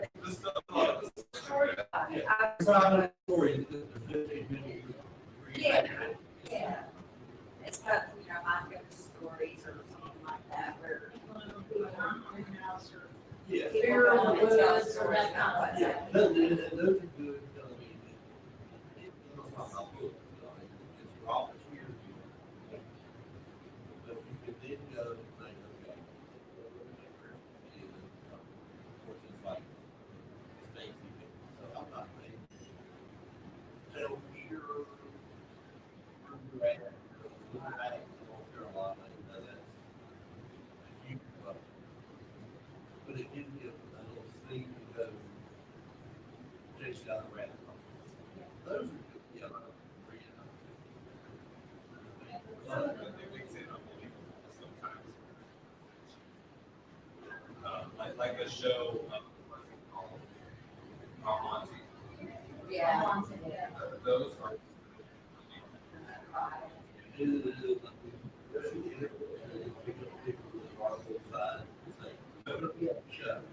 I need you to walk around in the bedroom. Yeah. 15 minutes, and it's like, Right. it's regular people who do a job. They really have. I think it can get worse as we go along. It's like, I think. you know, your earlier stuff is better than what you're doing now, because what you're doing now is even more ridiculous. The first show I ever watched was Carolina State. They had a young guy from the university. His name. Right. I'm sorry. Right. Yes. I heard he got a lot of trouble. Some stuff. That's the very first, like, ghost story show I watched. And I thought it was pretty good. He had a pretty good team, but.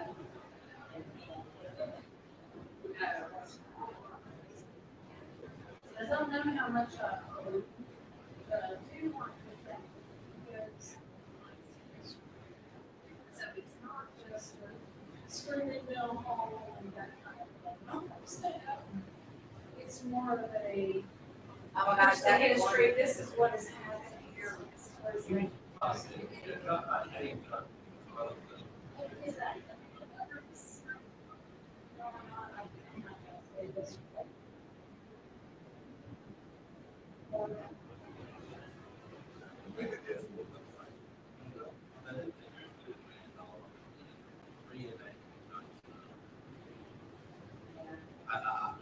really ready to do this concerts this year. Right. And they do the, they'll do the scene, then it goes to commercial, and then they rehash the scene for 10 minutes before they go on to the next scene of what you've already seen. It's like,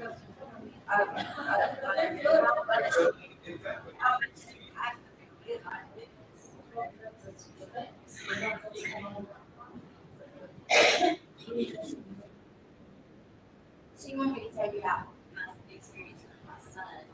I was 13 years old at the time. I had my son, and we're living at home with my mom and dad, and my son's gay, so my dad has his way.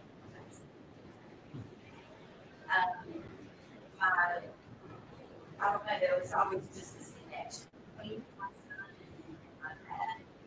I always felt like he was with us, My dad's dresser was in my son's bedroom, and when he was 3, he comes running out, he's got his wallet in his hand, and in Cherokee, my dad had a leather wallet with praying hands on one side and pictures on the other.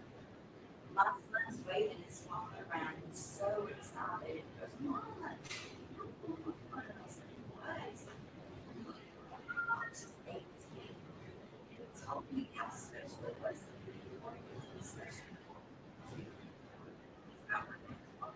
And we, my son was 3, or really talking about it or showing or anything like that. I got to talking to him about it. He said, oh, watch it. He was always with me. But my son also, when he was like 2.5, he was sitting on a lot of things crying. What's wrong? He is not losing autistic, by the way. Very, very talented. He was at times. But he says to me,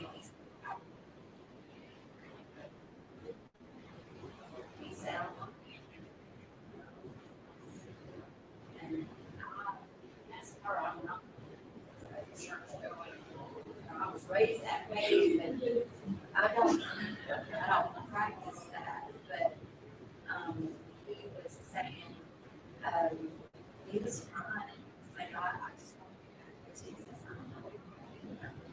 And he told me, he said, I live there. And I got to come home. And he said, I know how bad you it was. And I seen that, and that's why I chose you. But I mean, he was living, you know, to be able to tell that story and be so passionate and emotional about it was crazy. I have learned over the years that business is their own stuff. Kids, Recently, and right? they seem to hit on stuff that.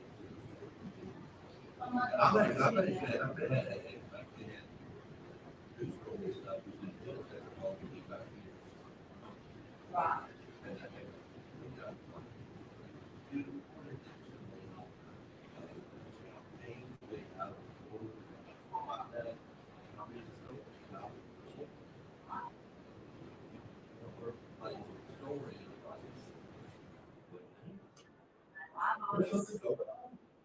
I've always felt like that my child was a gift from God to help us and somehow that's connected because I could talk since I was a kid.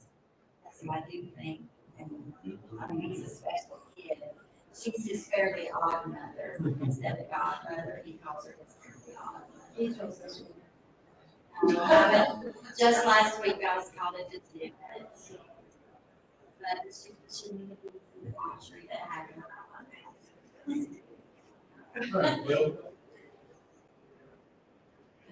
You guys don't. I've enjoyed speaking. It's been great hearing your story. Thank you. She's not gonna, he just called me and he has to go home. What is happening?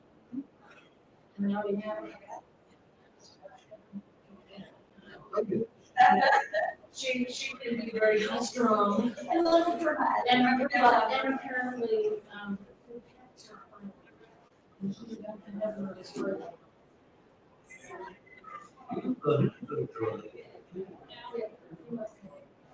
Bill Campbell. Right. So go find him and. Oh, he's not. Oh. So he was just letting me know that he could. Look what I won. Very good. Look at the claw on the zebra.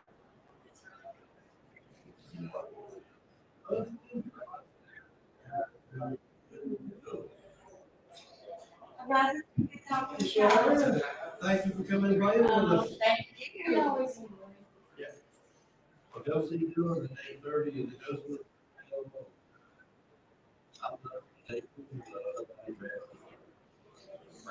Do you guys know if the Thai restaurant is still open?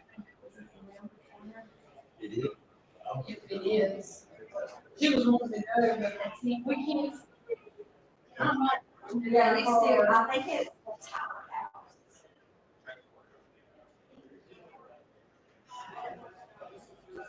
They have really good food in these restaurants. It's been 3 years. It's got my.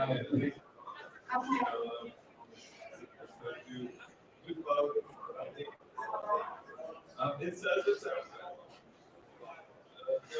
We'll just have to walk over that way and see.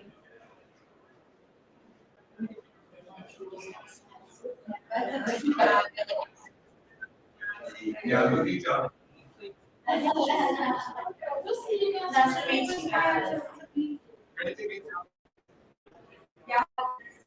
You too.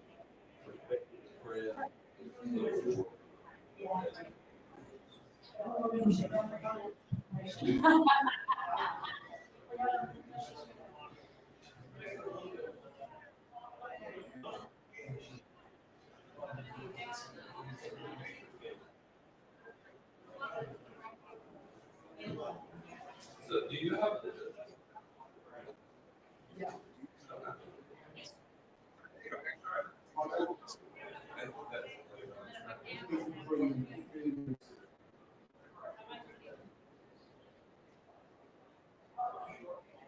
He goes to, he didn't say what kind of music, but he says, look, You know what you're doing. this is what he gets. This is what this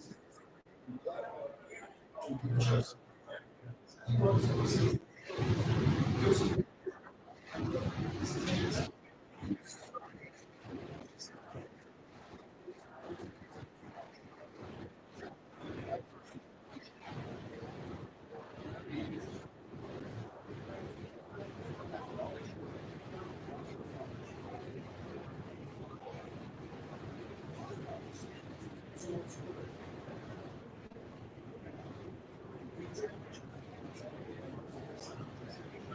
My biggest struggle is being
All downstairs. It doesn't have lift today. Like all the.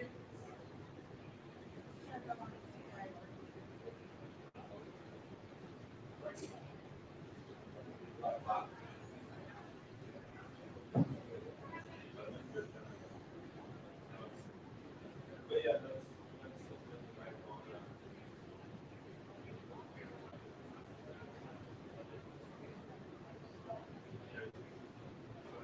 Started doing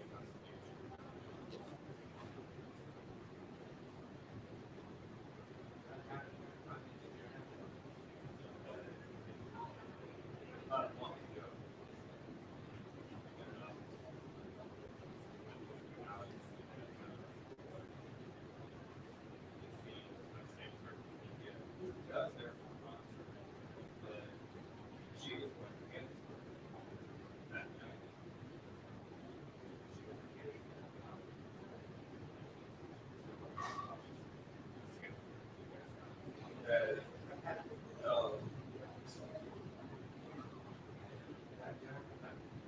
But I was unwanted and had probably one of the most amazing experiences I've had first. And that really got me thinking, like,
and it just walked in and stay on board and just watch. And so I look up from the floor.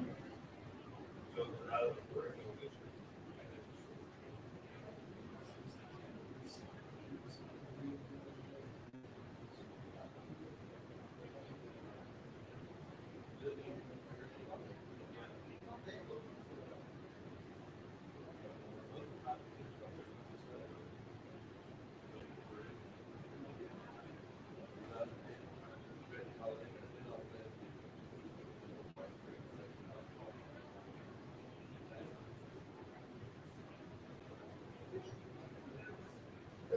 Well, that's the thing that you're.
Anyway, we were all in the bed.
Yes, I'm pretty good. That's where I grew up. And actually, the house that this book is based on is a photo like a work for. It's the house I was living in when I got that experience. That house was pretty. It was falling curve. Yeah, curve is what they call it. And even here, the addition, the addition is like all that. Screen doors opening. One night, but like Walmart or whatever, and came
trying to make it out.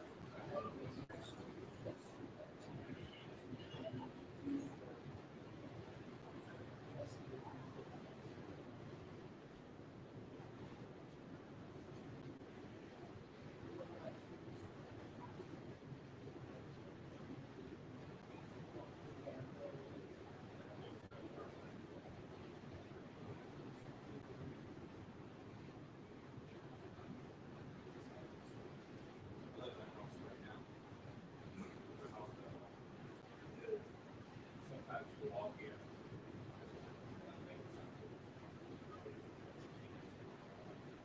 So you walk in.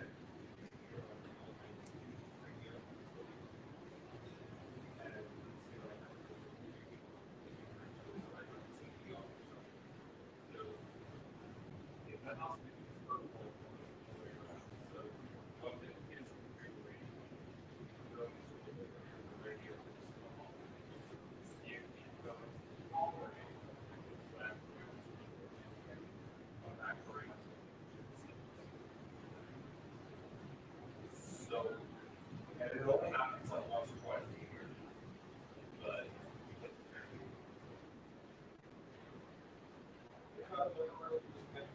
I've never really thought about that, so I need to like write it down, so there's another town to see what is actually going on. Yeah. No, but I.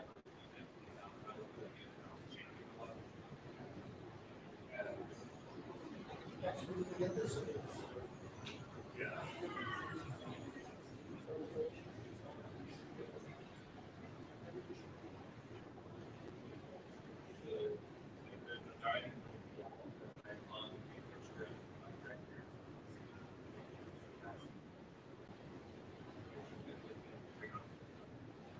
But, so, well, so I said, at the time, every night I would want to stop.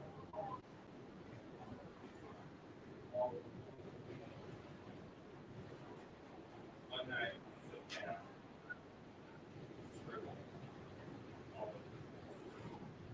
And I'm like, I got mad because I was scribbling on the wall. Whoever you are, cleaning it.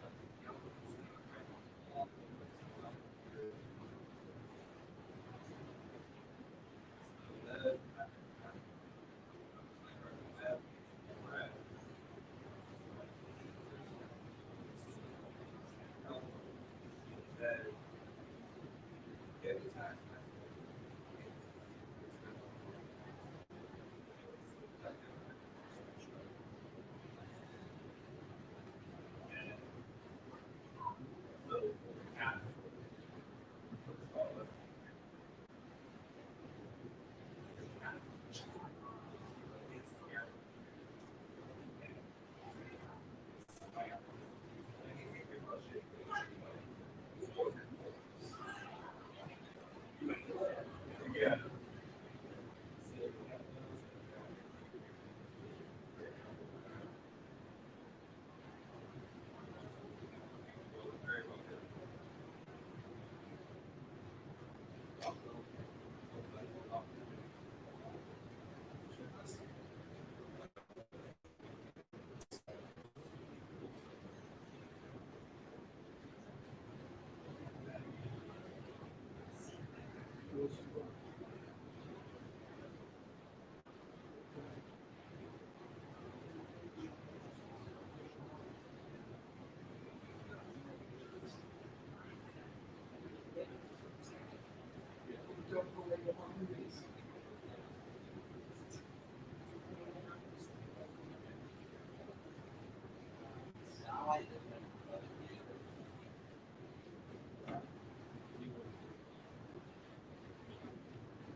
discussion.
You know what, let me do that. Oh, we got time. We got time.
So, yeah.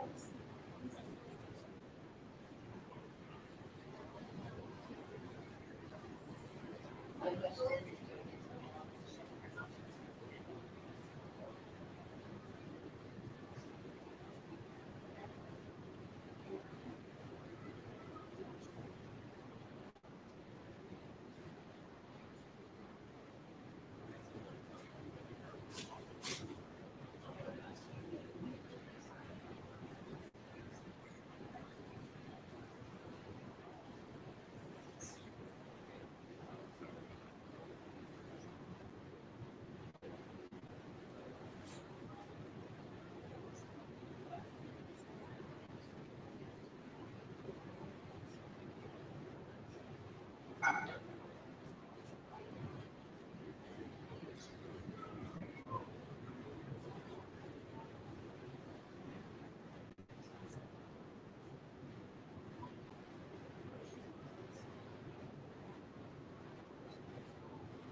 there's Alex. I'm here, Andrea is on her way. I figured. No worries. No worries.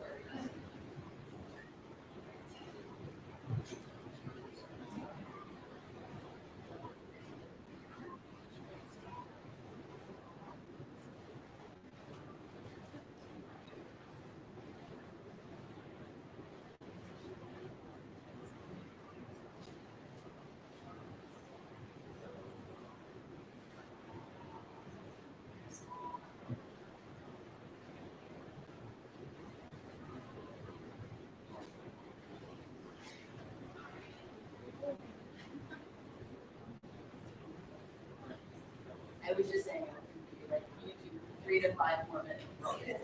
Oh. Then I was gonna start next.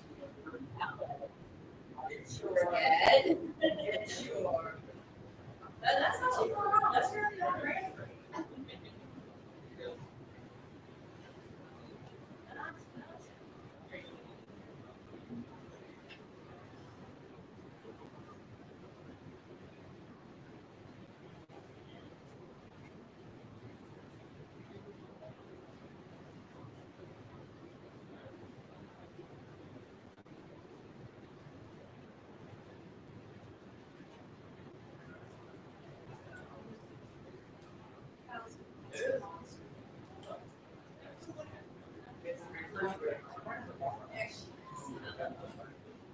I'm here, I'm late, I'm sorry. I just got here. I know you're taking not Arctic Day late. I just Arctic. sick. Okay. I just got here, so you're good.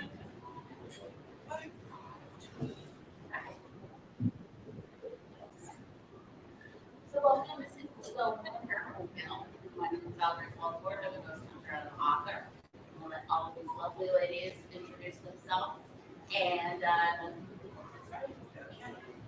I'm Andrea Perrin. I wrote a true story behind the feature film, The Conjuring. Conjuring bears absolutely no resemblance to the true story. They were afraid to tell the truth.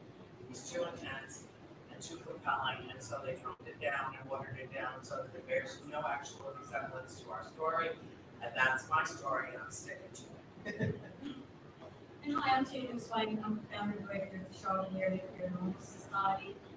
I founded CAP in 2005. It's one of the oldest paranormal teams still in existence today in Carolina.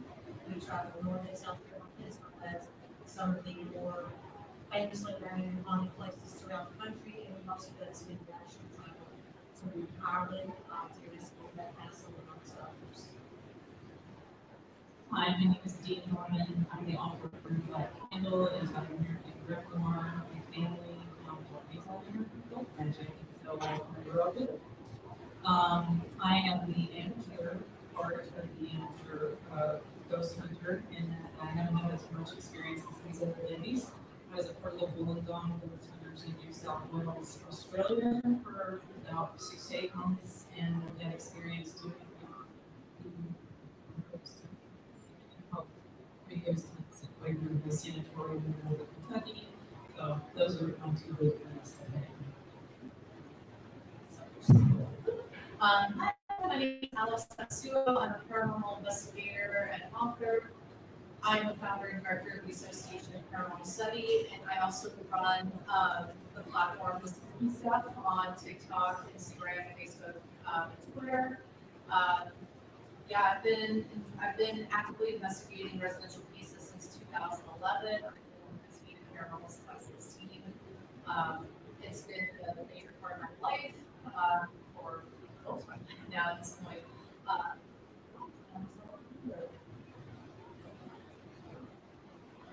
Sure, the big question first, what is the role of women currently in the paranormal? And you're not gonna, they're all like, Oh, Lord.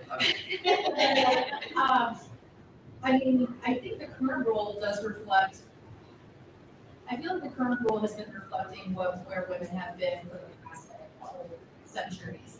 It's like, we're present, we're there, but if you look at the paranormal from the media side of it, it's almost like women aren't a part of it, or if they are, they're the witches, they're the psychics, and it's not that we're invisible, but we're like put in a place. But when really women drive the paranormal, in my personal opinion, it's very female.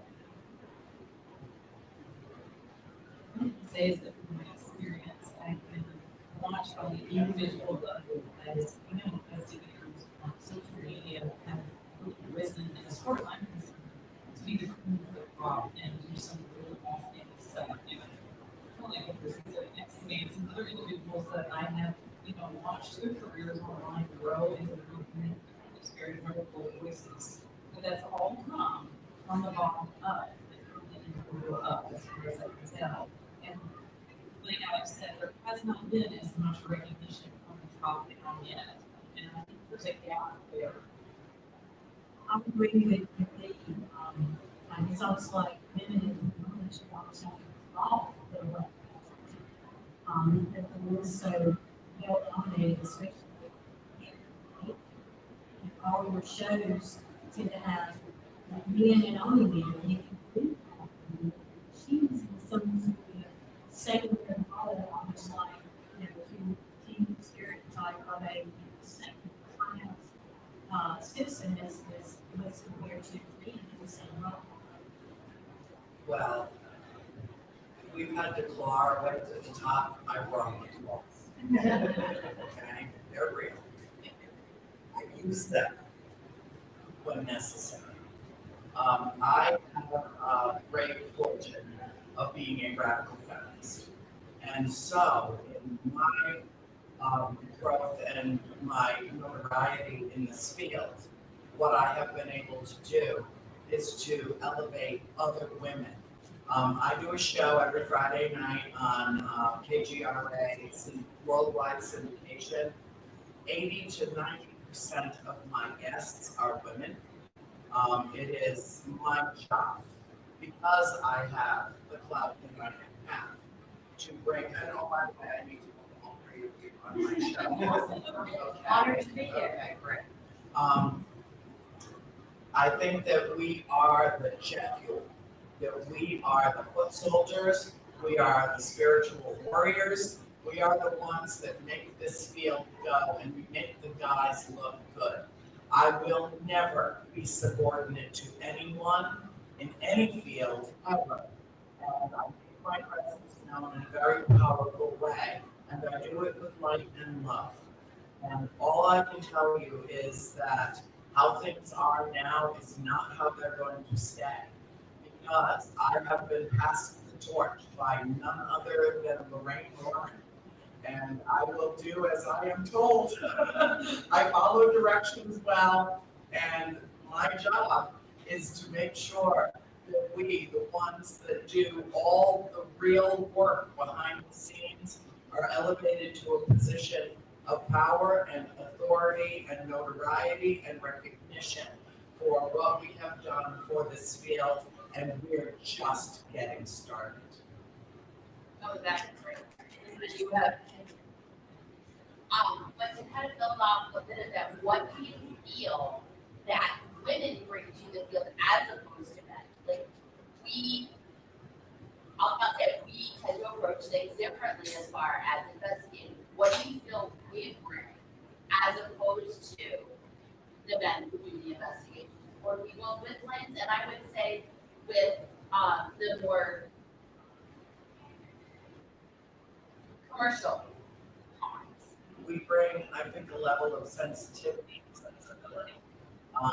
Women are far more intuitive than men. It's not that men don't have the ability to be intuitive. It's just that it was never developed in them. They were told to suppress that element of their personality, and they were conditioned by society, which is basically patriarchal in nature. It is a true paradigm shift that is going on, and I feel that ultimately what will happen is that the men will begin to absorb some of our qualities, our essential characteristics that we bring to any investigation. And yes, we are the witches. Yes, we are the intuitives, the empaths, the sensitives, the ones that pick up on spirit, the ones that say, well, wait a minute, right here. You know, the guys are like, what? You know, I mean, because they don't know where to look. You know, all they're really concerned about, these guys, you know, that have their big shows and everything, is how do I look in this shot? How is this, you know? Well, that's changing, and I'll tell you, I just did an episode with the Ghost Brothers of their show. They were all profoundly changed by having my perspective into what they were doing. And they just told me, I was with them just a couple of weeks ago, and they said, you know, our producers never, ever, ever let us see anything that we do until it airs. And they called us into the studio a couple of days before we all got together up in Ohio, and they let them watch 7 minutes of our shoot at the farmhouse. And they were all blown back out of their chairs. And so that's part of the shift. What I did was I said, you know, I don't even know what 7 minutes they saw, or what happened, or what got captured on film. I don't know. But what I do know is that that was a very, very powerful scene that was set. And what I imparted to them during that shoot was that not everything is black and white. Not everything is good or bad on the Post-it note that you peel off and stick to any given situation. You know, we had an incident that occurred in the house, and one of them was like, oh, I'm scared. I'm like, there is nothing to be afraid of in this house. They are simply trying to communicate with you with the ability that they have to manifest in this moment, with the energy that they have derived from this house and the people who are in it. And this is the best that they can do right now. Just love them, acknowledge them, accept them, and talk to them, and they will give to you in kind what you give to them. Lesson learned. I would agree, and you always took the words out of my mouth about being more sensitive as women. And, you know, even women's intuition, you know, your mother's intuition, I think women in their nature in general have more intuition than men. I mean, how many times as a kid, you know, you get something behind your mother's back, you know she saw that. She had eyes in the back of her head, you know she You saw took that. my words right out of my mouth. We are kindred spirits, Yes, we my are. darling. So, I mean, you know, there's that inherent ability already there. So you bring that intuitive ability into the paranormal realm, then, you know, women are more open. They sense more things, they're more intuitive to what's going, you know, around them. And then conversely, men, you know, and taking from Andrea in the patriarchy that we have, men are always told suppression. Don't show them, don't cry, everyone did, don't cry. You know, you should be a big strong thing. So you're expected to act that way, then you're not, I don't think you can be as open as a man because you're not, you know, you've been taught the whole time, don't show that side of yourself, don't open up to you know, put that big, strong, you know, facade out there and people like that. So if we can take it to some of the primary fundamental principles of feminism, as has already been brought up to the conversation, and the fact that openly acknowledge men are as much of victims of patriarchy as women are. That's right. But I do believe that because of the way that men are raised, we are raised to be collaborative. And so that's one of the big pieces that can be brought into parental investigation and psychology. Members of this competitive spirit where data, information, experiences can be aggregated and then extrapolations can be made and maybe some information can be derived where if you keep it competitive, keep it on the surface of just providing entertainment and a couple jump scares in a TV show, it's never going to reach that point. It's always just going to be for entertainment purposes. I agree with everything what else has said. I also believe that women bring a more granular perspective of paranormal. Just between, the way that I'm raised. I mean, you can't tell by looking at me, but I'm quarter Japanese. And my mother was half Japanese. And she was a on my grandfather's side.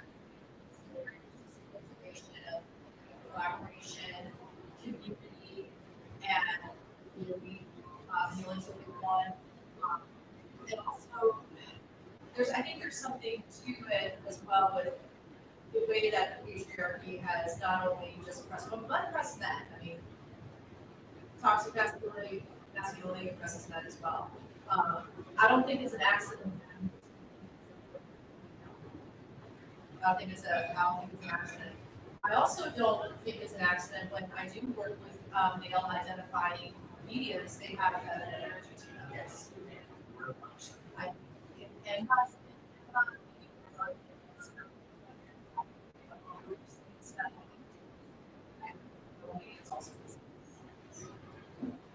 So our team is very small. We are 3 women and 1 man. So 1 man. Wow. I'm tired today. But one thing I will say before we move on to the next thing is I've noticed, no offense to you guys out there, women don't scare as easily. That's true. I have watched a lot of. I'm like totally addicted to all of the ghost shows out there. So if it's out there, I've probably seen it and watched it and grown up with it. But the women don't see it. And I don't get scared when I'm out into a haunted place as a female investigator. I'm more scared of something than I am of the ghosts. Yeah. So we've talked about mediums and you mentioned Lorraine, big 800-pound gorilla in the paranormal field. What are your thoughts, all of you, on Lorraine being brought to the field as both an investigator and as a woman? Knowing her personally, the last time that I was with her, before she passed away, she told me that she saw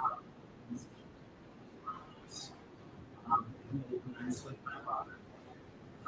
And she said that she and him were in over their head the minute they crossed the threshold of the farmhouse. They did not know what they were doing. That was a very important admission. That's another thing that I appreciate about women. Men perceive "I'm sorry" as a sign of weakness. Women use it to express their strength.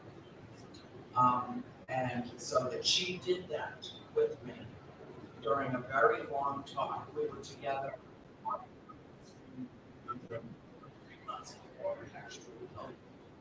And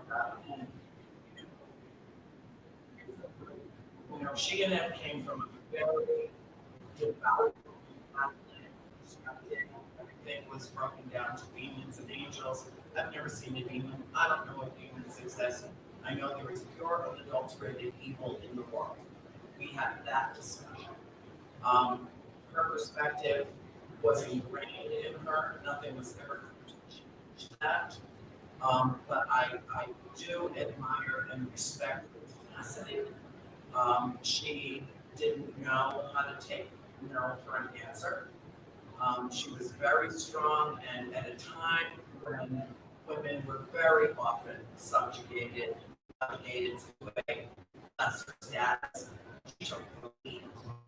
Um, and that was actually as little children. I met her first when I was 14 years old. That she set an example for all of us. You know, her concern was for us, 5 little girls living in a supremely haunted house and wanting to make sure that we were safe. And even though she did predominantly the interviews with my mother and got really deep into the background of the story with my mother, she always made it very clear that her largest concern was for children in the household. She made mistakes. The reason that Bathsheba has been vilified in history is because when Lorraine walked into our home, we had no idea who they were when they walked in. They had been referred to us from another group that had shown up at our house through, I guess, I don't know, we still don't know why. And then they told the Mormons, and then the Mormons came to the house in 1973.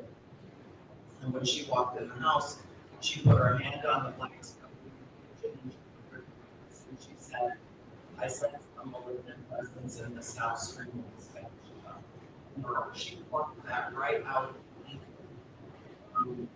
Unfortunately, she then blamed every negative experience that happened in the house on an entity that never lived in the house, that was a neighbor.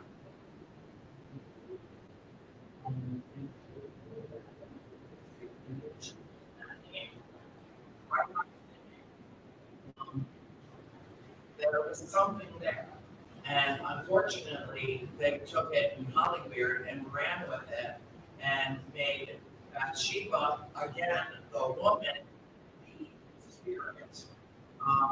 When there were a multitude of spirits in the house, there was an inordinate amount of activity in that house. So, I find out the course of history, how many witches, how many women were murdered as witches from, the Middle Ages.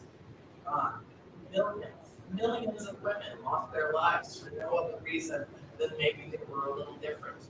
And, had Bathsheba actually been a practicing witch and had Bathsheba actually done what she was accused of, she would not be buried in hollow ground in the middle of Harrisville, Rhode Island. She wouldn't be. So, there's a lot to take from that, but I have to say that Lorraine Warren is a pinnacle in this field, and she is someone with a sense of obligation and responsibility to the field should be emulated, and she should be honored for the contributions that she made. And even though she made mistakes, she owns them, and we all grew and learned and blossomed in this field because of her, in my opinion. To me, she is a pioneer. And she's a pioneer in the field and basically paved the way for myself and others like me to be in the same field. I also appreciate she let me know that she has some abilities, that not hiding them like a lot of people were forced to do before, we got where we are now. Especially here in the South.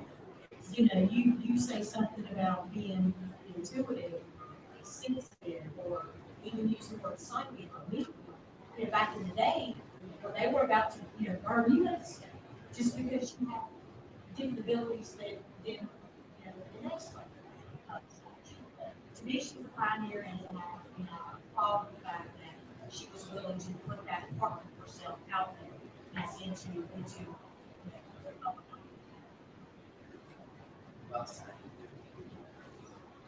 I'm having a deep understanding of the history of parapsychology. I can speak from my individual perspective.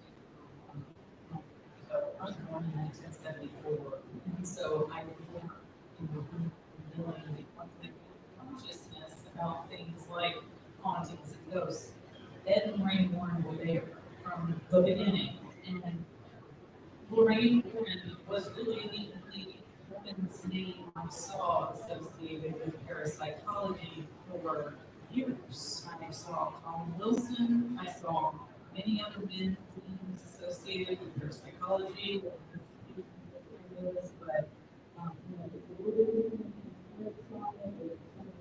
involved in magic and ceremonial magic in particular.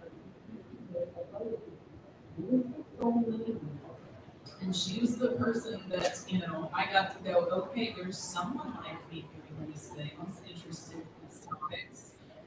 So again, I can only speak from an individual's perspective, but she was significant for me, even though as I thought there were things about her that I didn't really agree with as soon as she made the behaviors that she had. I've taken a very keen interest in Ed and Lorraine's career. I have a lot of opinions about what's happened with the arts industry. But I would say first, I think Lorraine was a pioneer for us, and she was. I'm using this term in a sense that in a world of Harry Price wearing a white lab coat when he had no scientific training, Hans Holzer with a questionable source of his PhD, and she was genuine, like who she was. She was authentic. Now sometimes what she believed and what I believe I have disagreements on, but as I read their case files, do you remember that scene in My Big Fat Greek Wedding where it's like, the man's the head, but the woman's the neck? I feel like that was out of Lorraine Warren. And Lorraine grounded head. I will say, and this is just me, soapbox for a minute, I am a bit disappointed that, Nesper, Warren Legacy Foundation, like they're not continuing her legacy by elevating women. Like the Secrets of the Supernatural Paracon they're having in the fall. One woman, yes. Just one. And that is Nick Rock's wife. That's it. But, and I feel like it's disrespectful to Lorraine's legacy because she was a woman who was not just, she wasn't his assistant, she was his equal, she was his partner. So yes, in a world full of Hans Holzers and Harry Prices and basically wearing a costume to create credibility, she didn't have to create her own credibility because she was genuine and already credible. Yes, she was, and she was fearless. That's one thing I have to say for her. Absolutely fearless. Monstrous in terms of her ability to walk into a place and command it. And I would have to say, based on my personal interactions with them, I said earlier, Lorraine took the lead. Lorraine called the shots. And in some ways, Ed was her support because she was teaching him as they went along. He followed in her footsteps because she was the one with the gifts. She was the one with the sight. She was the seeker and the seer, and he went along with that. And he found his way because she's the one that paved the path.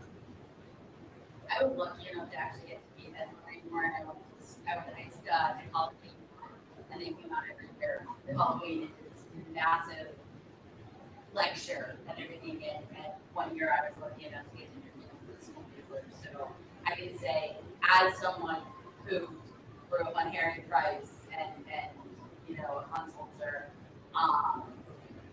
meeting her and Ed was definitely a highlight of my wedding career. So, but let's talk about some of the other, maybe not like you were saying, not as well known on the parapsychology side, but Alex is Alex is already ready for this. We should start with her. I'm sure. But let's talk about some of the other ladies that went before. I am most familiar with Sylvie. because my dad was very much interested in the magic side of ghost hunting as well. So he was very interested. But talk to me about some of the others. You know, what about Alex? Catherine Crowe. Please look up Catherine Crowe if you do not know who she is. She is the reason why Doppelganger and Poltergeist were introduced in English language. Yes, she conducted the first paranormal investigation that we would call a paranormal investigation. Look up The Night Side of Nature. It was published in 1848. You can get it online for free via Gutenberg. I think you can also find the prints of it on Amazon. She was brilliant. She was beautiful and brilliant. She was a colleague of Charles Dickens for a bit. However, that changed in 1854. So Charles Dickens was very much on mesmerism and everything. Catherine Crowe was a spiritualist. And I don't want to say I'm on close because spiritualism movement is very female driven and all that good stuff. No, We're ahead. But so there was a lot of abolitionist spiritualists, I'm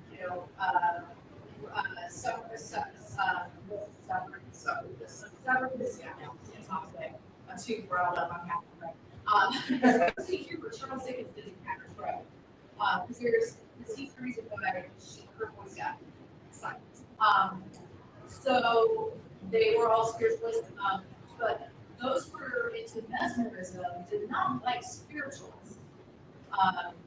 And in 1854, while Catherine Crowe was living in Edinburgh, there was this really horrible rumor that started about her in London, saying that while she was living in Edinburgh, she went outside naked in the snow with a handkerchief in one hand and her visiting card in the other hand. And the earliest accounts that we have of this incident is letters from Charles Dickens writing to his friends like, Catherine Crowe's going to start making, just very, she's in a madhouse now. There's no record of Catherine Crowe being admitted into a madhouse, and any local madhouses that were around. But so while she's in Edinburgh, this rumor was being perpetuated. He got the Zoist, which is a mesmerism publication, to publish the incident. And then all the London publications picked it up and published it as well. So while Catherine Crowe was sitting in Edinburgh and unconscious during the time period that this was happening, these rumors were being spread about her and London. And she goes to London and finds out about it, and she writes a letter to the Daily News saying, like, I'm sorry to trouble you with this, but this thing happened. Please help, settle the situation. And Charles Dickens was very well connected with this Zoist. And unfortunately, that is Catherine Crowe's legacy. Not that she helped discover, really create the investigation practice that we use today. In The Night Side of Nature, there's a whole section of that chapter which is investigating that house in Edinburgh, using spiritualism tactics and movements. I mean, we still use spiritualism tactics in our investigations. Even today, Zach Bain, too, he's using it. But it's like her legacy has disappeared into history as a mystery, because mesmerists wanted to paint her as, see, this is what happens when you talk to spirits. And this is an actual story that was being perpetuated. They will tell you that you're invisible, so you'll go out naked with your handkerchief and visiting card. Like, that was the story that was being spread. And they even had it validated by Catherine Crowe's neighbor, who was also a man. He didn't actually see it, but he was like, oh yeah, it happened. I didn't see it, but yes, it happened. So She was the threat. she was The threat, and that was how they quelled the threat. Yep. With lies. Jake.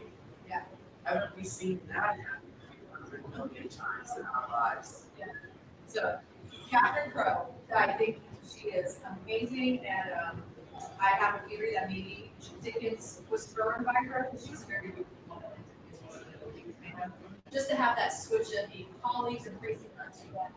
Well, she's gone, but if you put letters, if you go to Neil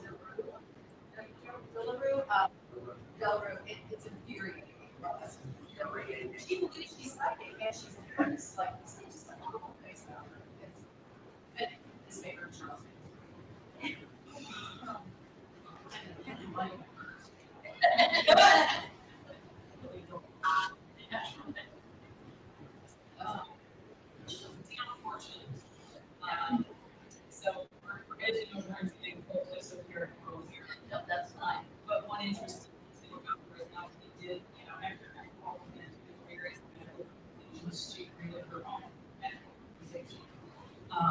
had a lot of longevity. She later on in her life revealed her mediumistic abilities, which she had kept under wraps for quite a long time. And you may wonder, why was an occultist keeping her mediumistic capabilities under wraps? And that is because there is this very strange divide in the occult esoteric community where, despite it being about magic, there is a suspicion when it comes to mediumship, spiritual work, psychism. And so later on she wrote, I think it was called Spiritualism in the Occult, and it is an excellent book that talks about how you can kind of marry the two belief systems and also provides some information about information that she channeled and sittings that she had. And it's an incredibly important book that Mary Honey, which is one of her students, he came along after and put it together and added some notes to make it easier to understand. We don't really know much about her history. But I think she is a huge contributor, and she underlines this issue in the occult world, where despite the idea that women are seen, if you think of, when you think of like pagans, you think of high priestesses, goddesses, equality between male and female energies. But if you go back and you look at the history, and you look at the history particularly of Wicca, and the decisions that drove Orkner made, and the things that he did to his female compatriots in Wicca, you realize that these people have not still received a fair shake in the occult world today. All the way from that experience to me personally having the leader of a secret society that I was a member of, talking to someone else about how they put together a ritual group to do regular practices, to practice magical rituals. And he turned to me and said, ND, and I was the most experienced magician. He said, maybe the women can put together a crafting group. Oh, God, are his eyes still in his skull? The art of calendar. I can't now, yes, it's a little jar. I cannot repeat in polite society what I said. I won't say it to you, whatever. You guys can imagine. My ear, I'll repeat it for you. But, it's still there. And the women, if I can remark, they always associated with divination, spiritualism, psychism, and different. Divination is fully based in dishonest purpose. Libraries are growing.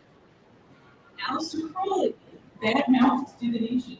I mean, I think it's a joke. He's called that man. But, women were both a significant tool for occultism throughout the years, and also a punching bag for occultism throughout the years, and it hasn't changed much to this day. I'm off my soapbox. It's my turn now. I don't really say lots, but I would want to bring up one lady's name that has not been looked at so far, and that would be Rosemary Ellen. I do miss her too. I had met her years ago, and she recently passed. But she was one of those ladies who, she had the credibility, she had the positive notoriety, and she was well versed in other areas. I mean, she talked about fairies and elves and other beings out there, not just ghosts. The jinns, she's very well versed in the jinns. So the other forms that we know out there that aren't just in the ghost room, but extra other beings. And the most prolific author in the paranormal to date. I think she wrote 68 books before she passed. I met her just before she passed. I was with her.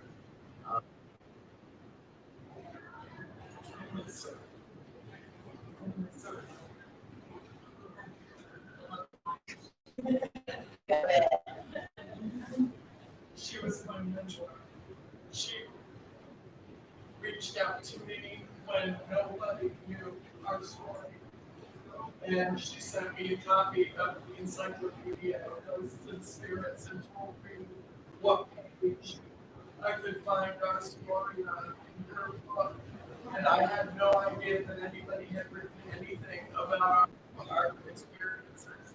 And she did. I mean, she was an extraordinary researcher. Her work was meticulous in all ways, and she's a guiding light for me still. So, okay, I did just a little bit of different turn on this. We're all weirdos. We wouldn't be here if we weren't, right? We're weirdos. We wear it as a badge of honor and courage. I don't know if you know the etymology of the word weird. We spell it W-E-I-R-D, but it goes back to the Middle Ages. And it was spelled W-Y-R-D. And it referred to those individuals, those people who lived on the outskirts of the villages or around the castles of Europe. And they were the ones that didn't pay taxes yet. They were the ones that grew their own gardens and mixed their own herbs and made their own candles and lived a certain way outside of the confines of society. One of the things that is, there's a whole chapter in my third book of the trilogy called Season of the Witch, and it traces back all the way to the first use of that word in English, and the first use of the word in any written account. Sadly, it was a queen who, Elizabeth, who decided that there needed to be a purge of these women. And she is personally responsible for the rape, dismemberment, and torture. Death was the mercy. Death was the mercy. If you go back into the annals of English history, the Tower of London is screaming to this moment with the voices of the women that were begging for death because of what they were enduring in life, or simply being themselves. So what I do is honor the women of Salem, but all the women, and there were some men too that were accused of witchcraft as well, because they went against the societal norms or they supported women who were living this way. It's estimated that approximately 10 million of them lost their lives in the Middle Ages. It was a different kind of crusades. It was to purge paganism from the landscape. Women are dying in this world right now today, being stoned, being tortured, being imprisoned, being starved to death right now today because someone accused them of practicing witchcraft. And so what we need to do is understand that as a race, we haven't learned a damn thing. And if we are going to evolve spiritually, then what we need to do is to embrace everyone who sees the light, who seeks a higher level of consciousness, who is in this world to perpetuate and to actually create evolution in our raising of our consciousness, our vibration, our vibratory frequency on this planet, so that we can save ourselves from ourselves. And that involves stopping the killing of anyone who might be a little different than you are. You know, these women brought with them, you know, my mother said when the Catholic Church threw our family out because my baby sister said at the end of Easter Mass, the second year we lived at the farm, and the priest said, and the Father and the Son and the Holy Ghost. And April turned to my mother and she said, look, Mom, Jesus and God have ghosts just like we do. And every head in that church turned, and the priest followed our family out and basically expelled us from that parish. Told my father to take the family and worship elsewhere. That's what we're working to defeat. That kind of ignorance, that kind of fear-based carbon unit mindset that holds us back from spiritual evolution. But in order to achieve spiritual evolution, I believe we need to initiate a spiritual revolution.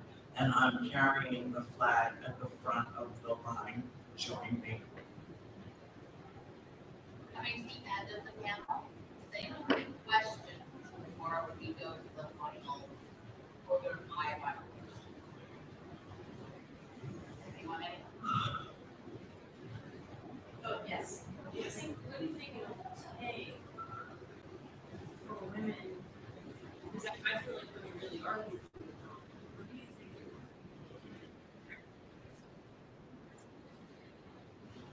It depends on how you define leaders. You know, if you, I don't mean to interrupt, but, you know, we don't need, perception is, you know, all the guys have the big shows, you know, so they're the leaders. That is a false equivalency. It doesn't mean anything. You know, it doesn't. It means nothing. They will come and they will go. And the ones that are doing truly good work in the field will incorporate that female equation into their work over time, or they will perish. You know, we eventually will take over, not the field, the world, because we have to. Because we are the protectors, we are the defenders of life, we are the loving, the giving, and the nurturing. You know, and the sad fact of it is that men make war and women and children suffer and die, and men make war and women and children suffer and die. And so what will happen eventually is that the good men among us who see that for what it is will rise above it, call it for what it is, and join us. And that's what will happen. And we are in the midst of that paradigm shift right now. And that's why this, you know, gatherings like this are so important, because it does create a shift in perception. It does create, you know, another, this isn't a ladder we're climbing. You know, we're all walking on a continuum. And so what this does is it raises the level of awareness with people who might not ordinarily think about these subjects. I do not need to dominate. I want to hear what everybody thought. But yes, you know, but yeah, that's what I think. It's not there. It's not what it seems. Things are not what they seem. Can I hop in for a second and say to the individuals in the audience who present themselves as male, you know, what you are doing now, sitting, listening to a bunch of women talk about their perceptions and experiences, potentially setting yourself up to be an ally, to stand up for a woman's voice to be heard in this field and other fields. This is where it starts. That's It right. doesn't start with a campaign. It starts with you know. In that situation I talked about in the secret society, it started with the guy who was standing to my left who joined in with the obscenities that I was spewing at the person who insulted me.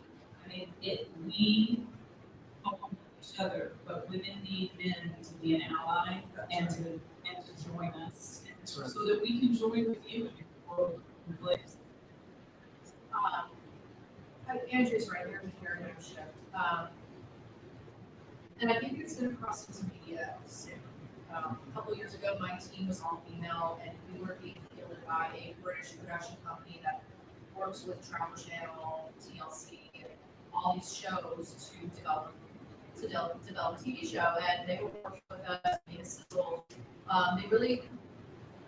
There was a part of me that was like, I don't like the angle they want to take, but if this gets when it's I'm happy to oblige. They wanted to focus on how we were like wives and mothers and stuff, or caretakers during the day, and then at night we were ghost hunting. That was like the angle that they wanted to do. Yeah, but I was a bit of an odd one out because I was a working single, and well, not single, but I was living with my now fiance at the time, but I was working during the day and ghost hunting at night, and so they take it. So there's a big conference that happens every year in like Arizona where all these production companies pitch their shows to the networks. The only one that was interested in us was TLC. But there is I think production companies are starting to notice this. So I think there's a paradigm shift happening. But I think cultivating not just what we're doing, but also what the younger generation is doing, which is why I'm on TikTok. There are a lot of young paranormal, female paranormal and investigators who are, putting out content, and I'm trying to support them as much as I can. Or when they reach out to me and ask me to mentor them, I do. I mean, I'm 36, but there's a 19-year-old that's coming up the ranks that she's probably going to be like a rock star in like a couple years, and I'm like, yeah, let's have a Zoom call, and let's, there's a couple that I chat with like once or twice a month just to see like what they're up to, and they're telling me, oh, there's networks looking at us, and I'm like, okay. So I think not I need to word this carefully. With our generation, if the shit happens in our generation, I'm thrilled about that, but I'm also anticipating it not happening in my lifetime, but I'm going to cultivate the future generations. And hopefully, and I hope that it happens with them, but if not, then it is my hope that they will cultivate the next one. Yeah. So that's that. So I feel like it's close. I feel like there. Unfortunately, with like the third reboot of Ghost Hunters, I kind of lost a little bit of hope there. So instead of making something new, we're just going to use the same cast for the third time around. Right? Yeah. And no offense to the stars on that show. Huh? They do. Is it better than a lot of these like events planners who I'm like trying to be fun with it? Oh, there's one. I just I think everything that I've said has already been said, so I'm telling you. I just finished a new show idea with my female producer from Australia called Witches and Bitches. We're getting into paranormal.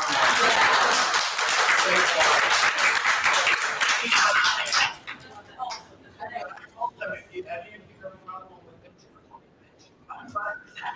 Bitches, I'll be the bitch. It's fine, because you know what? We need to, in the same way that the gay community took away that sting of the word queer and incorporated that word into the vernacular and turned it from a negative connotation into a positive one. That's what we need to do with the word bitch, because I'm proud to wear those shoes. All right, last question.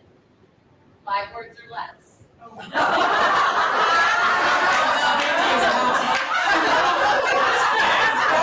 other end.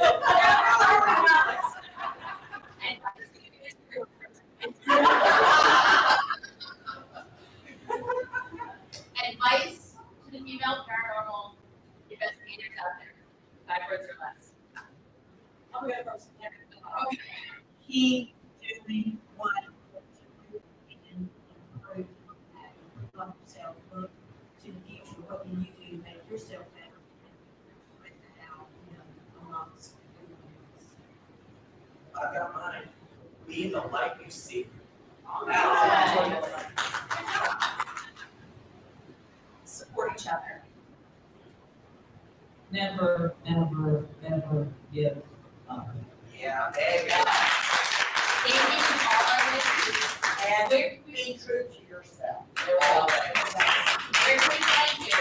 I'm everywhere. Just Google my name.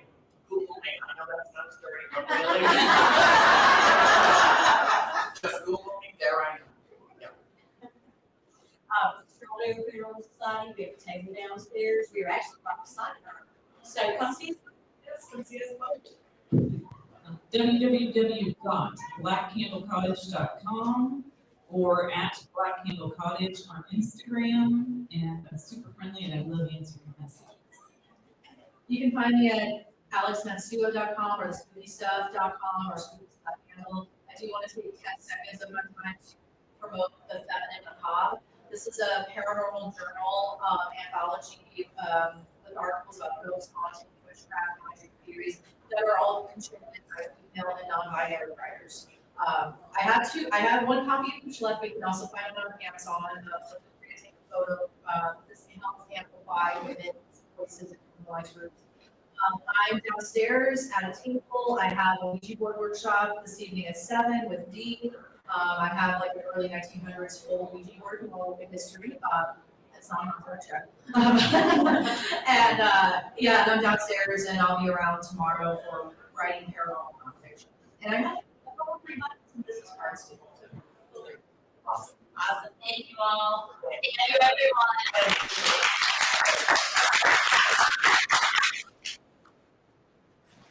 Woo, that was fun. That was the most fun of all. Yeah, that was great. Oh, Andrew. Oh, thank you so much. Yeah,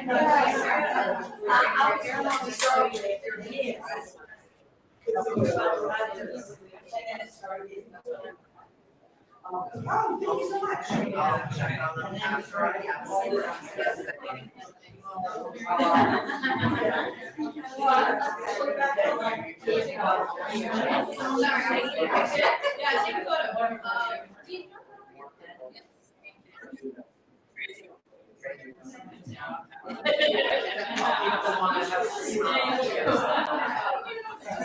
Ladies, it's my pleasure. All three of you. And please, I need some phone numbers. Absolutely, yeah. Well, her name is Laura.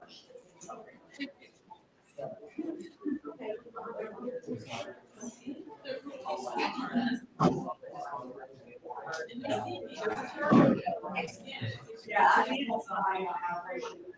No, I agree. Yeah, because if you would have been Lauren, she would have been No, I. You look like somebody I know that. You actually look like my kids. People look at me. Yeah.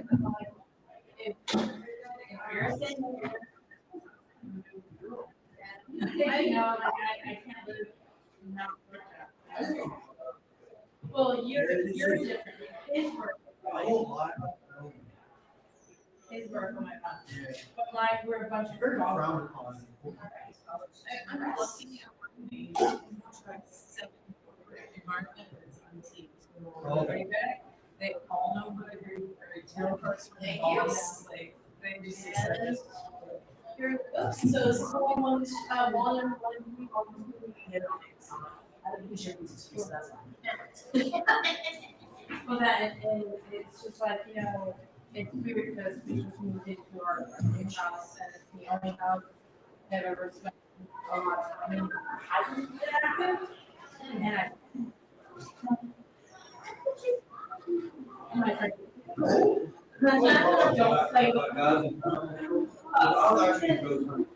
it's weird not having. Our, my child, yeah, she's and, but, you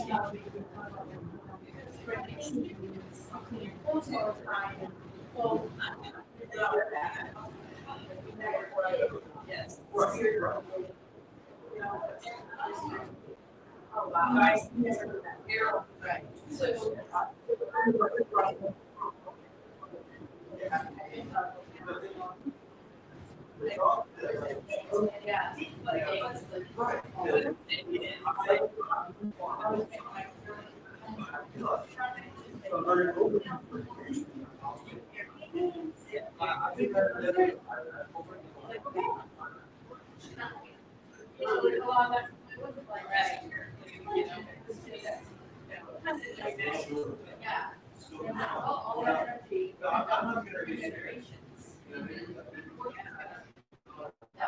yeah.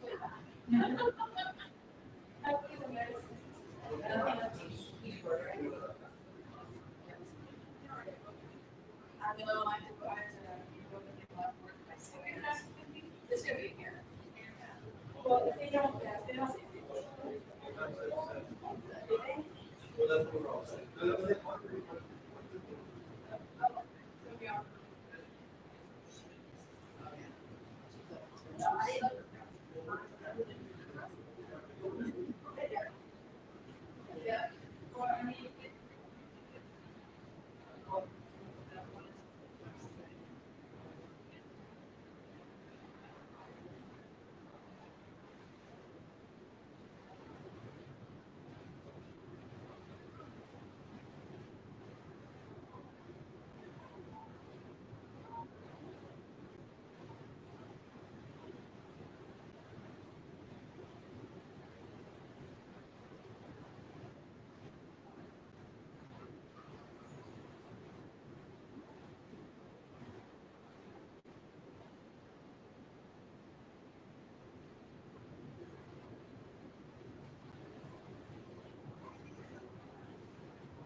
really, really split.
Hi, Alex. I realized it was like, I have not met Jason yet, and he's been here. Yes.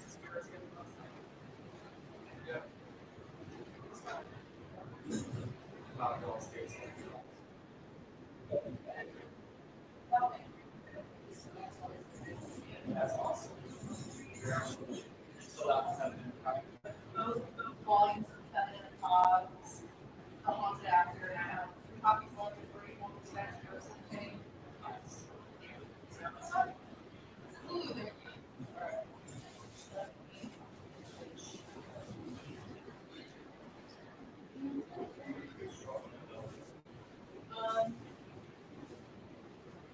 I'm definitely displaying my it's just one.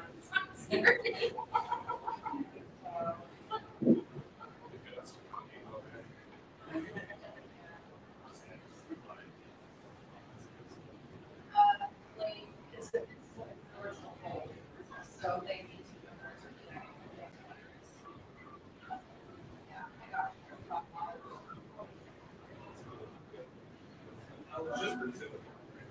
no, D is here.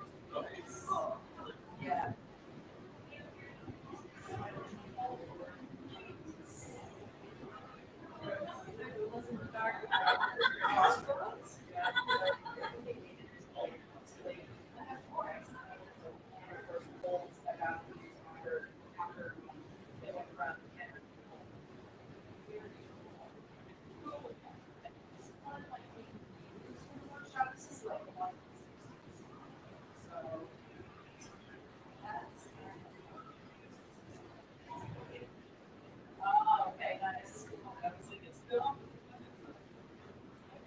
Yeah.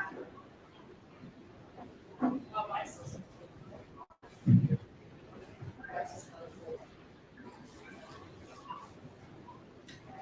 then I have a medium.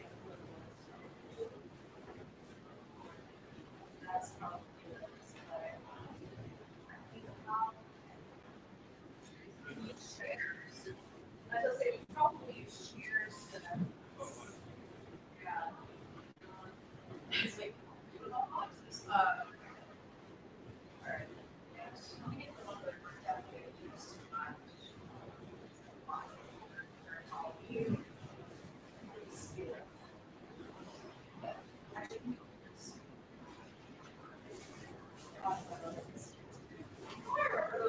Hello, dear friends.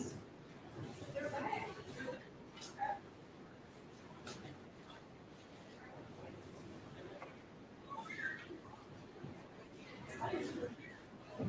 This is the other one, too. Okay, so this is the other one. So basically, the whole Canadian line of these boards I was paying, in Canada, there were people, like, a whole collection. The only problem is I'm missing a dowel, like, you know, it's being two, so. Yeah, I did 3D print one, I just have to.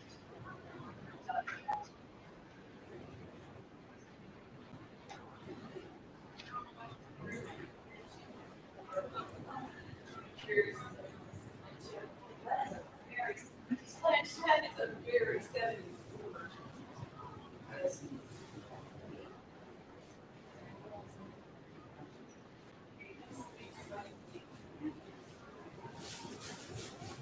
So I have to confess this to anyone from Charlotte. I struggle with the CLT abbreviation. Yeah, it's a one with an I after the L. Yeah. So anytime I see your handle on Instagram, I'm like, and you know what? I'm so glad you own it. Because otherwise I'm all over it. Yeah.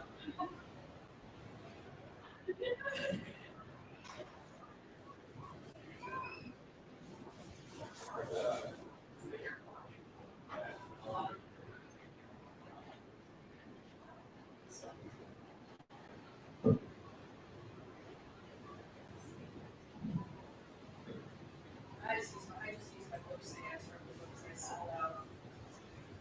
I really didn't want to sound like a douche when I said that.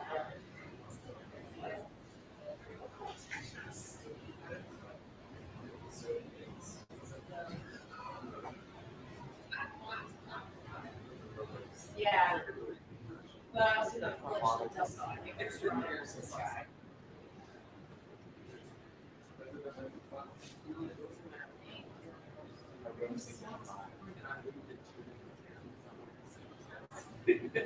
I was sitting there at one point last night.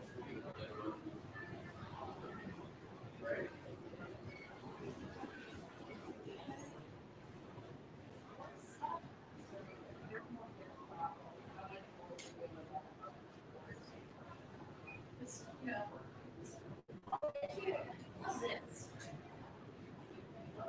Oh man, I love that.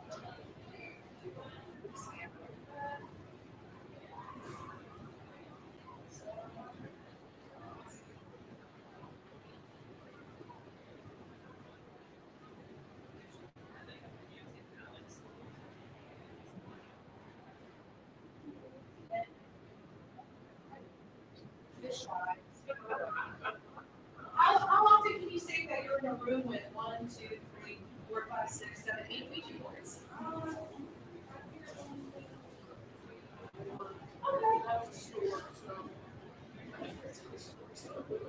Nice.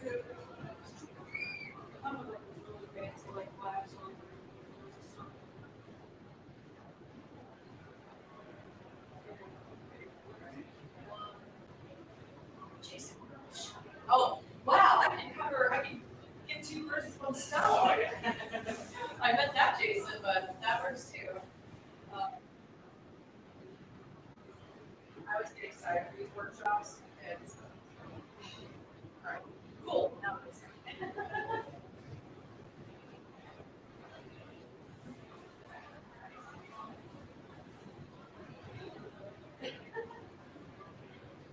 Oh, 9 I forgot the one that I just bought. Yeah, there wasn't any one. Oh well. All right. Hello, everybody. Welcome to the weekly word workshop. So we will. Okay. So we will get you guys to play a little bit with these boards.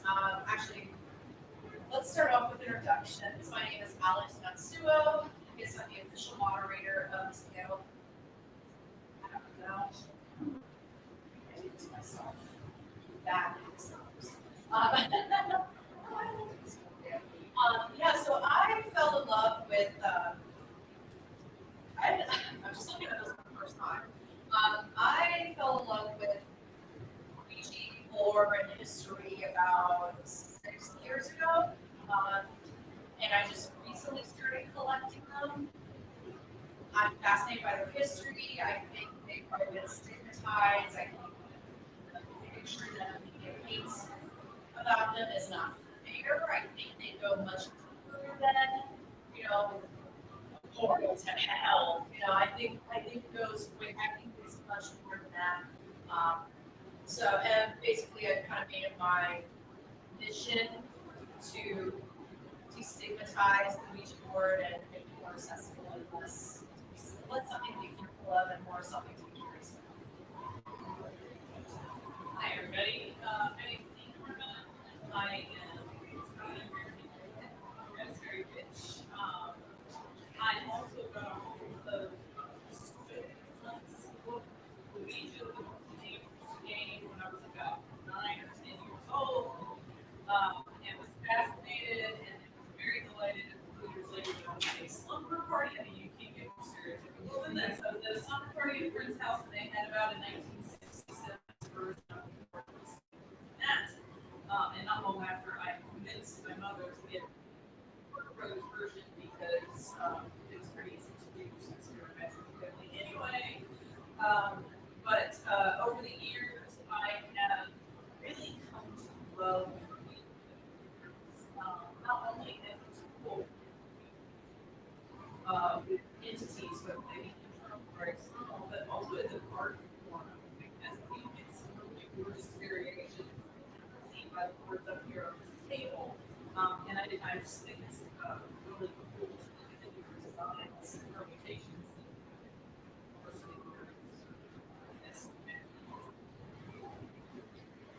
Hello, I'm Jason Tapp. I do the CLT, which is short for Charlotte. That's that. In which I chronicle Charlotte good stories, spooky events, just some culture in Charlotte. I'm an avid horror and normal fan, so it's always one of those themes, horror movies. I think that feeds into the even as opposed to just being describing tools. I grew up in a very religious household, so in the back of my mind, I always felt people get terrified of them. I think that's why they're so excited. Yeah. So, how did you do Ouija board before? Really? Okay. I have my Ouija board and that's it. Okay. Yeah. So, I guess my next question would be for the audience is there a reason why? Is it just because you don't know what it is, you're afraid of it, or don't want to risk it, or risk it?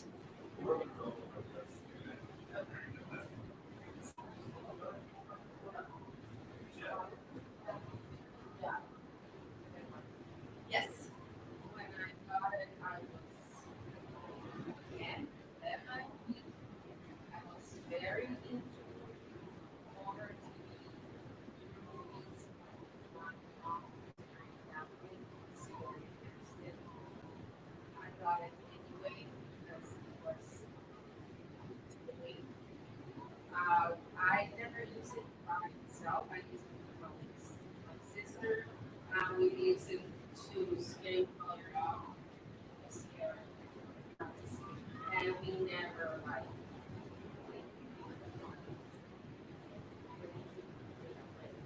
Now as an adult, now I'm like, gotcha. The purpose for today is to give you the tools, that you need to use the board if you feel comfortable enough. So that actually leads into my next question. How actively are you using the board? Not active for me. Like I said, you do Charlotte, exploration, things like that. So I have input in situations where we've done investigations. In Charlotte, and schools that use it board. Is anyone from Charlotte? This year, I guess. That's There's a very cool town called Devil's Lodge, and it's just by happenstance, we were over there talking to the owners, came up with paranormal experiences. I said she felt something, so long story short, they let us investigate. We bring a huge board, just because the called Devil's Lodge Brewing. They kind of on evening all over the place. We figured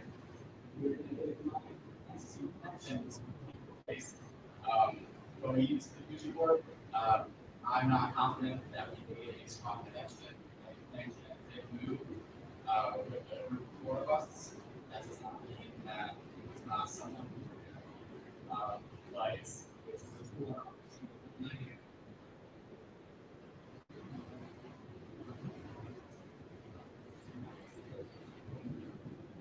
Because they used to be there last time I heard it.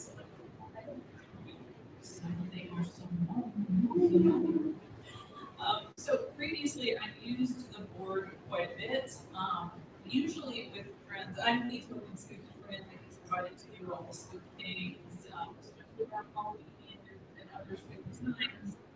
People want to come to my house, I reach forward and start doing semi-dangerous things that they think are kind of on the edge. And so as before, when my group of friends were less experienced with esoteric and magic and paranormal things, these boards I've produced a lot more frequently in my house because I thought it was a good introduction because it was a concrete example of an event that you can use doubts and rocks, you can use a Ouija board, and any of these things can give you a visible result that's fairly reliable that someone can experiment with in a controlled setting. So more recently, I haven't been using it that much, but previously I was doing it. So, what are some best practices that you do before when you're opening a conversation on the board? I've heard people do different things. They'll move it in a circle or leave your gaze.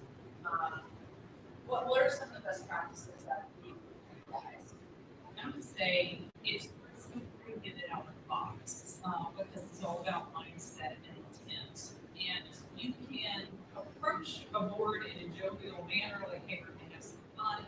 But even then, you have to be super aware of where your mind's at and how unnerved you are before you even get started. Because if you start off super scared, super uneasy, it is very likely that you're going to receive super scary messages on the board or something very unsettling is going to happen.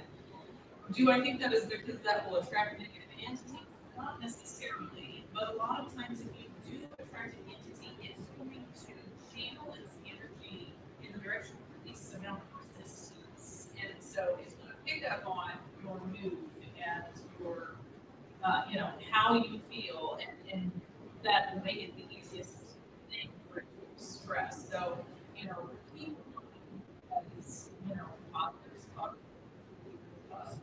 all great to hear, and then use some kind of protection method that is significant to you.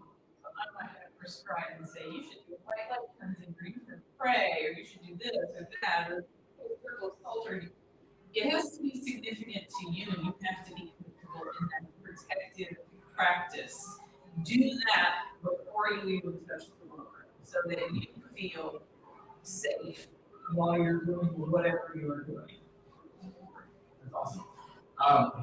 I know, like, if you were to watch movies, there's always certain rituals they'll do. One thing I've heard is put the planchette around to do as many circles as there are people participating. There's different super saying. I don't believe it really necessary. The only one that I like full-heartedly maybe have to do is say goodbye. That's just even that I still think that's kind of a little superstitious. Yeah, it's one of those things where I believe that you get out and you into it. So if you go into it joking and you don't think it's real, you most likely not that connection and you open yourself up and you are into it. So but overall, respect, as you work with any other team you are trying to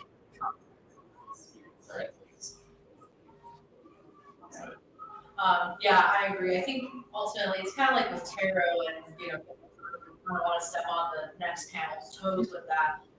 But you make what you get of it, what you want out of it. And some people don't resonate with saying goodbye, but you know, Jason might be like, no, I need to say goodbye and close that door. So, and sometimes I struggle when people ask me like, well, how do you help it? How do you close? And I'm like, it really just depends on what you feel comfortable. Yeah, so I know for me, when I close, I just tend to say, you know, I'll move the planchette to the center and say, thanks for chatting, we're done, we're closed. So I don't even do like the planchette to goodbye, but I know for many, they just feel comfortable seeing that planchette like go goodbye. So that's for me what I do. So what do you all do when you close your session? Especially since there is that ongoing concern of like, you don't know how to door, you don't know how to close, you know what that's how I've been hearing this forever. I'm practical, so I just make sure my plan is bodies, and that is their purpose and out loud, like, we are leaving, this is goodbye. I'm very much a fan of speaking things out loud and being very precise, but I am also a goodbye girl. I also want to see the planchette go to goodbye. But then after it goes to goodbye, I want to say, you know, this session is over. Thank you for any entities that did attend. And, you know, we respectfully now close the door and we're going to move on with our living lives and you guys do whatever you want.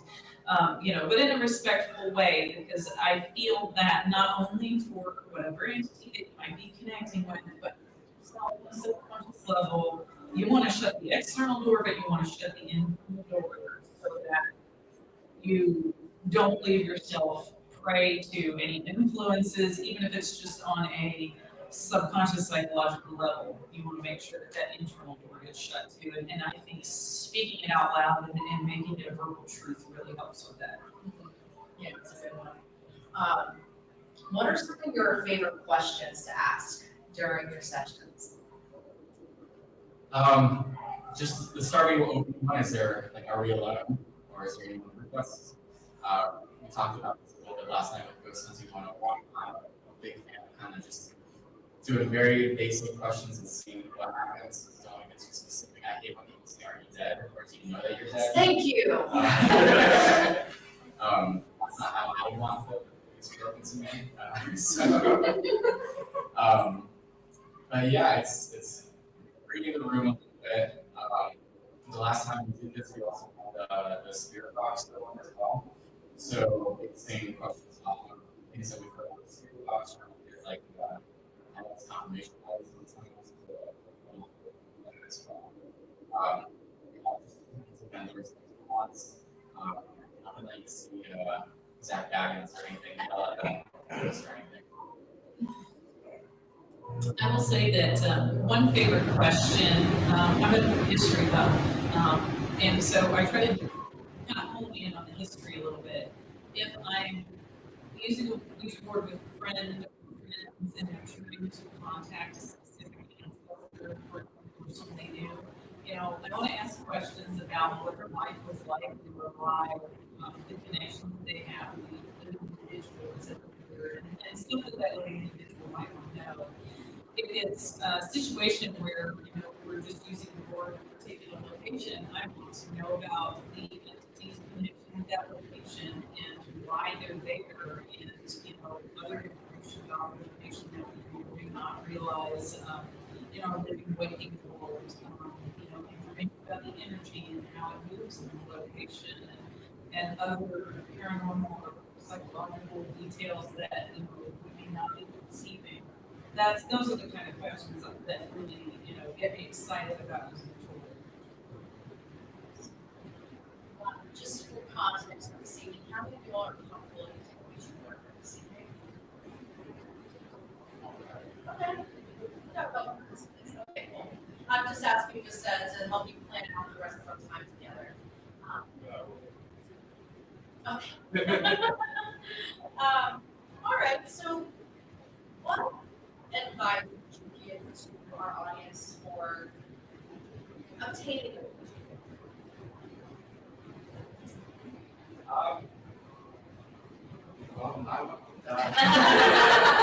It's pretty standard. I mean, the one thing that we have in our house is the one that I like to go with, which is actually capitalized. Yeah. I guess if you're ready, you're here. And then for me, the one that you'll see up here is actually themes one for Charlotte, the one that I had in 2019. The one that sells stuff around the season. But yeah, that's like my uninteresting answer is to go out and buy what I want to. I'll also say go out and buy one, but there's so many resources that are available these days that were not available when I was 12, 13, 14, and person starting to get interested. There's a whole lot of custom boards that are made that are available out on eBay and on Etsy where craftsmen can have gone in and make really beautiful stuff. And so it really aesthetically pleasing. Another possibility is buying a used board. 2 out of 3 of these boards right here are used. I've always had a hand from the 70s, from the 40s. You will hear from people who opinion buy second-hand spiritual items that can give you into a lot of grief, and that is the case. So you have to be a little bit cautious. But there are activities and practices that you can also do to cleanse a board or other item if you bring it into your home and it was used secondhand. So again, for a beginner, if you want a secondhand board, make sure that you are able to go into a shop and kind of see how comfortable you are with the item before you bring it into your home. If you're used to doing work to cleanse and remove the energies from things, then you might be able to flesh out a little bit and find a use board online and then just making sure that you cleanse it before you use it or clean your house. I do agree with that. I mean, there's that side of just go out and buy one. But then there's also that side of you want to get something that, in my opinion, I think means something to you and resonates with you and has a personal connection to you. I've used Ouija boards that a friend of mine made out of plank with wood and she painted it herself. I mean, it wasn't painted very well. It was super smart. But that was something that means something to her, and she thinks that that's what I say. Yeah, but there's some beautiful boards on Etsy. Like I have seen some gorgeous boards.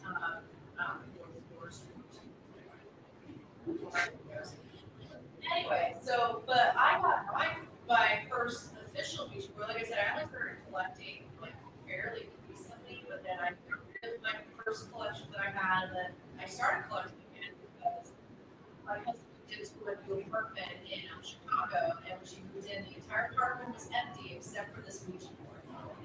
And she was like, well, first she initially asked me, hey, how do you dispose of a Ouija board? And I said, well, I mean, there's a few things. And then I stopped for a second. I'm like, wait a second, why are you asking this?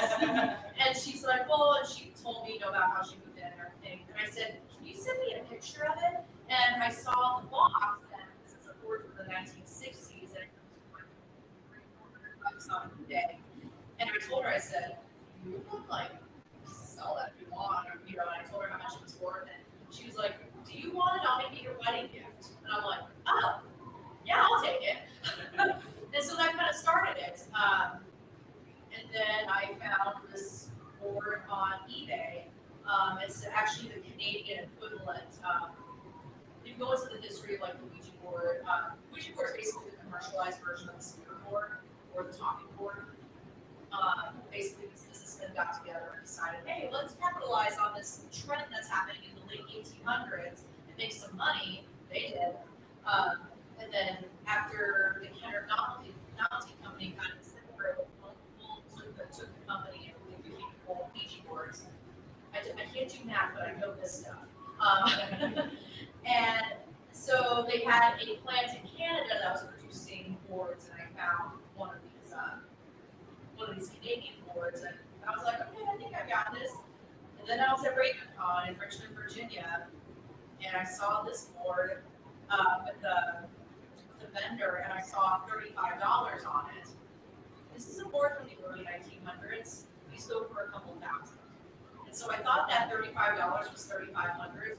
So I just asked the vendor, I said, how much is that Ouija board? And he's like, $35. I don't think I've ever gotten my card out so fast. And in my head, I'm thinking, I'm like, you don't know what you care.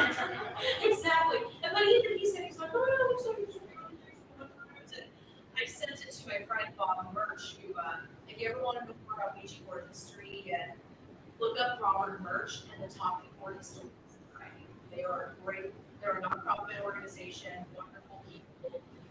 One of their board members, Rick Schreck, also known as Rick or Morris Schreck, he was the one who built Ouijazilla. As far as he built that. That's his. So I sent it to Bob and Rick, and I said, hey, can you date this for me? And they're like, I think this is actually from early 1900s. I think this is one of the first online polls. So I was like, you really didn't know what you had. Or perhaps you did, and was trying to get rid of it.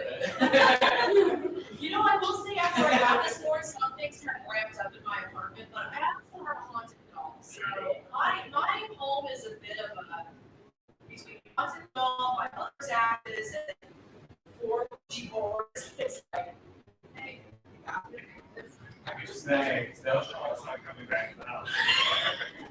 I just imagine both of y'all like being like, ah, sucker. Like, they don't know what happened. Right. It was in the closet. It was sealed away. You slept fine when you stayed with me. True, but will I next time? I'll put it in my Chris's room. We'll sleep with the but yeah, so all of these is kind of, and then I saw this one at Spirit Halloween, and this is like 2021, so I was like, ooh, good lord. So all my boards except for this one just kind of just crossed my path somehow, and they're all secondhand. None of them have been cleansed. My expensive but I mean, Jesus shot a state in my place. There's not blood flowing down the walls. Nobody's possessed. Things aren't flying across the room. I mean, it's you didn't even know those boards were in the closet. So. Have you used them on investigations before? Not yet. Not yet. I want to, but actually, a lot of locations that I've been to are not. Some will allow tarot, but not Ouija boards, or they just don't allow Ouija boards or tarot, like Trigger Flag. A lot of locations are like, you're not allowed to use a Ouija board. There's a couple of locations in Gettysburg that's like that. The orphanage in the Jenny Wake House, you're not allowed to use a Ouija board, but you can use pendulums and tarot cards. Is that because of the deemed sensations for the location, or? I've been meaning to ask like exactly what it is, because for me, they're all elimination to me. Like it's all like tomato tomato. But yeah, so I think if you have an interest in it, you want to explore it. Jason, he said, go out and buy one. But if one just happens to cross your path, Then it's extra special. It's extra special. Like I love.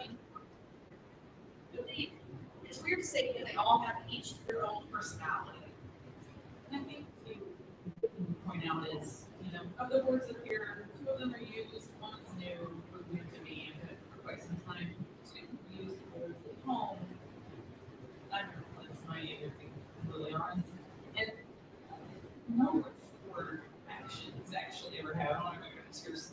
which I board love I do. None of that's happened to me. It's lifestyle, which is very strange in one respect because I am a lifelong practitioner and I don't get it from the outside. I just look at the their lives from the outside. And so I have things to say these things to people. And I think it's good that Alex is saying, you know, she's got these boards in her house, you know, her animals' heads don't spin around, blood doesn't use from the walls because I forget this is the media representation of what you can do or you know, dabble in the occult, Ouija board. But again, these boards started, spirit boards started as a tool for spiritualists to speak to the deceased in order to connect loved ones to people who have become one. They weren't, you know, people invent a Ouija board, you know, in order to craft a pathway to hell. They were used as a spiritual religious tool.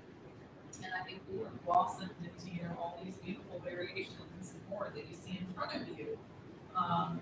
But just like, I don't know, if it's portrayed in the mass media, you realize if you're an expert in that area that the media plays fast and loose with it. Anybody here that is, you know, a genie, well-versed, you'll see and you'll see same thing with Ouija boards. Yeah, a lot of people attribute the movie The Exorcist for the major catalyst that turns from play being more to hell. But I will say that I was looking at Charlotte Server's newspaper. I just typed Ouija into their news database. That we were talking about it even in the 1800s, saying that it turns people crazy. Priests come like to their mind, like in the street, all of those Ouija boards. We are in the Bible Belt, so it's again cool with this stuff. New outlets. But it is interesting if you look at the path that Ouija board takes throughout. Which I think it's more, and yet it has a description, which is cool. One of my favorite pop culture items of the Ouija board is the Norman Rockwell painting of the couple Saturday evening poster using the Ouija board, which was a real thing. It was a very real thing. And going back to what you mentioned too, I mean, whenever someone's like, well, these are just board games made by Hasbro or made by Parker Brothers, I'm like, no. I kind of get mad when I keep hearing that. I'm like, it's dismissive, and not only were these tools of beauty of the dead, but these were tools of grief. Yeah, were tools of grief. Especially during the spiritualist movement, it hit its peak, like peak, because it started pre-Civil War, 1840 something, maybe 1840. But it reached like its height, like popularity during the Civil War because people did not have closure. So, yeah, just to add on to that, it was the first time in our nation's history where people were dying away from their homes. So yeah, like you said, they weren't being buried in the backyard plot with their family; they were being buried states away. And so yeah, people needed closure, and it's a tool around. yeah. I think it's called the good death. The good death, that's what they call it. Like you got a home, you got a family, your body is wired. Home, and we don't have that anymore. No, it's no, not at all. And I mean, an embalming was created because of the Civil War. So we just have that lack of closure, lack of saying goodbye. So that's ultimately like how I see the sports. Like this was a tool of grief. And you're right, saying it's a tool of grief. It's a little great every time I see a comment about that. I'm listening to things about your games and donation groups and that's. You got it. I'm the moderator. Cool, well, we're at 7:32, so I want to give about a chance for people to look at the boards, play with them, and actually for that, I introduced my boards, and I know we kind of put a little bit, yeah, and Jason, and also set the boundaries of like, can people touch them, can they use them, or is it just look? All right.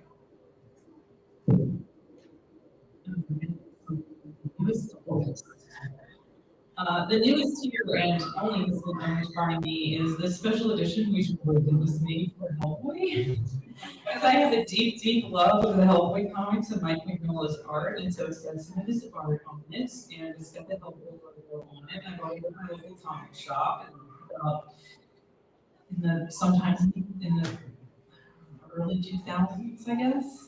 So yes, the Hellboy Ouija board with its lovely wooden planchette, and all of my boards are free for use because I trust you all and assume that you're going to treat them gently.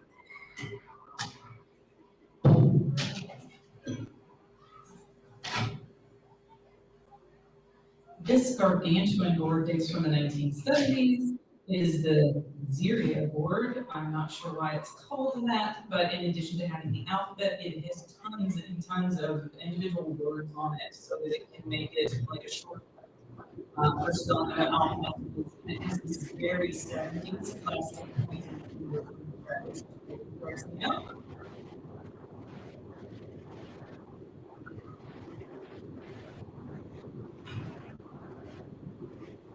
and this is the oldest further work with me in the 1940s.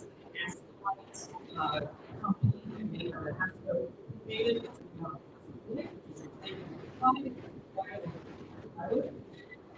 that used wheels and some serving trays that have been to advertise their products, which I just think is wild. And I love the design on this one. If you come small and all kinds of things. So take a look at the box light board if you get the chance, and it comes with its own wooden planchette.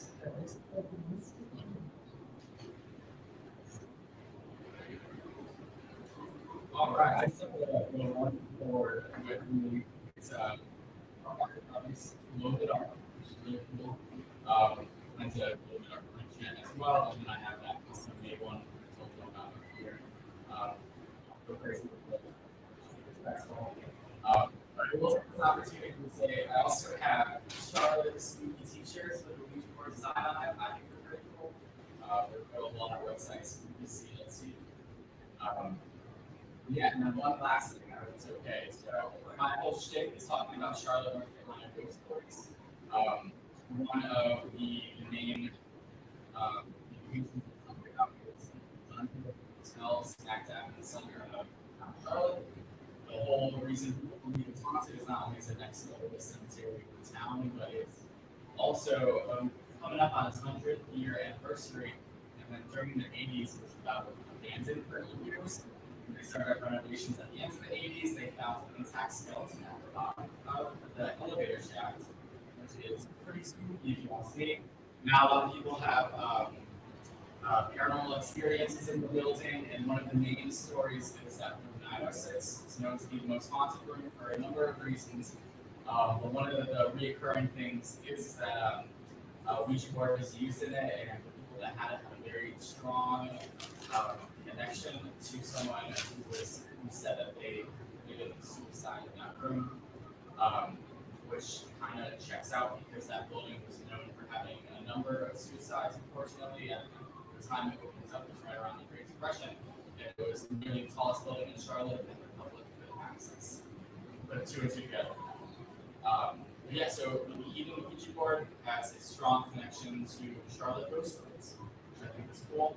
I talk about that on my Instagram account, SpookyCLT, and then that newspaper article that I brought up before, that is one of my latest posts as well. So check out my account to see that page right at the top.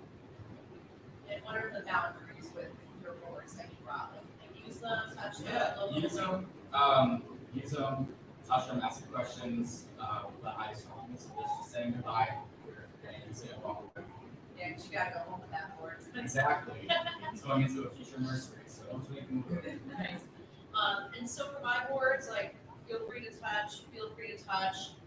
There's no planchette with this one, but since this is over 100 years old, just look.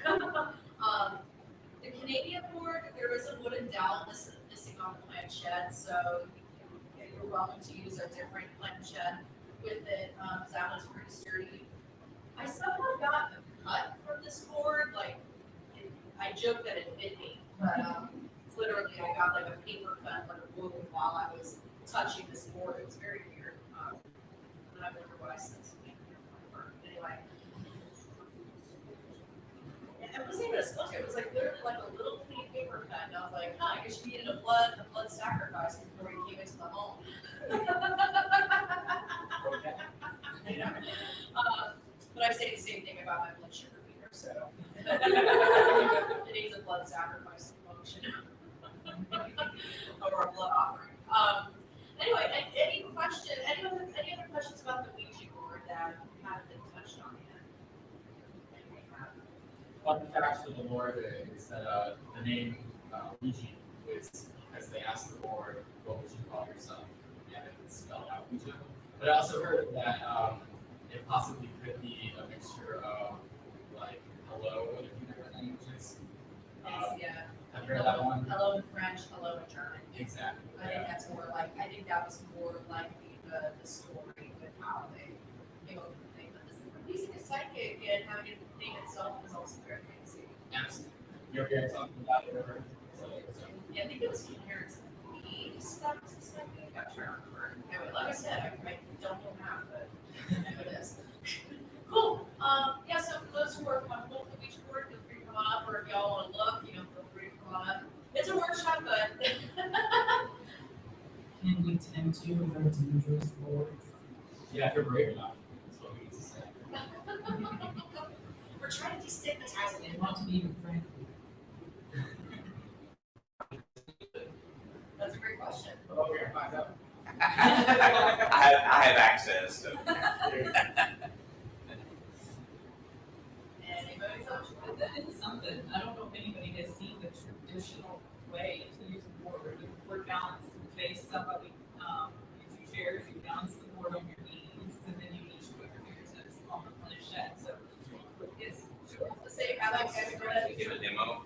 This also made the Ouija board a very popular date night, because you can touch these with the one that you fancy, and you don't even have to like be betrothed or married to do so. So we just met. That's the audience. Do you mind if I send Okay, please.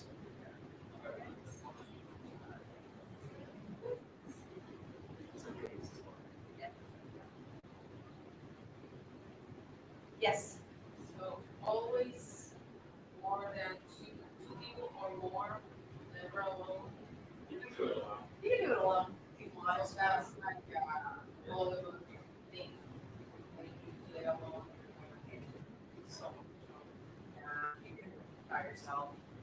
I do it by myself all the time. So just to kind of play the board. Just say hello. Jason.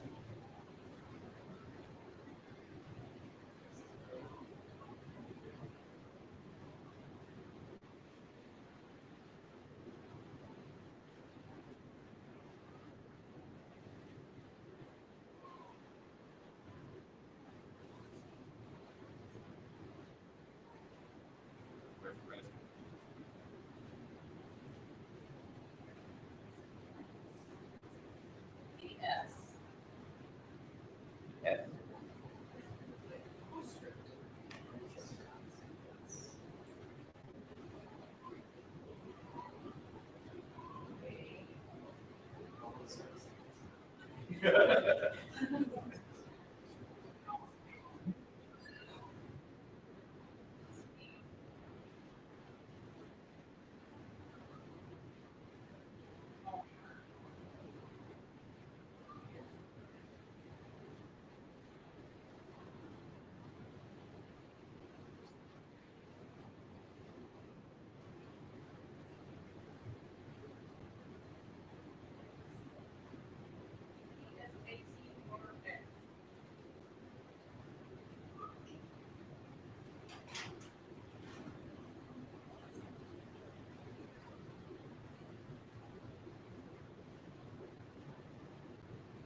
letters say, the last three letters say by.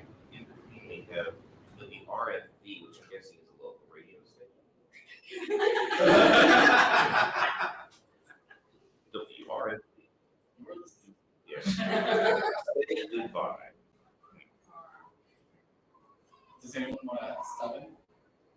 Sports announcer. Does anyone have any? Yeah. Okay. I'll do that for you.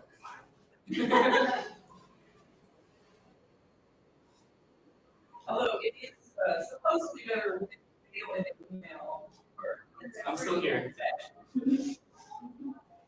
None of my husband is like here.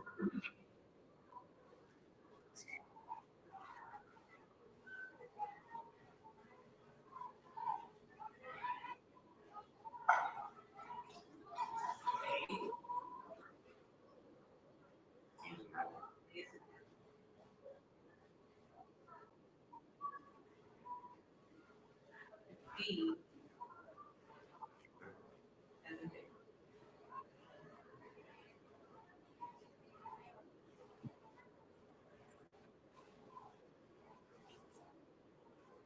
A.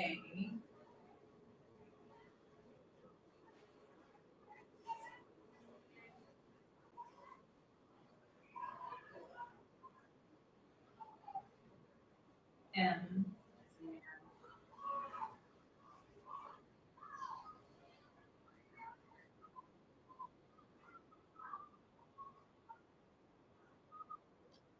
Conditions good.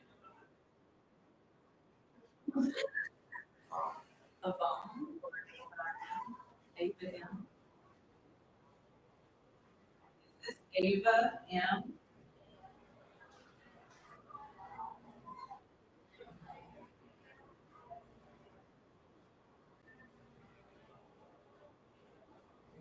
That is a yes. Greetings, Ava M. Does anyone know any of this? I know an Ava, but I know of an Ava. That's great.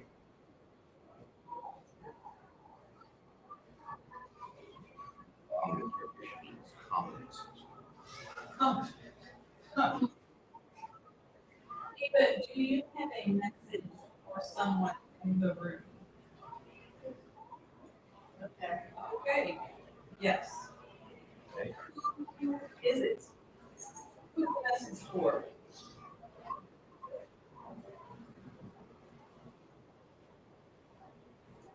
A.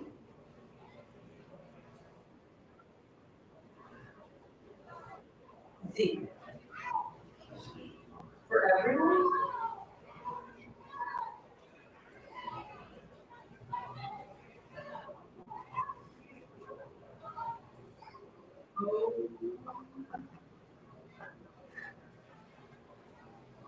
M. E. No, D. Y.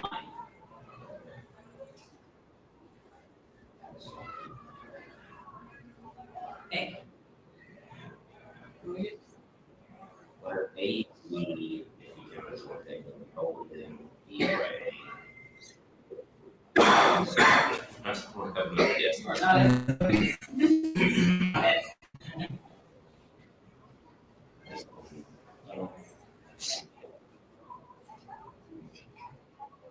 Oh, this is a demonstration. Demonstration. Please. Do not freak out the audience. A. So there's a new thing. X.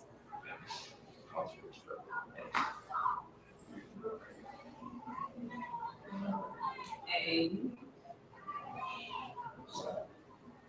W. A. This looks like a B. D. Was it D? A. A. U. Just going backwards through the alphabet. Okay. Okay.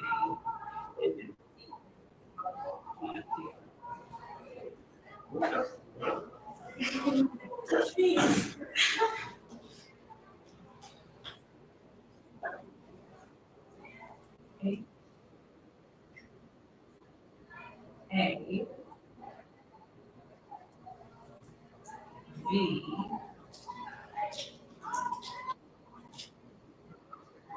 A,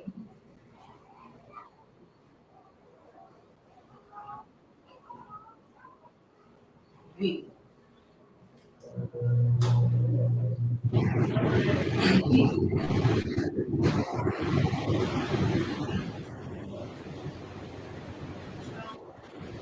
Bio. Do we get anything if we take out the A? Like, if we took out the A out of the equation? Good thought, really. It takes W, U, H, E, B. Yeah, that's it. Also, spacing or So something. basically, it's A, that's A. And then qualities. One. Oh, 7, 8, 3, 8.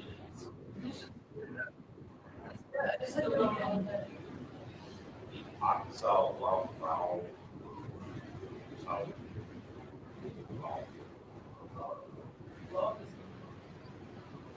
yeah, I don't see any.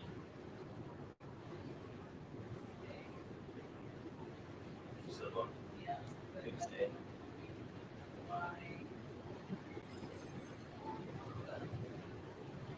Makes me like really.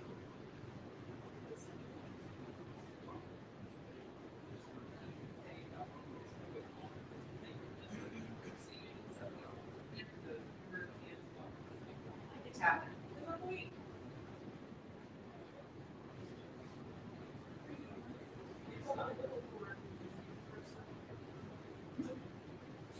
Back to you. This is the part where we really read the board that you don't see in the movies and that no one usually talks about, is that even though you're getting a message on the board, it's not necessarily clear, and you have to spend time and effort sometimes interpreting it, to understand it. Sometimes it comes in a very fragmentary way with a lot of really bad misspellings, and you've got to kind of figure out what it means. So, what you're seeing is a fairly decent representative of two people sit down for the first time. And it's through practice and work together multiple times that the energy Is Dixie. Yeah, it is nasty.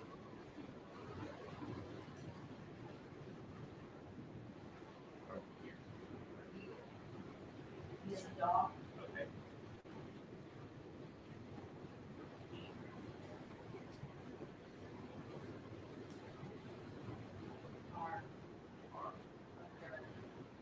Under, yeah, that's a good word. And sometimes two people's energy works better together than other two people's energy. Are you under the table?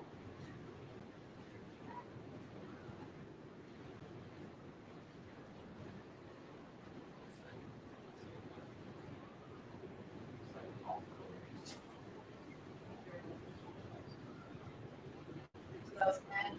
It is nasty. H.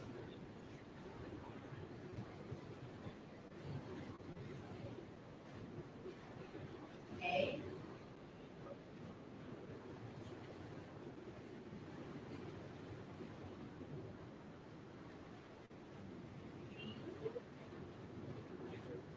No worries.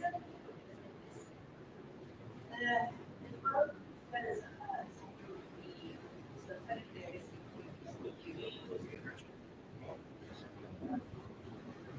yeah.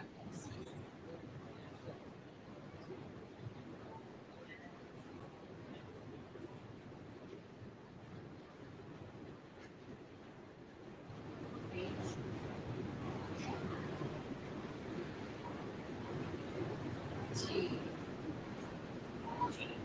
T is in top. So under NHA to be NHA. Interesting NA. Some way to just,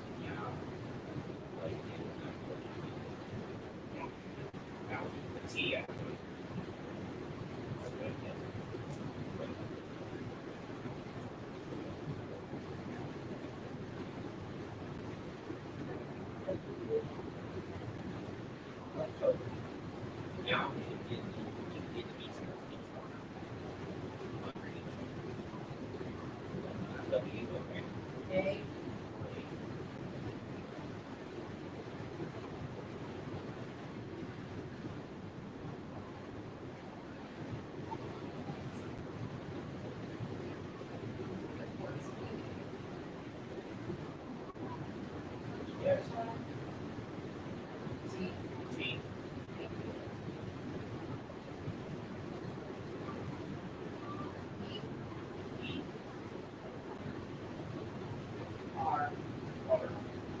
Pulls right there.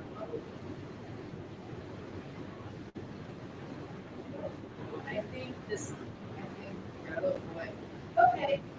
Are you underwater in the pool?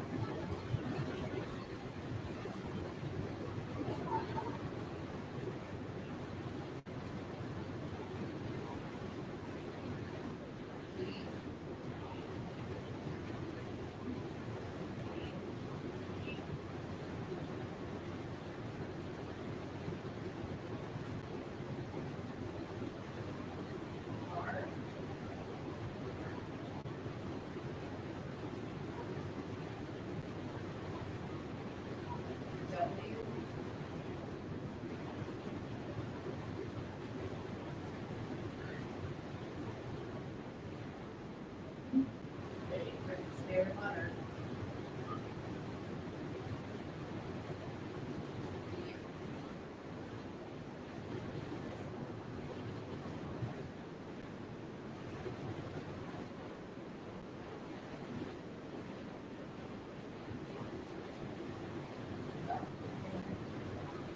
Five. Is that how old?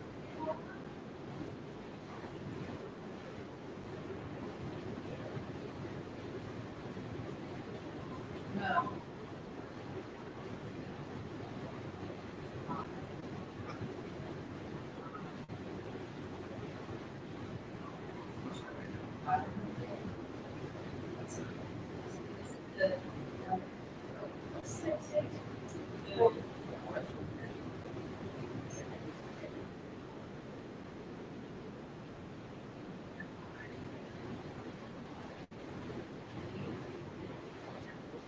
B is a boy.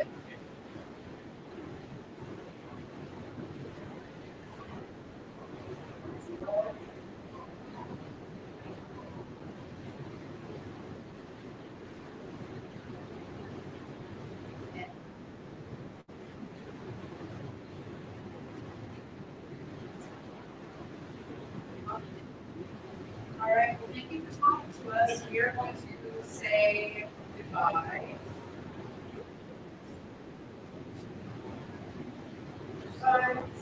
Thank you for talking to us. And that's it. Okay. So that's all, everybody. Thank you all for joining us. I know we got a lot of gibberish this evening. We will provide that message crystal clear and enlightening. Can you see the value of using coffee boards?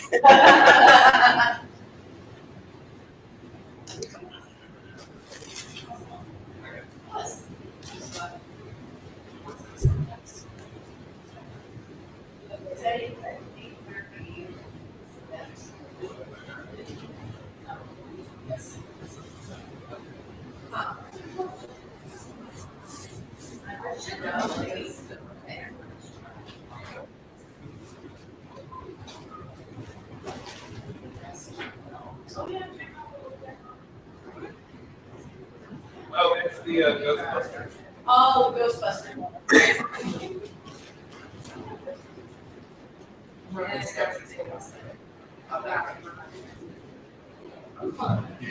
Yeah. Dylan was in here, but Dylan was not.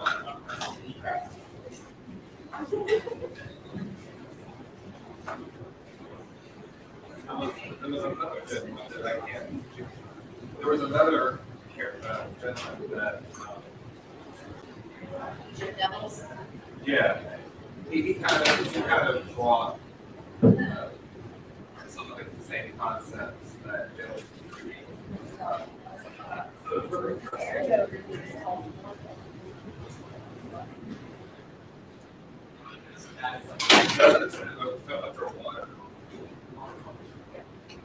That's a It's at the very, pool, but there's all that water. yeah, it's like it's a man-made lake. Yeah. That's apparently very shallow. This was drained in like 2014 when I came here.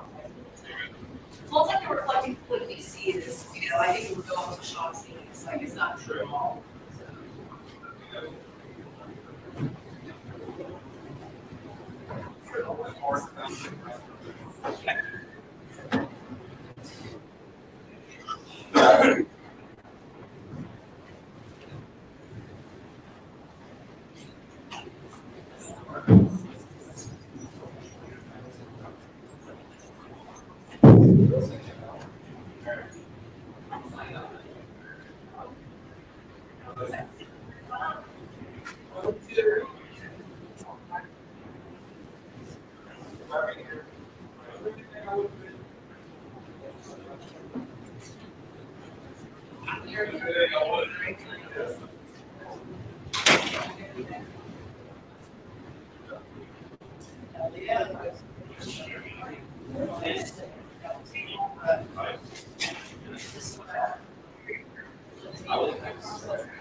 Well, it's because of. That's what they call it. So it is back.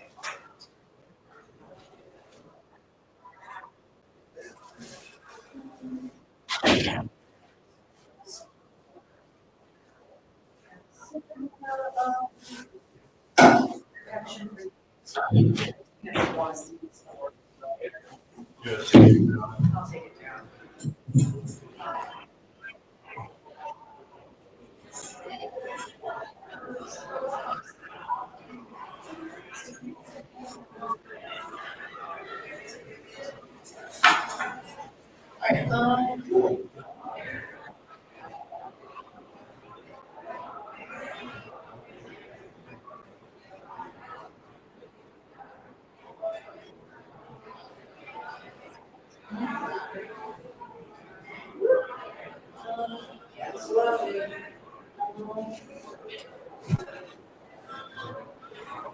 If you don't mind taking those up to my room. No, I don't actually, my wife has left in her room.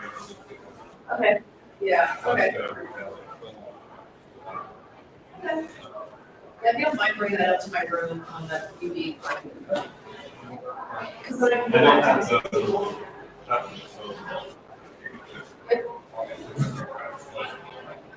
No worries. Yeah, oh no, you're good. Those are a little more sturdy. We tend to do this more sturdy too, but you know, it's not.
the next panel.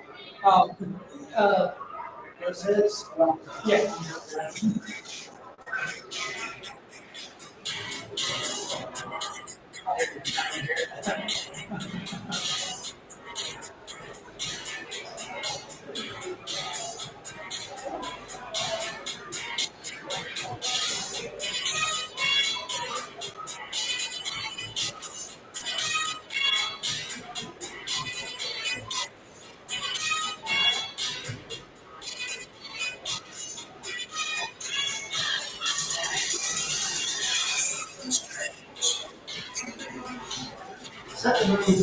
Yep.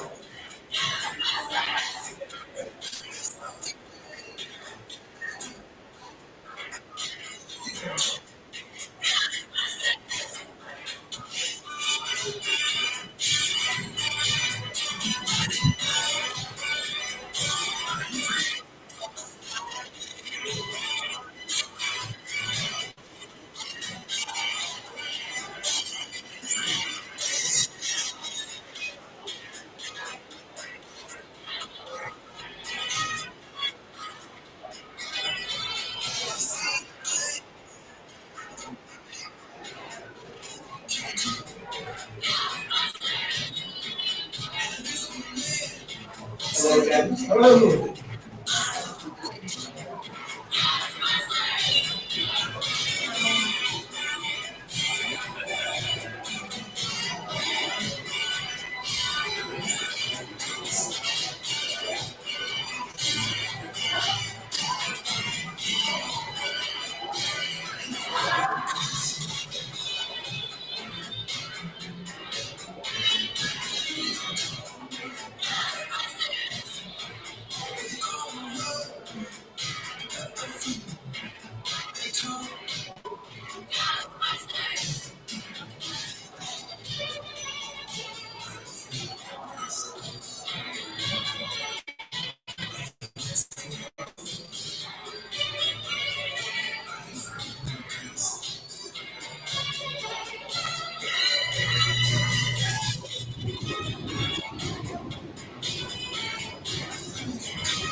I mean, it's their fault. They're the ones who made this unfair.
That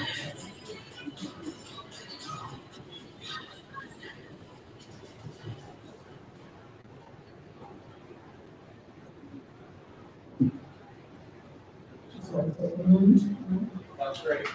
Excellent, I appreciate it. English teachers. You can make monster matchup.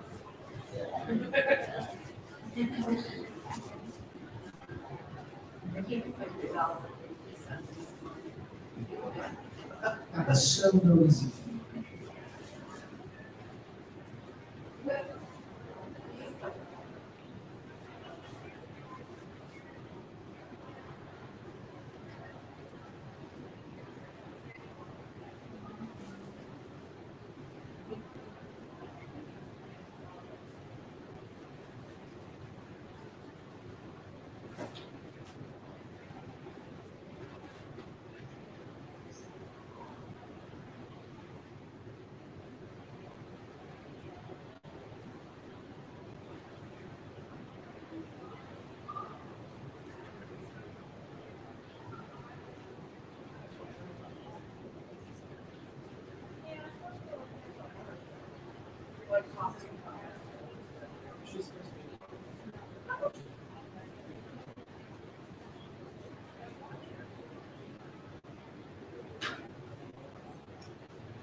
Aren't you missing a moderator? Yes, we are. We're waiting for Sharon.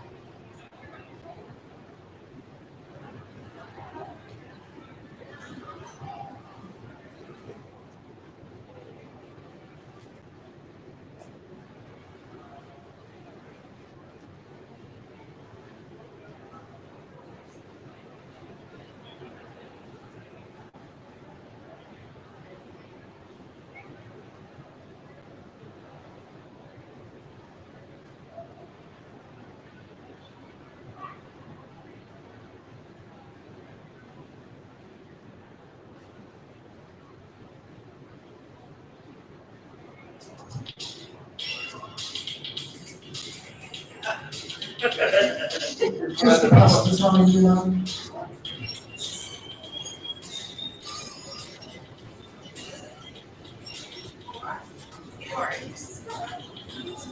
We don't want the panel on our own.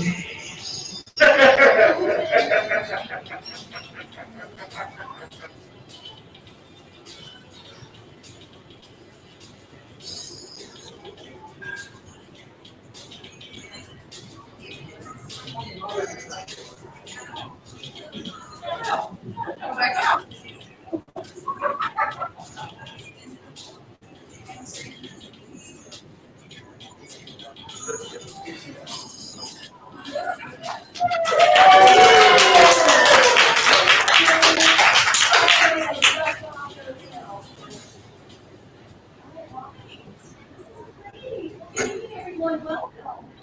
The Ghostbusters fandom panel is moderating this. I'm your moderator. My name is Cheryl Amanda.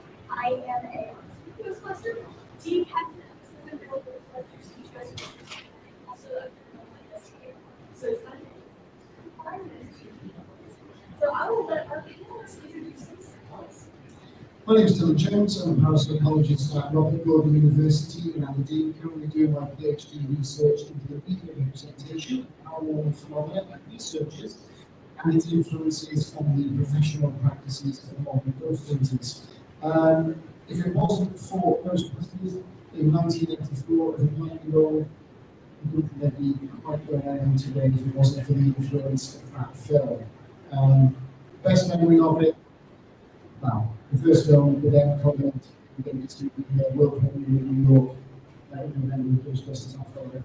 Sitting the same cinemas, Bill Murray, Danica, no one else in my train. So that was pretty special.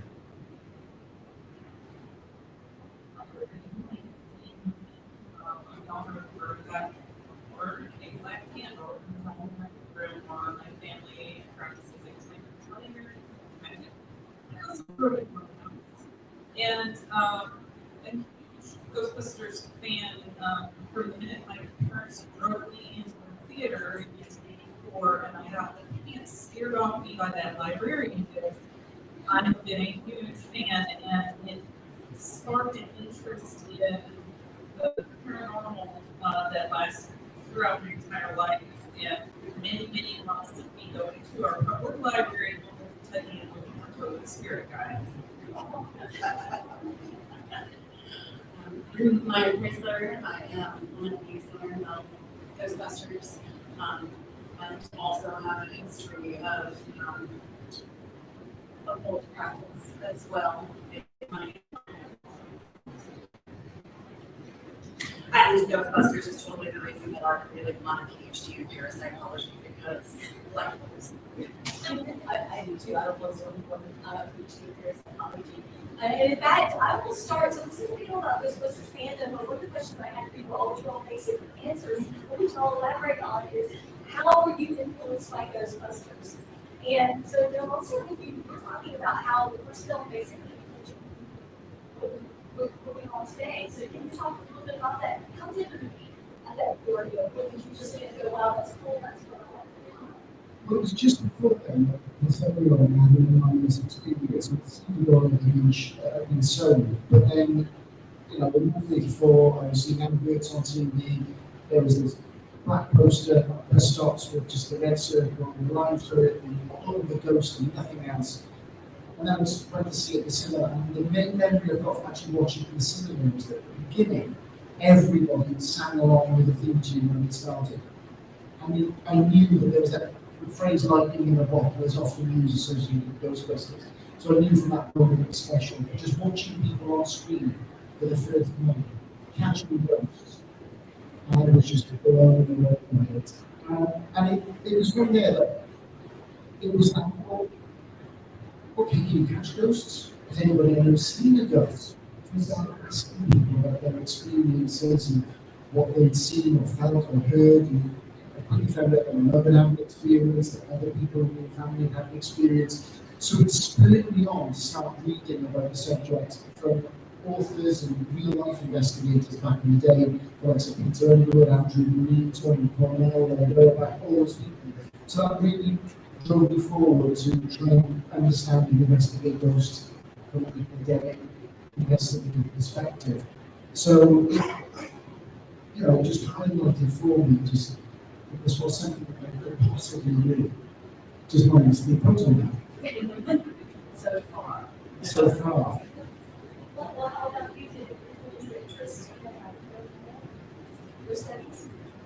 I would say that it definitely did influence my interest in paranormal and helped shape actually some of my research skills. I can mention that I pedal on my bicycle with my father to the library, which is what we did every week.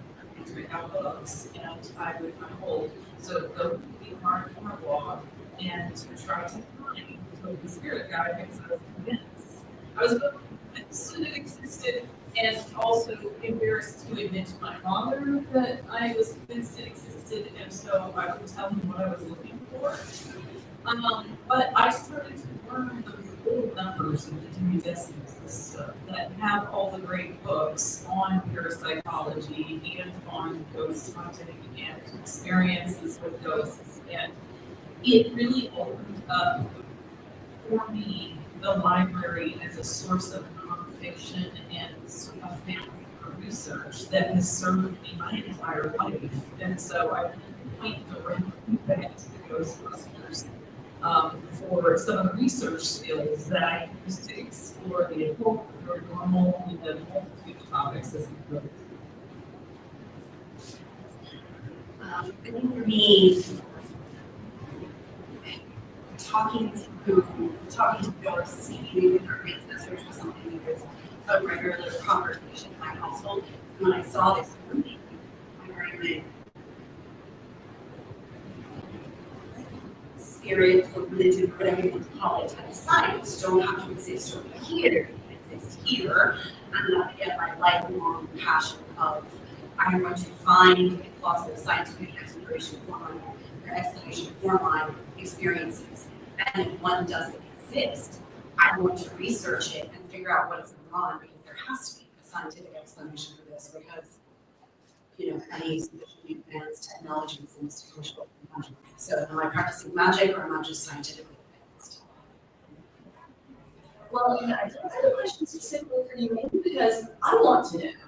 The Europeans have a different attitude towards ghosts than the United States. So do you think that affected the European reaction to Ghostbusters when the first came out?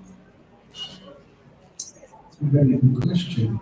I'm not sure how much of a difference there actually is nowadays, because we know that the belief in the paranormal has increased relatively over the last 20 odd years. People in the USA and the UK that believe in at least one sort of paranormal phenomenon. For a number of reasons, I think. Judging what it was like when it came out in the UK, I don't know what it was like other than from a personal perspective, because it's probably been 9 when it came out. What I saw as a 9-year-old with lots and lots of people queuing around the block of the cinema, waiting to get in. On the time that I went to see it, I couldn't get in on the first showing on a Saturday afternoon. My parents had to bring me back for a later showing. So I knew it was, cultural phenomena at the time, but how much it actually affected beyond my own personal view, I honestly don't know. I mean, it's still, when you go it is still one of the most instantly recognizable logos of anything Ghostbusters. So I think it's very difficult to answer that question. I was just curious to know, because again, Europeans, you're correct, in years past, in recent years, the paranormal has become much more accepted and much more mainstream. I think certainly the ghost hunting shows have had a lot to do with that. Everybody knows Cats and the Ghost Hunter, and the Ghost Adventures guy, everybody knows all that too. So it's certainly become much more accepted. I have to wonder how much Ghostbusters might have had to do with that. So. Well, actually, there's a book coming out hopefully next year on the cultural influence of Ghostbusters, and I've actually been asked to write a chapter for it on how Ghostbusters affected ghost hunters. So that's part of the research that I'm actually doing at the moment. It's going to be next year. Well, so real quick, I'll poll the audience. How many people have seen the original film? How many people saw Ghostbusters 2? And how many people saw Ghostbusters Answer the Call? Oh, okay. And how many people have seen that film? Okay, so yeah, pretty much everybody has seen everything. So it's interesting to know the progression of the franchise. And actually, I'll start with you. Do you have a favorite of all of the films? No judgment. I don't know. Of course, the first will always have a special place in my heart. But I have an 11-year-old daughter, and she's just getting to the age where we can watch these and shows that people enjoy it. She is a Ghostbusters news with all this, all messages. Mom, I want to watch this. And my daughter is kind of fed up with her weird mom. And so I'm like, you really want to watch a book about hunting ghosts? She said, yeah, I want to watch this. She sat, so giggling away. And so the very end, when and terrible names, the Spindler, handball,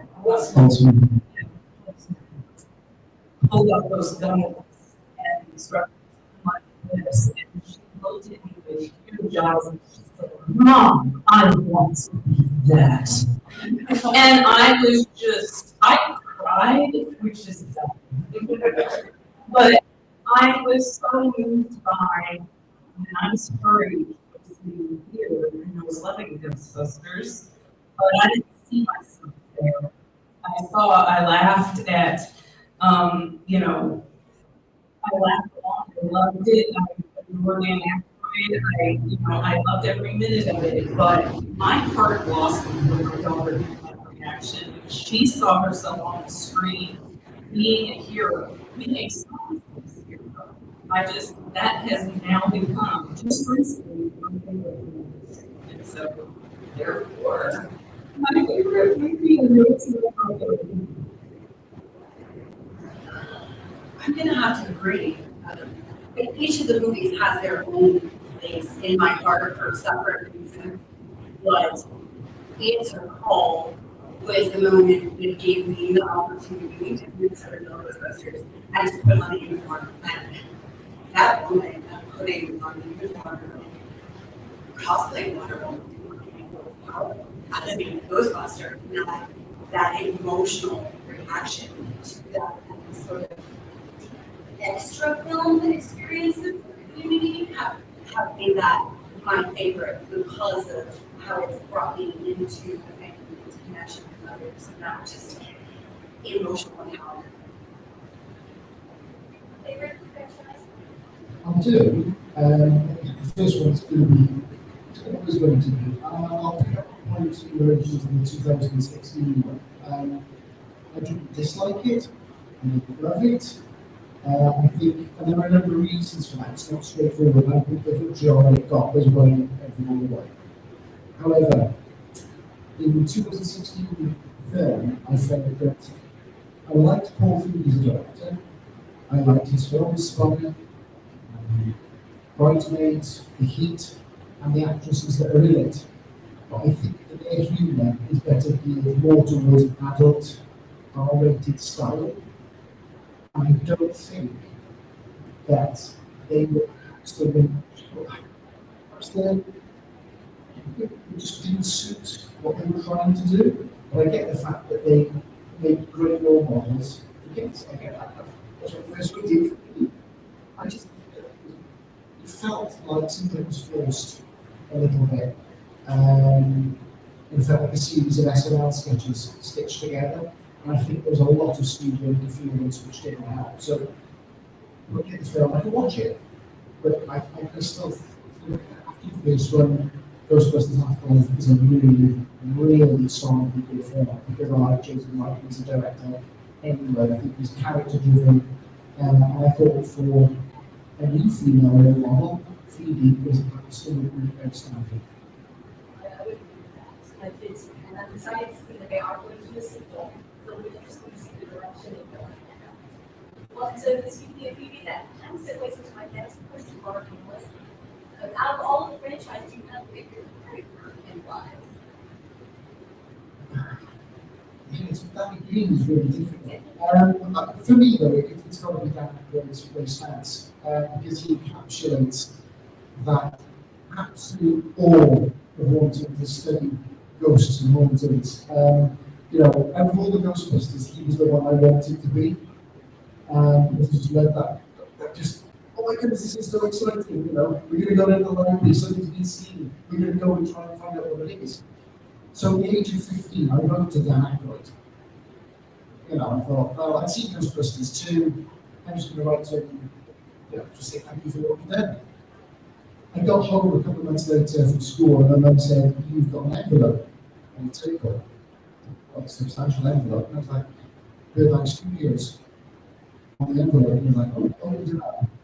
And there was a picture from Ghostbusters 2 where there was Dan Aykroyd and Bill Murray and Billy Hudson with Edward Sloan Rose and the proton pack, and it's still on there doing it's the American Society for Psychical Research, West 73rd Street, New York, Great Library, Dan. And that was alive as well. So, yeah, Dan Aykroyd, those ones.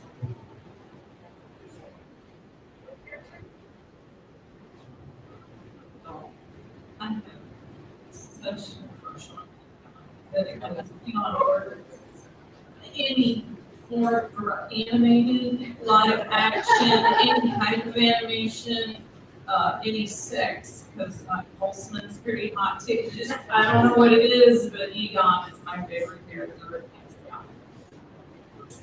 I got a degree as a kid. I was all about Egon. In fact, I have a new jacket that I bought at the thrift store specifically for the anti-set Spangler on. And then I also have a crush on Holtzman, like you. But Phoebe, out of all of them, it's the first time that I've been like, oh my gosh, I connect with who they are portraying this kid as because I was that kid. And I'm so excited that like that's okay now. It was good on that point about all Phoebe. I mean, you know, in the end, who has not seen Ghostbusters Afterlife? I mean, we're all here. Yes. Go like this. No, I've had enough of the spoilers. There's a line in it where they're in the extra one, and their mum says, Phoebe, you're a, and I thought she was going to say Ghostbuster. She doesn't. She says, I'm a scientist. And I thought that, for a female in today's culture, where we can encourage young girls and go in science, I thought that was really, really well done and connected and put in. So I thought that was fantastic. And so my next question, so we were talking about how Ghostbusters did look into paranormal studies. Do you think that speaking of paranormal studies has influenced Ghostbusters? Technology.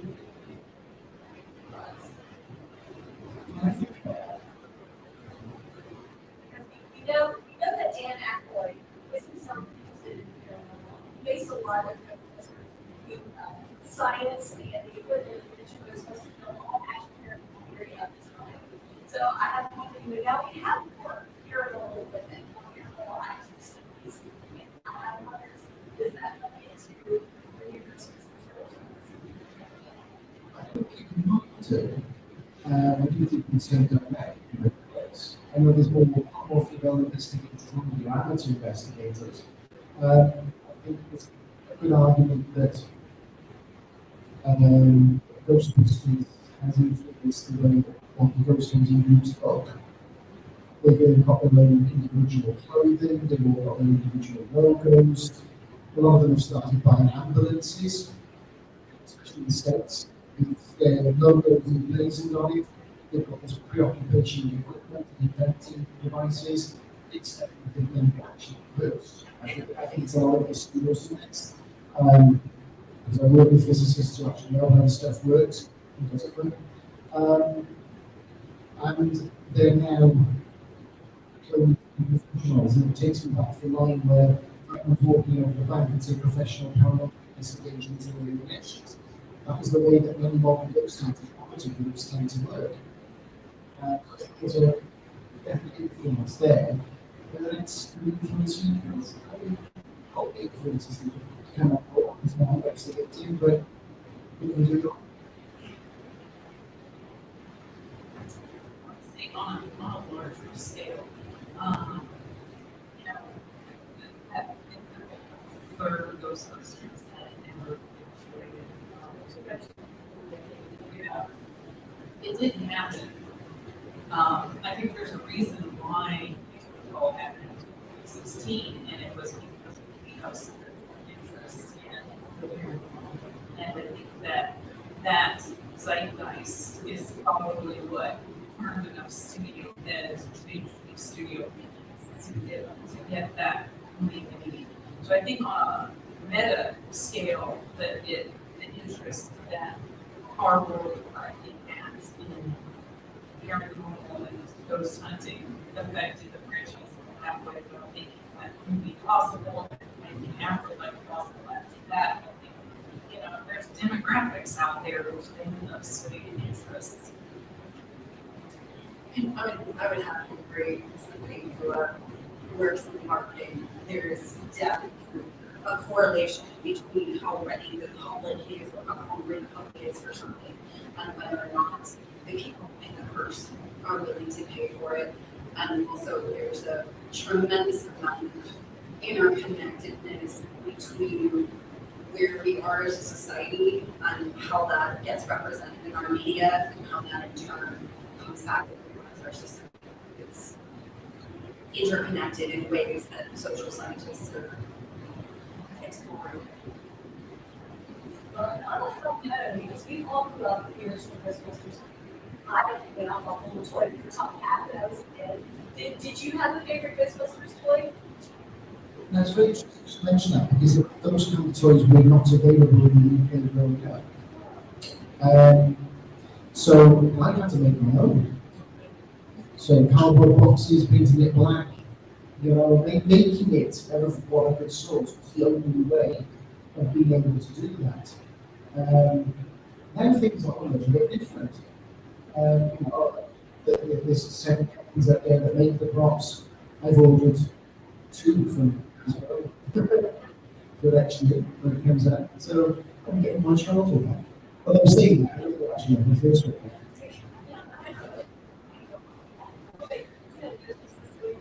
I have a Ghostbusters toy.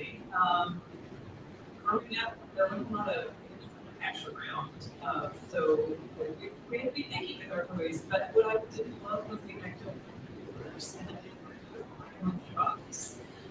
So I really enjoyed those. I didn't have any of the tools like that. I thought it was the coolest. So I could go to school and open my lunchbox and have the Ecto one. My parents hated buying toys unless they were convinced that it was educational in some way.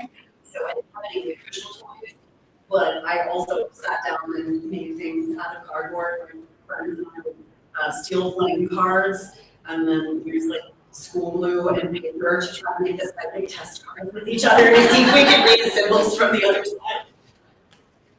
But yeah, those are real things, by the way. It's like, yeah, and There's that's an app.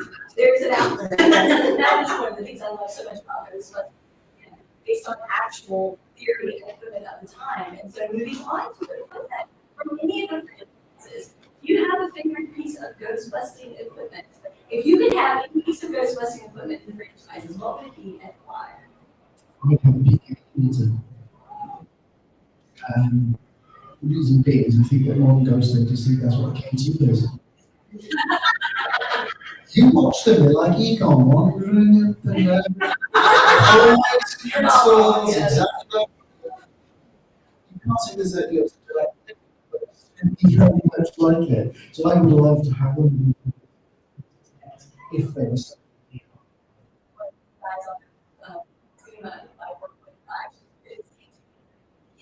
Shell that I put all around it.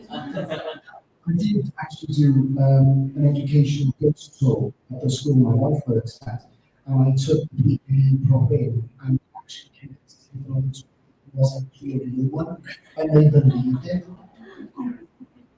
That's another thing, it's just believable. Oh, no.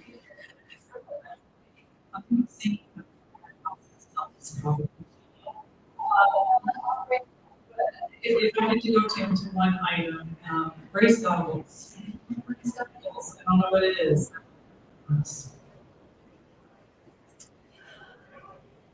My inner child is like the Ecto one. I really want that. Adult me is like, I want a ghost car. I want to catch one and show everybody their reach. Well, I'm looking at the franchise now, we're media nerds here at the convention. Looking at where the franchise has gone, and now that we know another sequel is coming out, what do you think this might morph into? Do you think we might start more films, such as Marvel and Star Wars has done? Do you think we might get television shows? Do you think we might get more comic books? What are your thoughts on that? What I would like to see is again Robinson's about functions. Because I think 2016 they go down that route. I think it would have been well if we based in Boston and it was a legitimate follow-up. That's, I hope, I would like to see the fact that instead of concentrating on these rumors that they might indeed go back and sincerely hope they don't, we've got those out of the way. Let's move on. Because there is a rich cultural heritage across the United States, the UK, and other countries where you can pick up and find different, gods or ghosts or whatever. And I hope that's the way they go with it, is that we have Ghostbusting teams.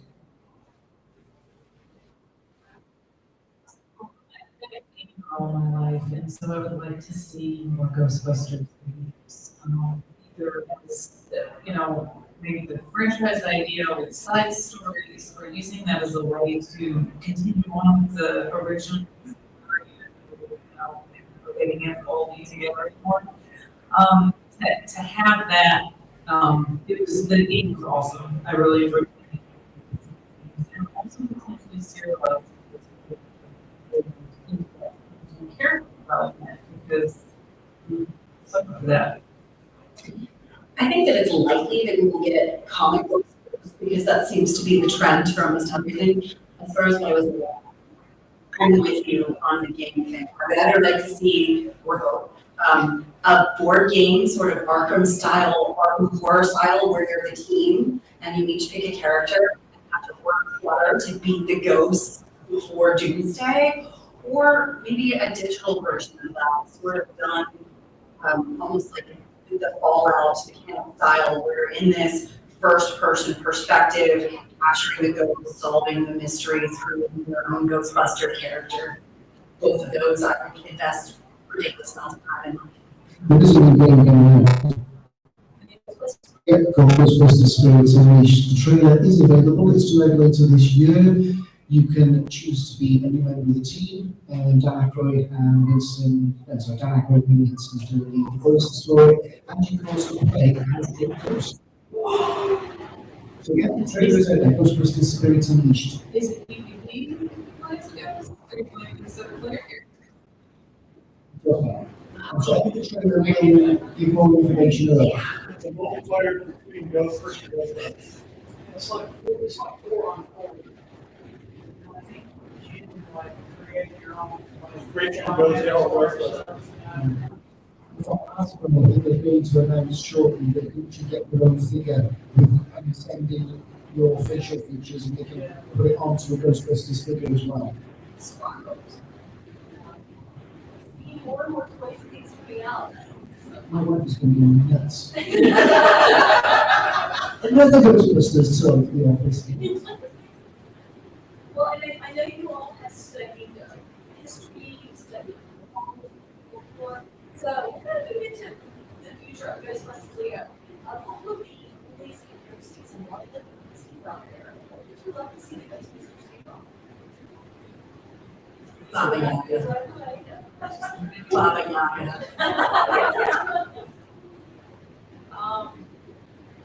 Large historical haunted site with castle version along those lines. So it's really iconic.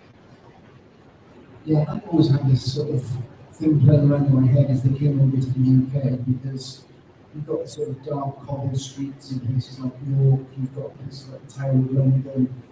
There are so many different places for people to go with. I think, Sam Haines often the way we pronounce it, that's not the right way. So there's, the weather last night from Ireland, with the whole Halloween thing. That is so much. Jason wants to get in touch. You consulted on that. They did encounter sound in the real Ghostbusters cartoon at one point in the Halloween special as well. I mean, Mini Puffs were in the comic at one point, the Ghostbusters comic. So, for inspiration, you can go from that. Well, so part of this panel is about Ghostbusters fandom, and I was going to check with each of you, as you know, Ghost Corp, our study, has one of the franchises, and so to speak, we are an official Ghost Corp franchise. But have you ever worked with any of the Ghostbuster fans in your career, or gone to any of their events? What's your take? I went to the 35th anniversary of Ghostbusters in 2019. I went because Brisbane World were organising it, so they said they wanted to do some parapsychology things for it. So I went up to Brisbane World, said, "Oh, I'm an academic parapsychologist. What are you doing?" And they said, "We don't know." So I said, "Well, can I do something for it?" So they said, "Sure, what can you do?" I said, "Well, can I make a documentary for you?" And they were like, "Yeah, okay." So I made a 20-minute documentary from the back of man and a parapsychologist. Well, it's just like I introduced three parapsychologists from the UK about how Ghostbusters influenced their academic career as real parapsychologists. So I interviewed Dr. Kimberly O'Keefe, Dr. Cal Cooper, and Steve Parsons, who are all at various universities in the UK. I took to LA, showed it on the Sony Studios lot, and also did a presentation about Ghosts of Ghostbusters, the fact versus the fiction, what we really like. So I did that, and that's how I got the invite to the world premiere for the new one. But we're talking about how your daughter's influence travels and you have a chance to see She has not, in response to her group, which is really isolated, South Nashville, and these couple, she celebrated during the height of the pandemic. Not talked her into like being any of the Ghostbusters for Halloween this year, unfortunately. So it's I'm still waiting for the opportunity. Not have a chance to share that with her.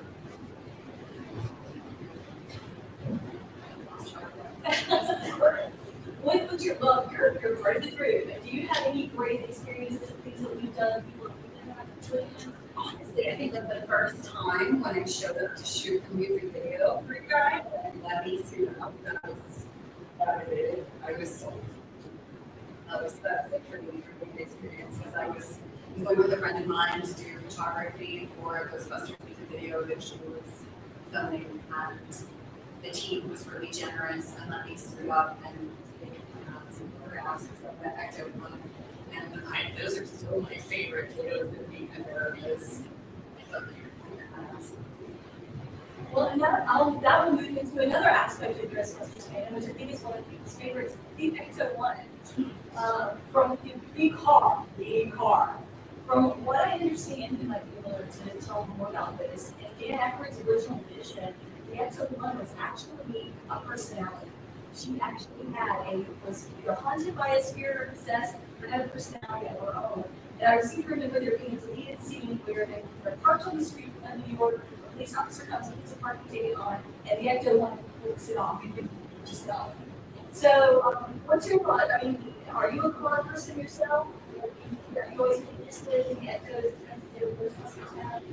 I think in the UK, there's certainly a move now towards the groups that are in the UK having their own version of the Ecto One. I don't think they're quite at the scale of what they are over here. I mean, they are absolutely phenomenal. The amount of effort that people have put into it. My friend Simon, who went to the world premiere with me in November, he and I would like to be able to work with Ecto One, but I wanted to be able to have a driving car. I've got a really idea how things work. So I have not got the skills to be able to craft it into what it looks like, the actual car. But there are two, I think, in the UK at the moment which are quite similar, which are quite do weddings and that kind of thing. I don't just think I've not got time within the new, unfortunately. Are you a car person? I'm not a car person. If you ever take photos, it'll be simple. Settings on the field, just so iconic. So I adore the Ecto One, and I love the part that it played in Afterlife, and the discovery. We get to rediscover all of the forms and functions of it throughout Afterlife, and I found that being some of my favorite parts of the film. Really brought out that childlike feeling of wonder that reminded me about sitting in the theater and watching the first one over again. Absolutely. That was one of my favorite parts of the shoot, was getting to poke my head into the car see all the different bells and whistles that he had installed in it, and seeing something that was so iconic in my childhood there in front of me, to be able to touch it and photograph it was amazing. Yeah, I think the heart is definitely a character in yourself. Enter yourself in Ghostbusters franchise. And in other franchises, the real Ghostbusters. So, well, I've seen cartoons. We've seen cartoons of Ghostbusters. Yeah, I really enjoyed that. I was a student at that time and always waste some of my classes every day to sit and watch it. What do you think about the real Ghostbusters? Did you enjoy that? Do you think it was true to the franchise story? I always remember that when it came out in the UK, I was about 14, 15, 14, and I used to rush home from school to watch it. I had to pick around, I had to leave the newspaper, do that, get back home, just so I could watch Ghostbusters, Ghostbusters. I used to get a comic in the UK. They don't even have the same version of it, actually. I'm not sure you ever really had it. Yeah, and I don't know if it's the same. So it would have been left available before with one of those comics. So it might be the same when you had. But I always enjoyed those as a cartoon. I didn't I don't know if it just didn't appear on the radar, perhaps because it was in the UK, but yeah, I enjoyed the Ghostbusters. One thing that I really like about the Ghostbusters is how I was able to explore material that, of course, music for is, and I have to just give a shout out here. So, like, I incorporated photograph into Ghostbusters when I was younger. And it was actually the first time I encountered Lovecraft and it was through that cartoon, which was odd about it. But it went into syndication in college. It was shown on a local television station. It was at these little public TV rooms in one of the buildings where you could go in. There were about 6 chairs and you could just watch TV. And it came on immediately after a class that was near our building, so I could finish up my class, hop into that room, and I would sit and watch real Ghostbusters on syndication. And one day was next, he said, watching Ghostbusters cartoon, and I'm like, yeah. And he sat and walked in and walked himself down, and we started meeting regularly watching Ghostbusters, and I dated him for 3 years. So I met one of my college boyfriends watching the real Ghostbusters. Refresh my. And the Slimer was in that one, yes. Yes. Yeah. All I know is that it was about Slimer, and that I loved Slimer because that's what my brain remembers. But I was really fixated with all the time that Slimer got on TV. Yes, and then it did go off, as you said, Extreme Ghostbusters, and I don't think that one was as popular as the real Ghostbusters. I agree, I don't think it took off as well. Does anyone else see the Extreme Ghostbusters? Apollo 13? Yeah, we had just a couple of calls. Well, and here's an interesting segue, and I don't know if you got this in England, so this is a question for you.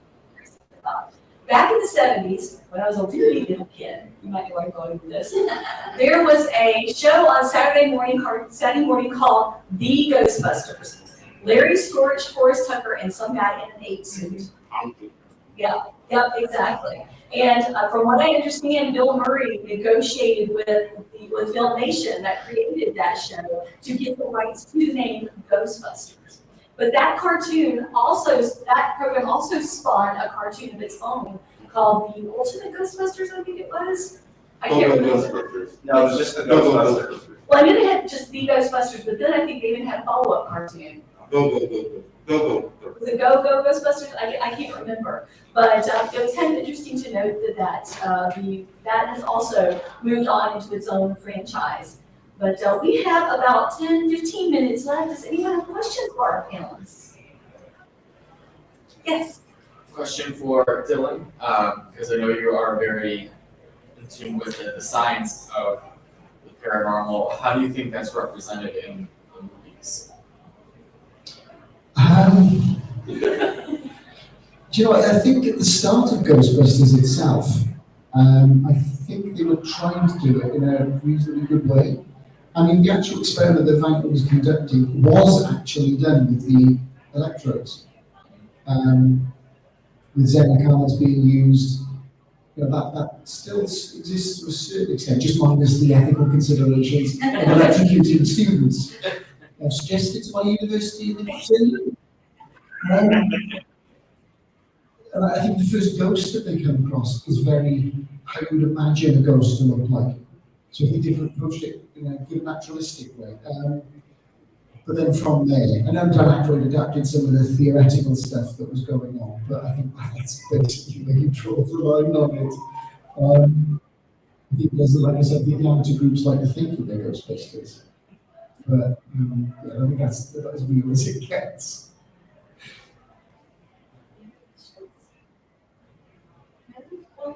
Well, good. Well, tell us where you'll next be at ConCarolinas, or panelists, how people can find you on social media, and any final thoughts. Tomorrow I'm going to be doing a panel at midday on paranormal equipment. How much do you really need? I think you probably already know the answer to that. If you want to find out more, you can go to ghosthunter.co.uk, which is a website I maintain, which covers some of the work that I do, but also 3 other of my colleagues from an academic perspective. And if you're interested in sort of cultural heritage of the paranormal as well, you can go to greatghosttour.co.uk and greatamericanghostour.co.uk, which looks at the wonderful haunted heritage that both countries have. And I'm just looking forward to Ectofest on Wednesday in LA, where there's going to be an announcement from Jason Wick and Gil Cannon this evening. Yeah, June 8th is Ghostbusters Day. That's going to be amazing. And where can people find you? What are you doing next at the convention? Next I will be, I think, in this room. There is a panel on tarot panels and vision boards. I see the moderator nodding out in the crowd. It's going to be fun. And then for the rest of the con, I think it's tomorrow sometime. I'm in a room on a panel on writing paranormal nonfiction. Because of course I have written a book on some of paranormal nonfiction, magic. But you can find me at Black Candle Cottage on Instagram or www.blackcandlecottage.com. Next, I will be on Berry Day of Dump later this evening, which might turn into Bed Bath We Had No Promises. John, things happen. Tomorrow, I will be doing Dystopian Survival 101. And then after that, I will be moderating the lovely intro to occult and witchcraft panel. And you can find my books and art downstairs at the Milk Horse Press table, or you can find me at myrene.com. And I'm your moderator, Sherilyn Lambeth, the Southern Belle Ghostbusters, also with the Charlotte Area Paranormal Society. I have the Content Creators of the Carolinas on Amazon, and my Cryptids of the Carolinas map is available for sale down at the Charlotte Area Paranormal Society. So you can find me on Facebook, Twitter, Instagram at Sherilyn Lambeth, and Southern Belle Ghostbusters cards. So thank you all very, very much for coming. So thank you, panelists, for the great panel. Thank you, moderator. Thank you. So,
Yes, I do.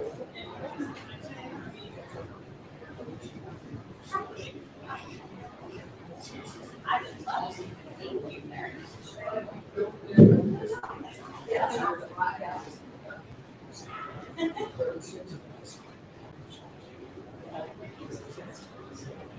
I agree.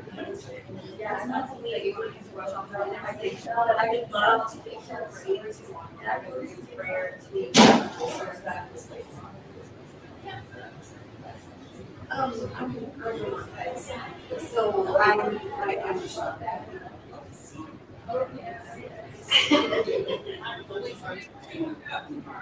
I have just 10 to 11, and then I think I'm free from then to do.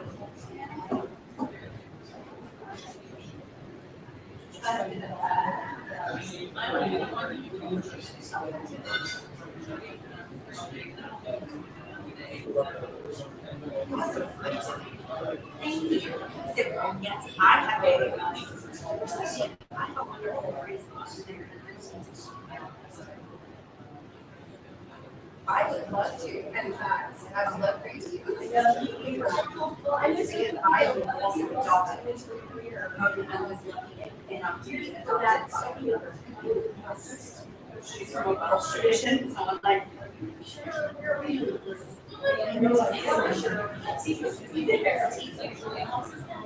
Right, I'm like, I did my best. I'm here for this. Awesome. Yeah.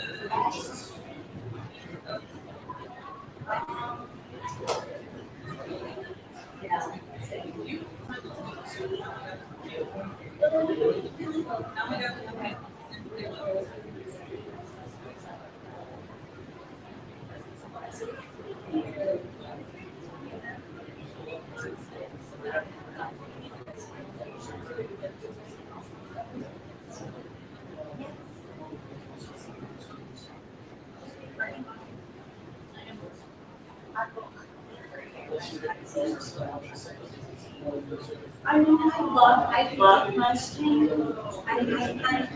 That's tough. Like,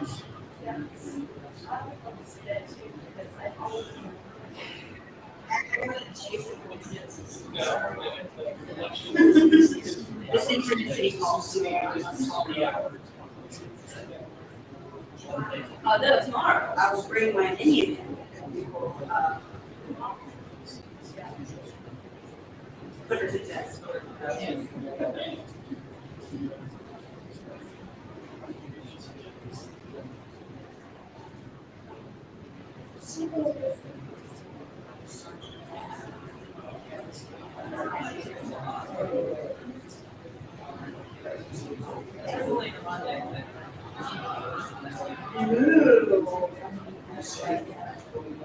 She is that.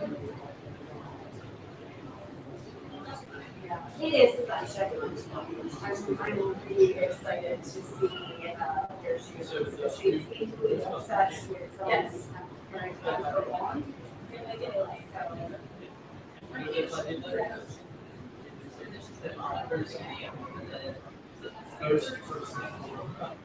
Yep. Remember, she was like, "Thank you. Who plays their ghosts?" And I was like, "I got you." I'd also be doing fun.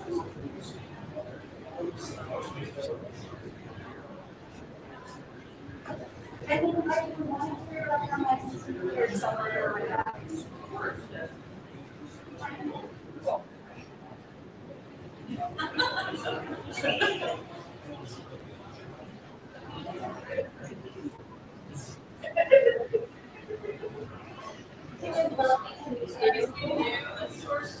Yes, definitely. Good luck in your next meal. Thank you. But now, yes.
Change.